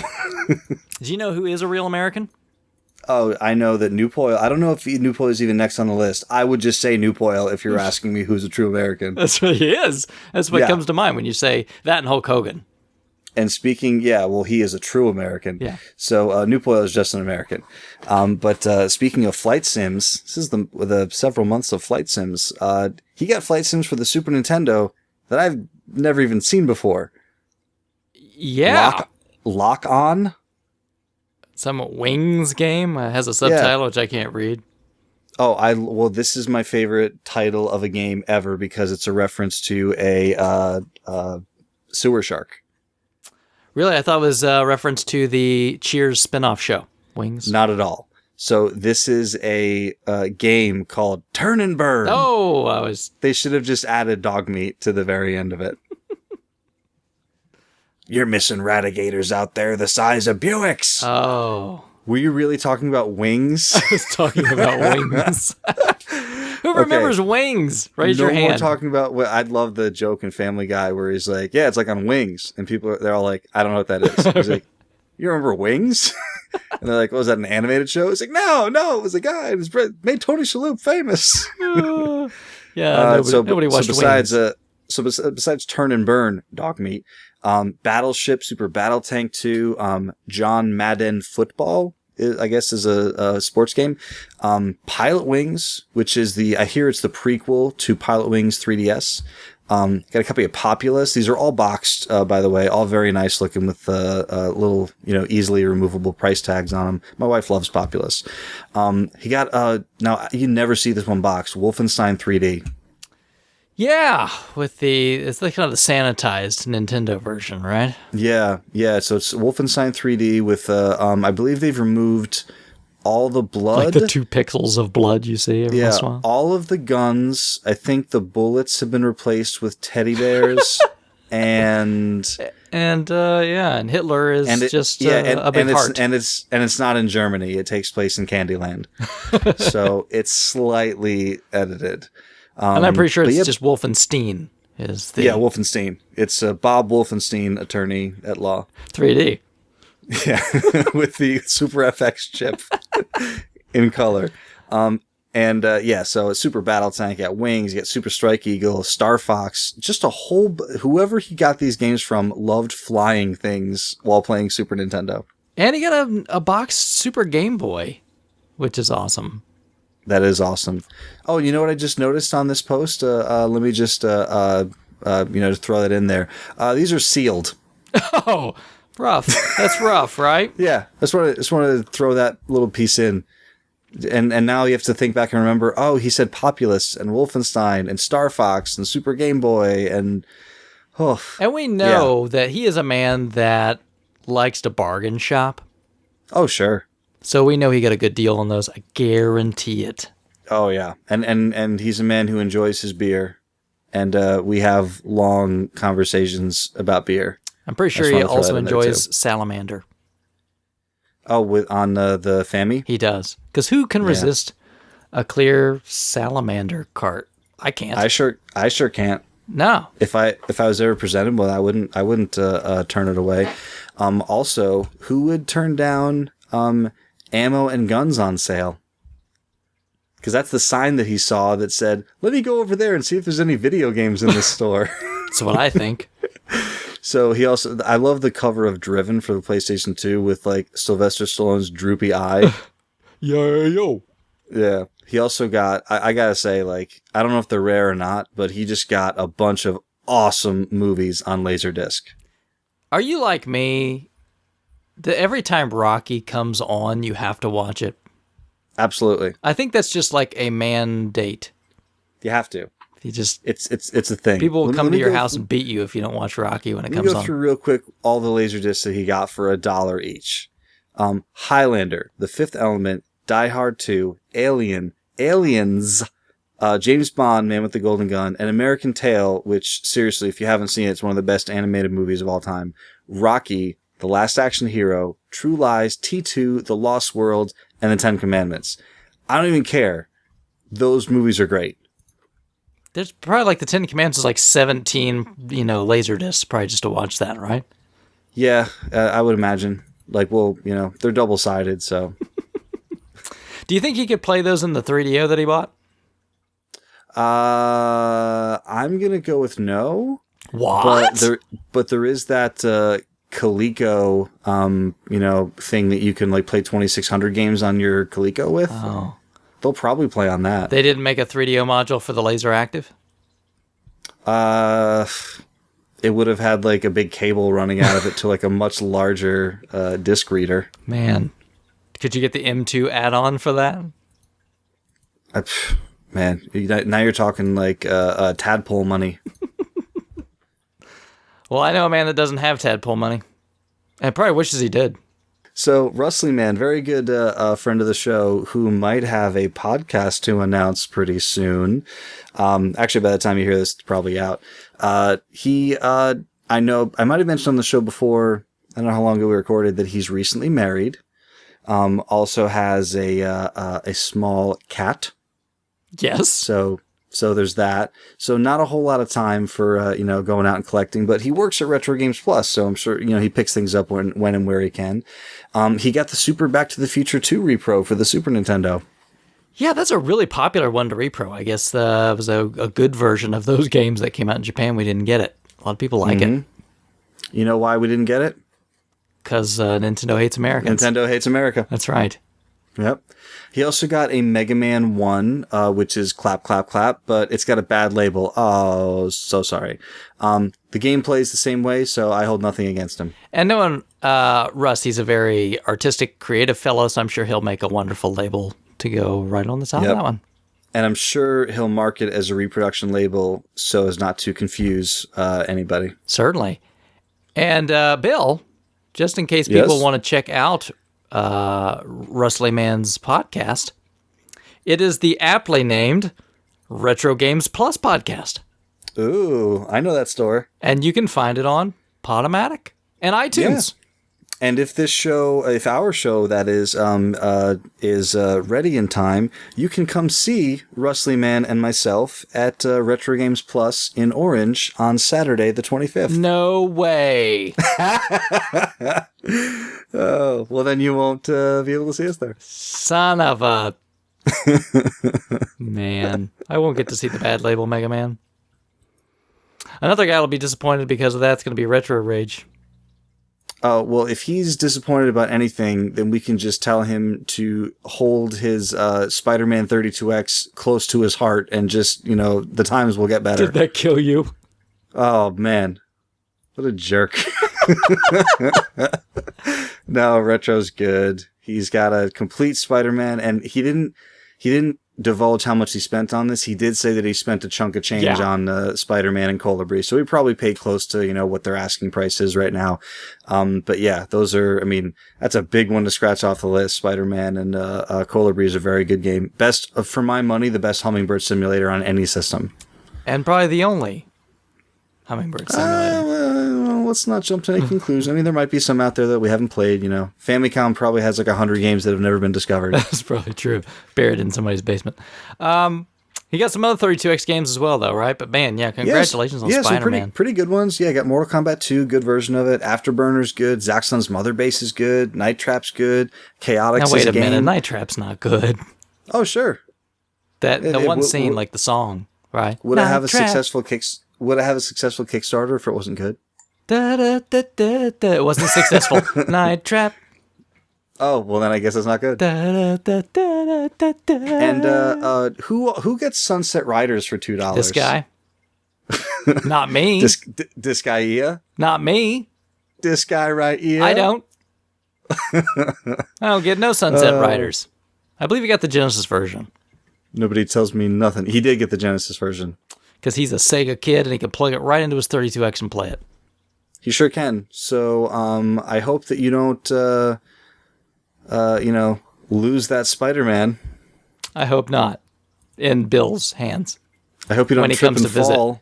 Yeah, I hope you don't trip and someone, nabs that from you. Don't invite Bill over to your house, whatever you do, Retro Rage. So congratulations. That's a big one to scratch off the list. And I will be doing some list scratching eventually. We just don't know when. Right. And I'll let this out, but we already did Salsa, so we'll keep going. So that's just, we're just going to move right on ahead. Now, Disposed Hero must have been listening to our show, like 6 months ago, when we were talking about KOTOR and KOTOR 2. Who would not listen to our show, Bill? I don't know. Probably Nintendo. Dumb people. Hate America. Dumb people. So not only do they hate America, they hate Star Wars because they stopped making Star Wars Rogue Squadron games and wouldn't allow KOTOR on their system. So KOTOR 1 and 2 were originally both on the original Xbox. They did make their way to PC, but even being a PC guy, I think the original Xbox is the best place to play these games. Bill, I hate to break something to you. What? KOTOR is no longer canon. Oh, wait a minute. So, okay. I've retroactively taken all the fun away that I had playing these games. I had so much fun, but it was just removed. Thanks, Disney. Yeah. Disney and Nintendo hate America. Hate America. But no, both good games, even if they're like totally... Does that mean that they're the equivalent of unlicensed NES games now? Let's just say so. Ugh, garbage. All right, so Panzer Dragoon Orta, which please tell me it's still Panzer Cannon. Yes, I'm pretty sure. Okay. The one that's not is the Xbox One game, I think. The Crimson Dragon. They are just for like 7 months, are begging you, please download this game. It's free. What an atrocity. I'm okay. Don't worry about it. Oh, what an atrocity. So let's just talk about Panzer Dragoon Orta. Let's do that. Disposed Hero that can one's be happy good. with it. Yeah, it was the first Panzer, Sega thing with Panzer in the name that came out, since the RPG, I think. Yeah. So yeah, good game. It's a rail shooter, but it's a good one, right? Yeah. Would you get excited about saying the next title, Bill? I forgot how to say it. Would you say Tomba? Tomba? No, you have. It's got an exclamation point at the end. It's like what is it? In Cards Against Humanity, there's an answer card that says bees, but it has a question mark, so you have to say it bees. Or bees? Tomba? No, it's an exclamation point. Well, then how come you don't say punch out that way? There's two exclamation points there. I do. That's why you don't say it. Every time I pick the card up, I'm like, yes, punch out. And speaking of Tomba, he got it from Grey Ghost. So isn't it crazy that Grey Ghost just takes games that he, are great and he just spreads them around? Right over here, buddy. Yeah. Right over here. Let me know if you see a Spider-Man locally. I'll trade you some Vita games. Yeah, I'll trade you a pallet of Sunset Riders or whatever we were talking about earlier. But he also got an import game, right? Yeah, Japanese copy of Chrono Trigger, which is probably awesome if you speak Japanese. And costs about 3 cents. Yeah. So if you don't mind learning the language, you can really save yourself some dollars on a North American copy. And you can pave your walkway with Chrono Trigger cards. Yeah. If you wanted to. Like, easily. I mean, it's a good game, but like if you're talking about Super Nintendo RPGs, don't you have to say that Final Fantasy VI is probably the one that everyone has to play? Duh. Yeah, right?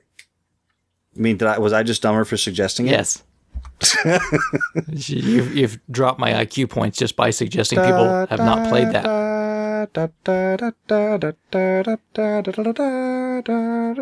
Okay, I'm done. If you're a human being that's not played Final Fantasy VI within the sound of my voice, what is wrong with you? Stop, pause the recording. That's not a consequence. Pause the show. Pick the cartridge up, put it in. Pause. Come back in 100 cartridge. hours. Why don't you just put the Final Fantasy Anthology disc in? But you can't put the cartridge in your box XI. So yeah, I was going to say, speaking of things that you shouldn't go and play, I've never seen the box for this thing, and I think Red's post, he was like, I got this like a week ago and I'm still smiling. It's JVC XI. It is the JVC XI, and I know a guy who had a controller for sale, but I don't know if it's still available. I wonder what JVC stands for. Junior Varsity Championship. Juan? How many? Concierto? No, I have no clue. Wait, how many? Juan? No, I have no idea. We got Juan Taco? I have no idea. Good job, Red McKnight. Yeah, seriously, that's a good one. And passing it on over to Mech Blue, speaking of things that are Sega related and disc related. You got Sega CD, Gonna make Sonic it CD, yeah. Lunar, Vey, Snatcher, and the big one. Snatcher? NBA Jam. No, Snatcher's the big one. Oh, you're right. Yeah, Snatcher is the big one. Yeah, so Mech Blue picked up this, what do you call it? This, Sega CD game lot, apparently from Jesus, or like whoever just has copies of Snatcher and Vey, laying around for the Sega CD. If I go to church, do I get copies of Snatcher and Vey? Yeah, that's actually, they issue them right after you get communion. Why did they tell me that? Because we didn't have enough to go around.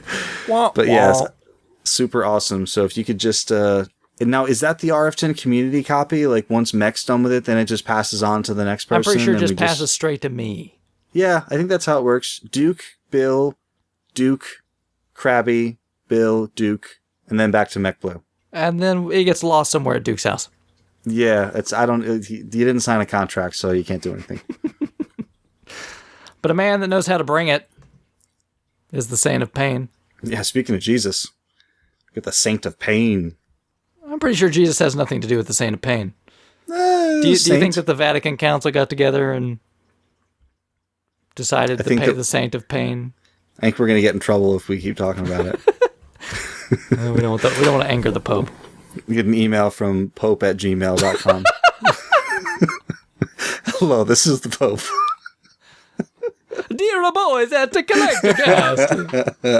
Oh, God, that's horrible. Have you guys seen the Tadpoles collection? I just did the Nintendo games. We got them in a collection basket. We've lost all of our Italian listeners. Yeah. We apologize. Well, no, we were doing Mario just there. Right, sure, whatever. But he got a bunch of consoles. The Saint of Pain. Yeah, he got... I think all of he got a Nintendo, he got a PlayStation, the fat PS2, Genesis 1, 2, 3. So he's just missing the 4. Did I say original Xbox? If I didn't, he got one of those. A whole bunch of controllers, including the NES Max, my personal favorite. Yeah. I think there's a zipper in there too. Oh yeah? I think so. Oh. It's a little hard to make out the Nintendo games because it's dark in that part of the, but you can definitely tell there's a Shatterhand in there. Couple of classic PC controllers, like that Gravis gamepad looking pad, just kind of cool. Along with a PC copy of Risk. He's got some PlayStation 1 games in there. He's got an NHL Face-Off long box, Sun. He's got a what do you call it? Is that in the title? Yeah, it's comma Sun. That's like instead of the year, they put Sun after the first one. Checking. And then a whole bunch of sports games. You got a Test Drive game, which I always kind of like that series on the PlayStation. The Test Drive games. If you say so. Play any of those? No. Yeah, no, they're good. I mean, they're not Gran Turismo or anything. They're just like, pick a car, race a lap, like, racing games were before simulations happened. But decent racing games, the Test Drive series. I'm pretty sure there's no games that are Gran Turismo except Gran Turismo games. Well, I mean, like, I think I'm you pretty could sure they compare... copyrighted that. Well, yeah, but I mean, like, I think you could compare Gran Turismo and Forza and Project Gotham. Like that kind of game. Like, do you know what would not play Gran Turismo? What would not play Gran Turismo? A box CDI. Well, yeah, because it's a compact disc. Well, it should, because isn't it a compact disc interactive player? So as long as the game's on a compact disc. No, but you could take a tour of the Louvre. You could. On your television. If you're Bum Man with your brand new boxed CDI. You're welcome, Bum Man. Philip says, thank you. We should be thanking him for, posting and everything. But yeah, box CDI. And I think he's, or wait a minute. I might have been mixing him and Red McKnight up. It was either him or Red McKnight that said, I just got this and I've been smiling all week. Because so many people got like oddball, box systems that I can't remember who said what. So I'm pretty sure no one gets a CDI is smiling. Bum Man just smiled and then went, oh. Everyone was smiling at him. Yeah, you're going to get a hate mail. Probably. Hey, I can talk because I used to own a CDI, which Crabby foolishly bought from me.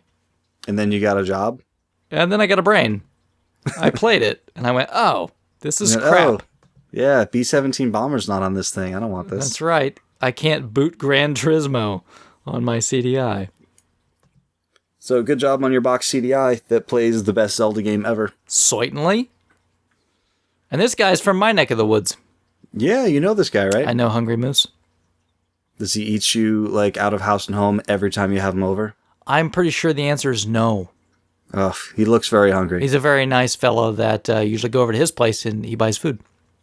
Oh, well, that works out with how hungry he is. It's been a while, though. I haven't seen him in a while. Yeah, we actually had a thing going for which we were like kind of getting a trade together. And then, do you remember a long time ago, was it him that had like emergency dental work or something like that? Gosh, I don't remember. I think so. I think so. There was something that came up that like he was kind of like I think so.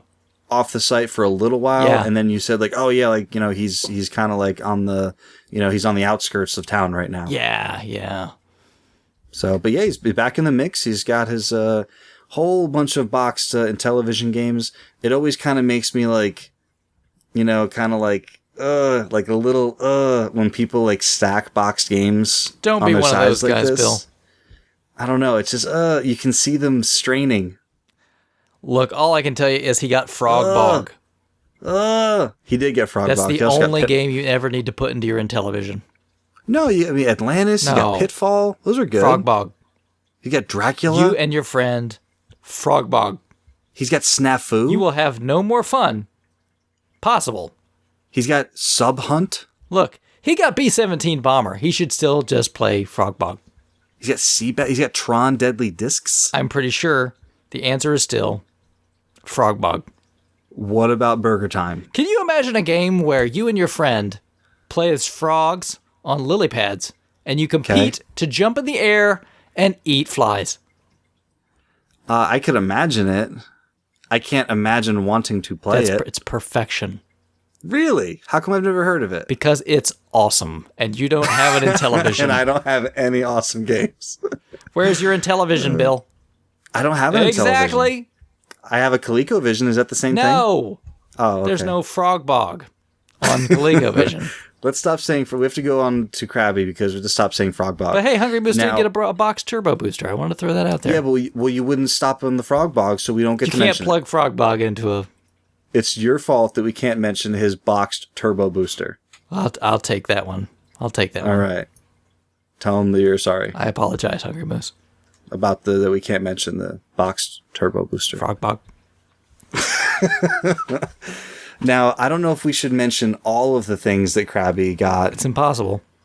But we should. I do want to make a quick mention that a very generous member selflessly and generously sent Crabby some posters from his personal collection just out of the goodness of his heart. That must be a wonderful man.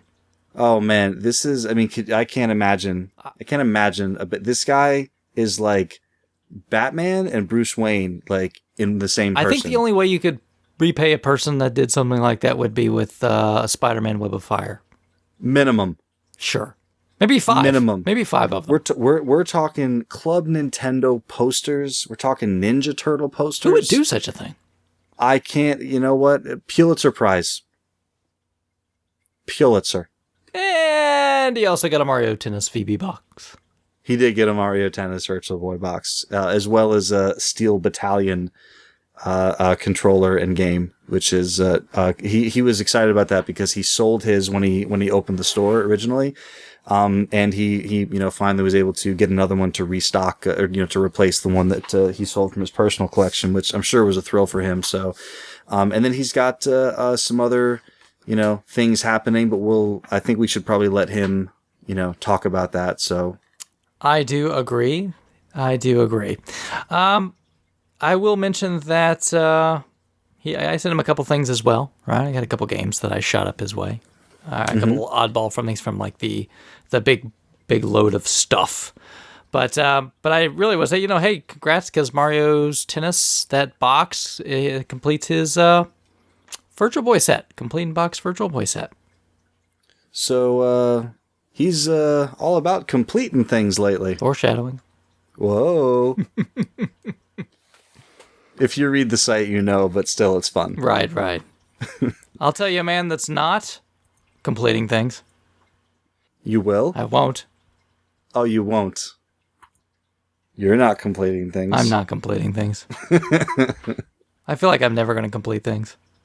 No, it's just fun. It's like what do you call it? Like the people who date, like they don't want to settle down. They just like the dating.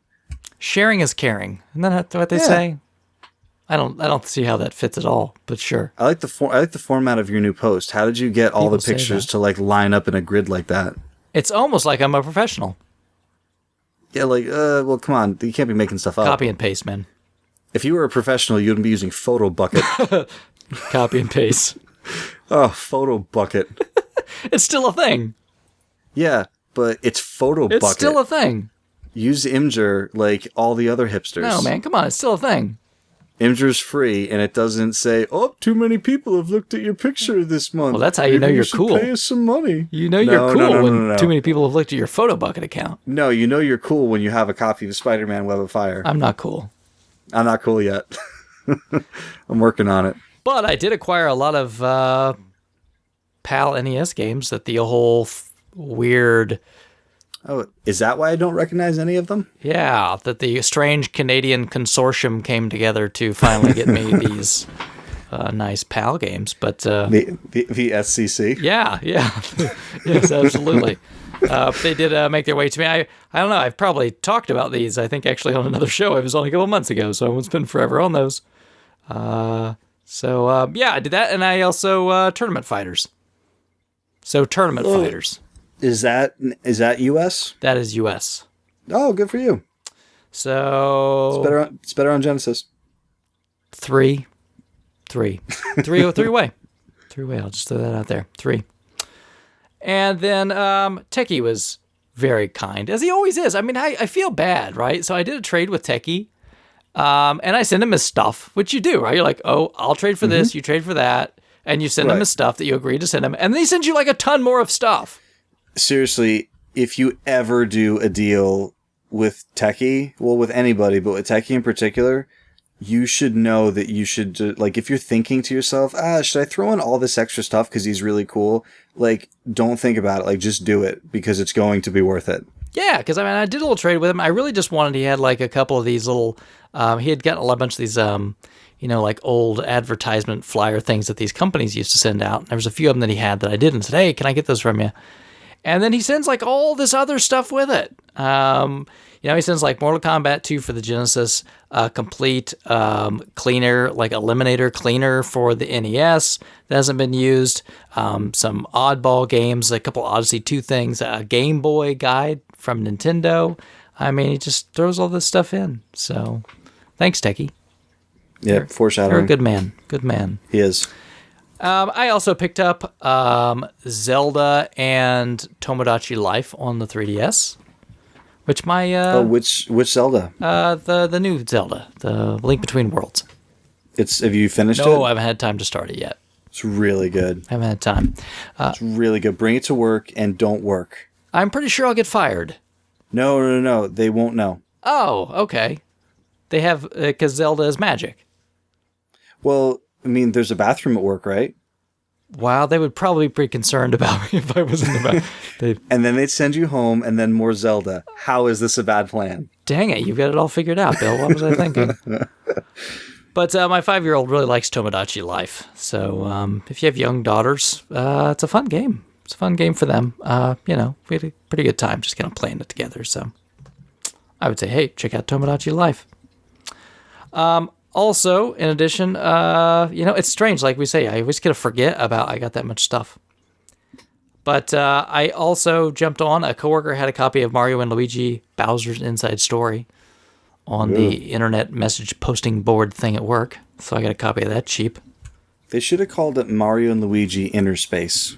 That would have been cooler, but no one would have understood the reference because that's old. Yeah, but Dennis Quaid, Martin Short, come on. You can't go wrong. I would say, yes, if you haven't watched Inner Space, go watch Inner Space. Seriously. You should. Go watch Inner Space, play Final Fantasy VI, and then finish the show. There you go. No, just Final Fantasy VI is all you need. Really? Really.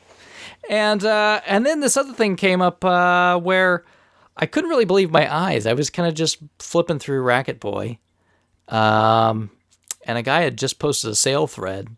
And I kind of was just like, what? And I remember I flipped a message to you guys. I was like, is there something I'm missing here?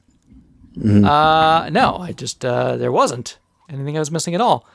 A guy had a big lot of some fantastic games for like really cheap. Mm-hmm. And I'm like, how does this happen on a message board in 2014? Yep, working designs. Yeah, Einhander, Thunder Force 5, Ray Crisis, which is a variant that I didn't have. Silhouette Mirage, so those are all PlayStation. And then for Saturn, Shining Wisdom, Legend of Oasis, and In the Hunt. All of them from these guys for, let's just say, a very reasonable price. So that worked out really well. And I don't think the guy even was mistaken about his pricing. It's not like he wasn't informed. In his post, he was just kind of like, I just want these to go to a collector, so no reseller, no flippers. So I noticed that you said Einhander. Yes. Now Einhander. Well, you're familiar with the umlaut, right? Yes, but I'm not German. Well, that is true. But how do you say please in Spanish? Por favor. Right. You don't say por favor. Okay. Because that's how it's spelled in America. But I wouldn't know how to write por favor. I've just heard it. I don't have a lot of German people around me going, Einhander. We actually, we have an office in Germany, and we have our CTO, CTO is from Germany. One of the nicest guys you'll ever meet, like super heavy German accent. He'll be on conference calls with Germany all the time. And I'll just go in and I'll talk German beer with him. And I'll say all these words that I thought I knew how to pronounce, and then he'll say them back to me. And I'm like, oh, I was really murdering that word, wasn't I? Well, why don't you ask him how to properly pronounce Einhander? Yeah, I'll ask him how to properly pronounce the name of this Japanese game, because he's German. Maybe it's Einhander. Einhander. I think that's a beer they have at Oktoberfest. Oh, okay. Maybe not. But that was a fun game. I had that back when it launched. Yeah, and it's a pricey one. Yes. Yeah, it's up there. And then I'll wrap my last little bit with a quick, also found a copy of Valkyrie Profile for the PlayStation. Cool. Locally at the Game Exchange, where the wonderful folks are so kind to give me very, very good deals. Let's just say that. I think there's an apostrophe in that, though. Oh, yes, it's Valkyrie Profile. Profile, yes. Profile. Yes. And I also got a Wii U, which I like. There's games on the Wii U. And that's all we have to say about that. Bill, did you get anything? Yeah, I got a few things. Let me fly through this real quick so we can all go home. I got a couple of games at Goodwill back in August for $1 each. I gave up on Goodwill a long time ago, but like when I drive by one that I don't normally drive by, I pop in. And I got Contra and Mario 3 for $1. So those are for trade. Anybody needs a copy, I still have them. Awesome. I did a trade with Techie. He had I posted some modding services a while ago, and Techie said, "Oh, I have a Sega CD that's not powering on. I'd like to see if you could do the fuse repair on it, and maybe I could trade you some stuff." I said, "Absolutely.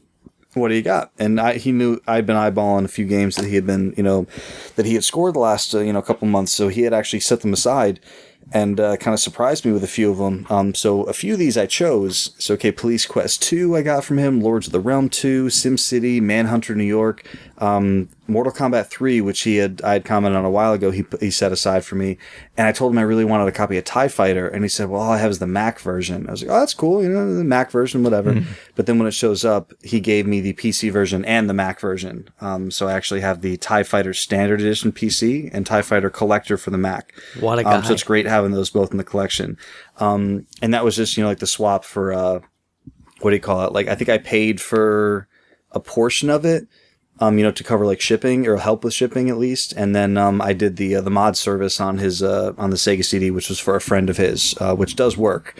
I sent it back to him, and actually, it's probably busy over there in the Pacific Northwest because I haven't heard from him since he got his system shipped back to him. But I'm sure I will soon. Too busy playing Sewer Shark. Too busy figuring out how much stuff to give away to everybody. So the giveaways that were included with this, because people are so thoughtful, especially on this site. A Wayne Gretzky NHL 06 for PSP, sealed. He got me Star Wars Rebel Assault 1 and 2 disc only for PC. He got me Tom and Jerry for the Game Gear, and he gave me a couple of New York Ranger hockey cards, like in like little plastic collector shells. That's so nice. Also, speaking of Eliminator, I got not one, not two, but 3 new Eliminator cleaning kits. One for the Game Gear, so I can clean it for my copy of Tom and Jerry. One for the Super. And one for the Nintendo.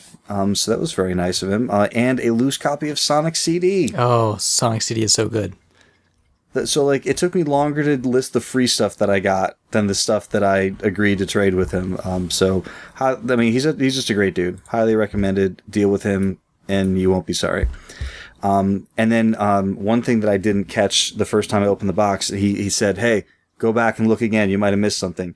He sent me a magazine with snowboarding machines in it. I didn't even know that was a thing. Snow West All Mountain Backcountry Snowboarding Magazine. But he also sent me a little plastic hockey stick, like a little kind of like, souvenir you buy at the hockey rink for the Idaho Steelheads. There you go. So, spoiler alert, he lives in Idaho. But that was awesome. I hung it up in my tool room downstairs. It's great. So yeah, that was my first deal back in at the end of the summer. I got a copy of Microsoft Flight Simulator 2000 for $1 at the flea market, and that was fun actually because it was the end of the flea market. It was the very last booth of the very last aisle, and we hadn't bought anything yet. So like I ended up like going from almost getting nothing to like for $1 getting a PC game. I think you're still on cruise control to Orlando right now while we're doing this, right? Yeah. I'm always on cruise control. That's how I live. So at the same flea market, a different week, there was a dude there who had a whole bunch of game stuff, and it was all pretty cheap, but it was all fairly common stuff, except for a box, the full-size box for the NES Arkanoid. Wow. So I got an Arkanoid box. It was like $15. So I didn't Is the think controller in it? Nope, no Valve controller. Still, that's good to get the box. Yeah, it was $15. I was cool with it, because the cart you can find easily enough, and I'll complete it eventually. Sure. I actually, since I was an idiot, I had the loose game, and I was like, okay, I'm gonna get rid of my loose games because I'm gonna get complete games. And like not realizing, hey, you idiot, like this game was in a large box. You should probably hang on to that cart. And I love that game too. I really do. So I got that, and I got a complete in box 4-way play from the same dude for my Genesis, for my hockey multiplayer times. Sega. Also got a bunch of big box games from my brother-in-law. He called my mother-in-law texts my wife one morning and says, "Hey, does Bill want a whole bunch of old computer games? We're going to throw them out." And I'm like, "Oh, this is what I've been waiting for. When all these people get these deals." And I'm like, "Why not me? Here's mine." So I got Myst, Command & Conquer, Wing Commander 4, King's Quest 5, Quake 3, Heroes of Might and Magic 2, the expansion, and Heroes of Might and Magic 3 in the expansion. I actually already had Command & Conquer and Wing Commander 4, so they are going to Gamer Nick in exchange for some stuff that hasn't arrived yet. So we'll hear about that soon. From Duke and Banana, in very, very close proximity, from the large lot that Duke got for like no money at all. I got a couple of system boxes. I got the Dreamcast box, the launch box, not the redone black spacey box.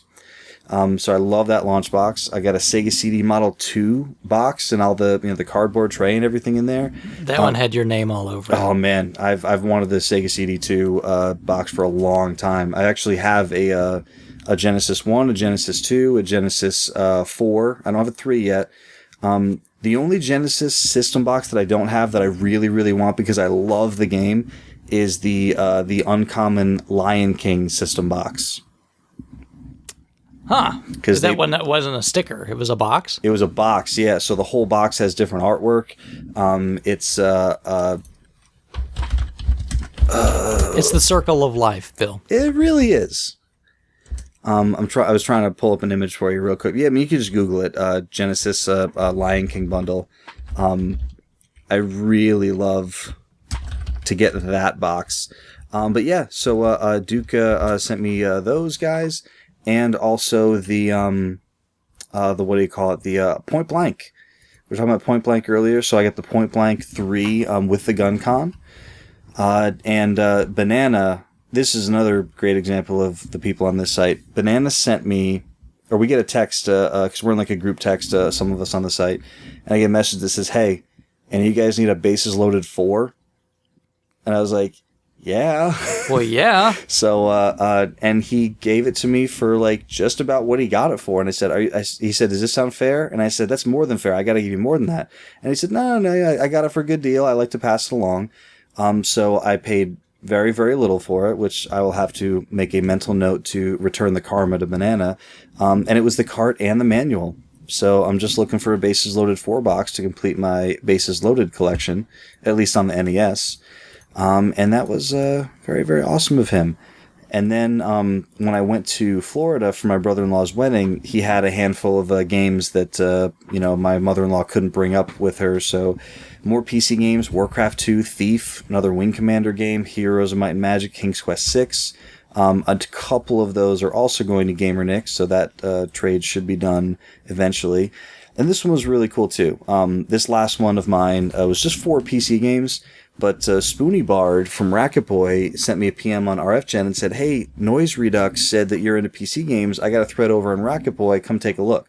So I went and I looked, and I got Descent from him. I got Gabriel Knight 3, Bizarre Adventures of Woodruff and the Scribble, and Indiana Jones and the Infernal Machine for like $3 each, plus shipping. So I not only did I thank Noise Redux very much for that, Spoony Bard was very easy to deal with, very good prices. Like, no joke, it's because it sounds like a joke, the best penmanship I've ever seen in my life. I'm keeping the piece of paper that he wrote my name and address on. You study the calligraphy? Oh man, it's unreal. It's probably going to get me into handwriting research. But I thanked Noise Redux afterwards, and then he said, he said he's a great dude to work with. So just wanted to put Spoony Bard's name out there if anyone's looking for a new trading partner on Racket Boy. Comes highly recommended. And that's kind of it for me. So no real heavy hitters, just a whole bunch of things that I like collecting for. Yeah, well, and man, doing these things every couple months, it's just amazing how much stuff. Because we just scratched the surface, right? Yeah, I mean, there really is more, and you really got to just come to the thread and hang out, and because talking about it on the show is cool, but it's really just hanging out in the thread is where all the fun comes from. Yeah, absolutely. So if for some reason you listen to the show and you're not a part of that, just jump over. And I know many of you aren't. I see the numbers. So there's no way it could be. It's just not possible. But if you're looking for a fun little community, you want to come post your stuff up there. Every once in a while when we scrape one of these things together, we'll maybe put you in there as well. So jump in.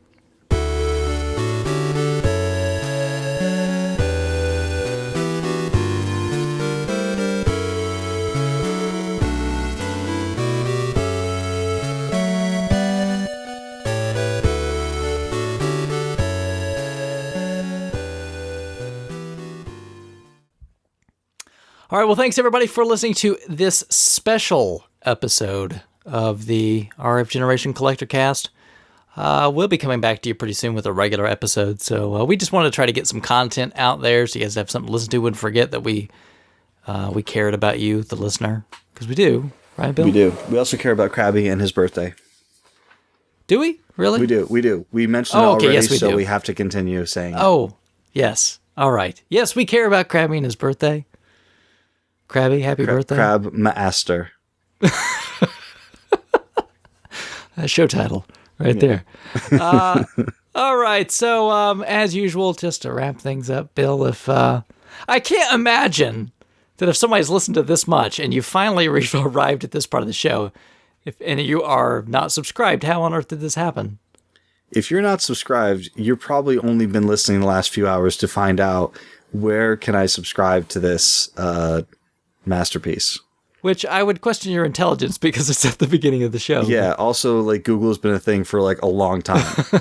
And you really should be using Bing because they pay you. They will. Yes, lots. So, go to YouTube. Just subscribe right there. It's super dupes easy. iTunes is a very easy thing to use if you're, into the whole Apple thing. What do you use if you have an Android phone? If you have one of those RSS feed apps? I'm pretty sure you just buy the CDs, burn the CDs, and put it right into the phone. We do have a record deal with Columbia. I used to tell people send you one disc a month for the rest of your life. That's what I used to tell people. Listen, I got a record deal with Columbia. They're like, "Oh, really?" I'm like, "Yeah." They send me 17 CDs for $1. Remember that was a thing. I subscribed to that for a long time, and I got in a lot of trouble with my mom because she was like, "Why are they sending us $100 bill for 7 CDs?" And I was like, "'Cause I'm listening to them." It's 2 Live Crew, Mom. Yeah, seriously, it was like the Above the Rim soundtrack, so I could listen to Warren G's Regulate. Yeah, that's actually well worth the investment. Oh, definitely. That's a sore spot. Actually, I forgot how much money I spent on that crap. I suppose, though, you could burn your own CDs if you really wanted to, but no, you could get the RSS feed, Bill. You could also play them on your Iowa portable CD player. Or you could get Winamp. Winamp. It really whips the llama's, what was it, butt? I don't know. Do you think you could find us on Kazaa? Your Kazaa playlist is one of my favorite Twitter feeds. If anybody out there's on Twitter, go to your Kazaa library right now. It's amazing. It's just, all they do is tweet things that you've probably searched for in Kazaa. So considering it was 20 years ago, everything is hilarious on it. We should be on Kazaa. I miss Kazaa. The first person who confirmed uploads Collectorcast to Kazaa gets anything that they want from me. I'm pretty sure Kazaa is no more. Oh, no, Kazaa. Hang on. I want to read you a couple of tweets from your Kazaa library. Oh, no. Just real quick. Can you do it in a dramatic voice? I probably can. You ready? I'm ready. Tears from Heaven, Eric Clapton.mp4. Oh, yeah. 3 doors down, call me Superman. Oh. But 3 is spelled with 2 3s. Hang on. Armageddon soundtrack, and I don't want to miss a thing. Oh. The 90s, the late 90s were, it was a time. You know what's great is someone searched for this on Kazaa. KazaaLight.exe. Numa song.mp3. Whoa, boy. Pulp Fiction surf song. It's just surf like, song. If you like grew up with Kazaa, you'd be like, oh my god, I searched for all those things on Kazaa. And the other half of our listeners are going, what on earth is What Kazaa? the hell is Kazaa? And all those things sound awful. LimeWire, BearShare. Oh man, BearShare was more like VirusShare. And I remember Napster, man. I did Napster. Jock Jams, CottonEyeJoe.mp3. Cotton Eye Joe. Oh, gosh. Radiohead Acoustic, I'm a Creep. 'Cause I'm a creep. Okay, but we got a show to wrap, Bill. John Travolta, staying alive.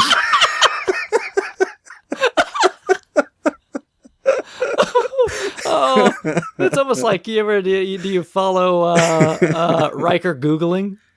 Yes, that's another funny. That's another funny one. That's a hilarious account. Old Man Google. No, I haven't done that one. Old Man Google or Old Man Twitter, whatever it's called. A kid told his grandfather how Google works, but then set him up a Twitter account and and told him that this is how you use Google. So it's supposed to be an old man Googling things, but he tweets them instead, and it's just like senior citizen haircut discount. I don't even care about Twitter for serious stuff. Just give me punchline after punchline, and that's all I want from it. Oh, man. That Riker Googling account's great. Oh, man. I've done forgot. What were we recording? I think we're wrapping a show up. But if you were dumb enough to listen this long, you deserve everything you get. Yeah, this is great radio, just reading off tweets. Not even our own tweets. Starfleet we do have tweets. Starfleet regulations dating superior officers. Oh, it's like the holodeck ones. All right. I'm literally losing my mind. We have to end the show. Me too. But if while you were, following the Riker Googling, if you wanted to follow us on Twitter, Bill, could they do that? I think if you just follow Riker Googling, that automatically follows us too. No, it does not. At Collectorcast. And on Facebook, which I'll be real honest, I'm not really great at posting. At your Kazaa library at facebook.com. No, not at all. But, hey, you could find us on Podcast Pickle. Yeah, I would go to the Pickle. I'm pretty sure that... Podcast Cornichon. It's a good thing. What if you had one of those Winder phones? Just go for it. Just go to wherever the place it is that you download the apps and the podcasts. We are on it, whatever they call it, because I don't know what they call it anymore. I don't know either. I'm out. I don't know. There's some other stuff. Stitcher. We did a really good job researching all the places that we are. I think, like you've said before, it's easier where we not. Yeah, we're not crappy places. That's where we're not. We're not on Kazaa places. We're not on SoundCloud. We're not on Alta Vista. Web crawler, maybe. We're not on GeoCities. Do you think Ask Jeeves? We're not on Prodigy. How about Excite? Bike? No, just Excite. Do you remember the search engine Excite? Not a chance. No. Okay. Actually, it probably would take longer to list where we're not now that we're starting to list things. Well, there you go.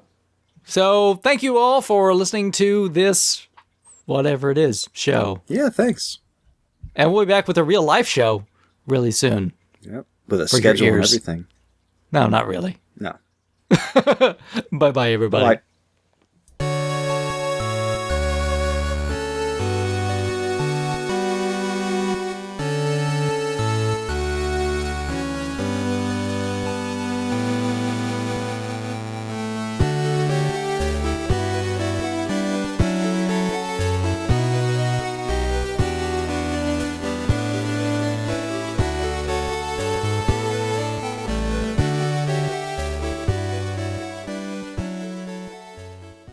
Did they ever bundle 6-button? I don't remember if they did. I don't think so. I don't think they did. There's a lot of 6-button controllers out there for not bundling it with the system. Street Fighter, man. Yeah. Street Fighter, Mortal Kombat. Mortal Kombat. Yeah, and everybody wanted Mortal Kombat on Sega. Because why would? Because Nintendo, with their hate for blood in America, why would you? That's right. They hate us because Genesis does what Nintendo don't. Yep. And you know what, Nintendo? They literally changed from blood to sweat.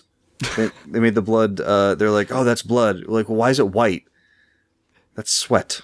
Do you remember when they had all the Game Genie codes and you could change the color of the sweat to red? Well, they said, oh, you can make the blood on that now. And I'm like, oh, cool. And I thought it was going to be like blood splatters. I was like, no, they're just sweating red now. Instead of the gimped fatalities. Ugh. Oh, man. What was Sub-Zero's like pull off your head? Was it just he punched you in the face and then you fell over? I don't remember, but yeah, they were all like this really bad, I would say like one of them was just like the guy just kicked him and then like the body just sort of flailed for a minute on the foot and then like slumped. We gotta go YouTube those. Those probably be pretty funny. But the game played pretty well. It's just a shame. Shame that because I remember my buddy did that. He had the Super Nintendo. He's like, I just got Mortal Kombat to go over his house. Like, what the heck is this crap? No, you didn't. You got robbed. You got robbed. All right, we're ready to do an outro? Oh, born ready.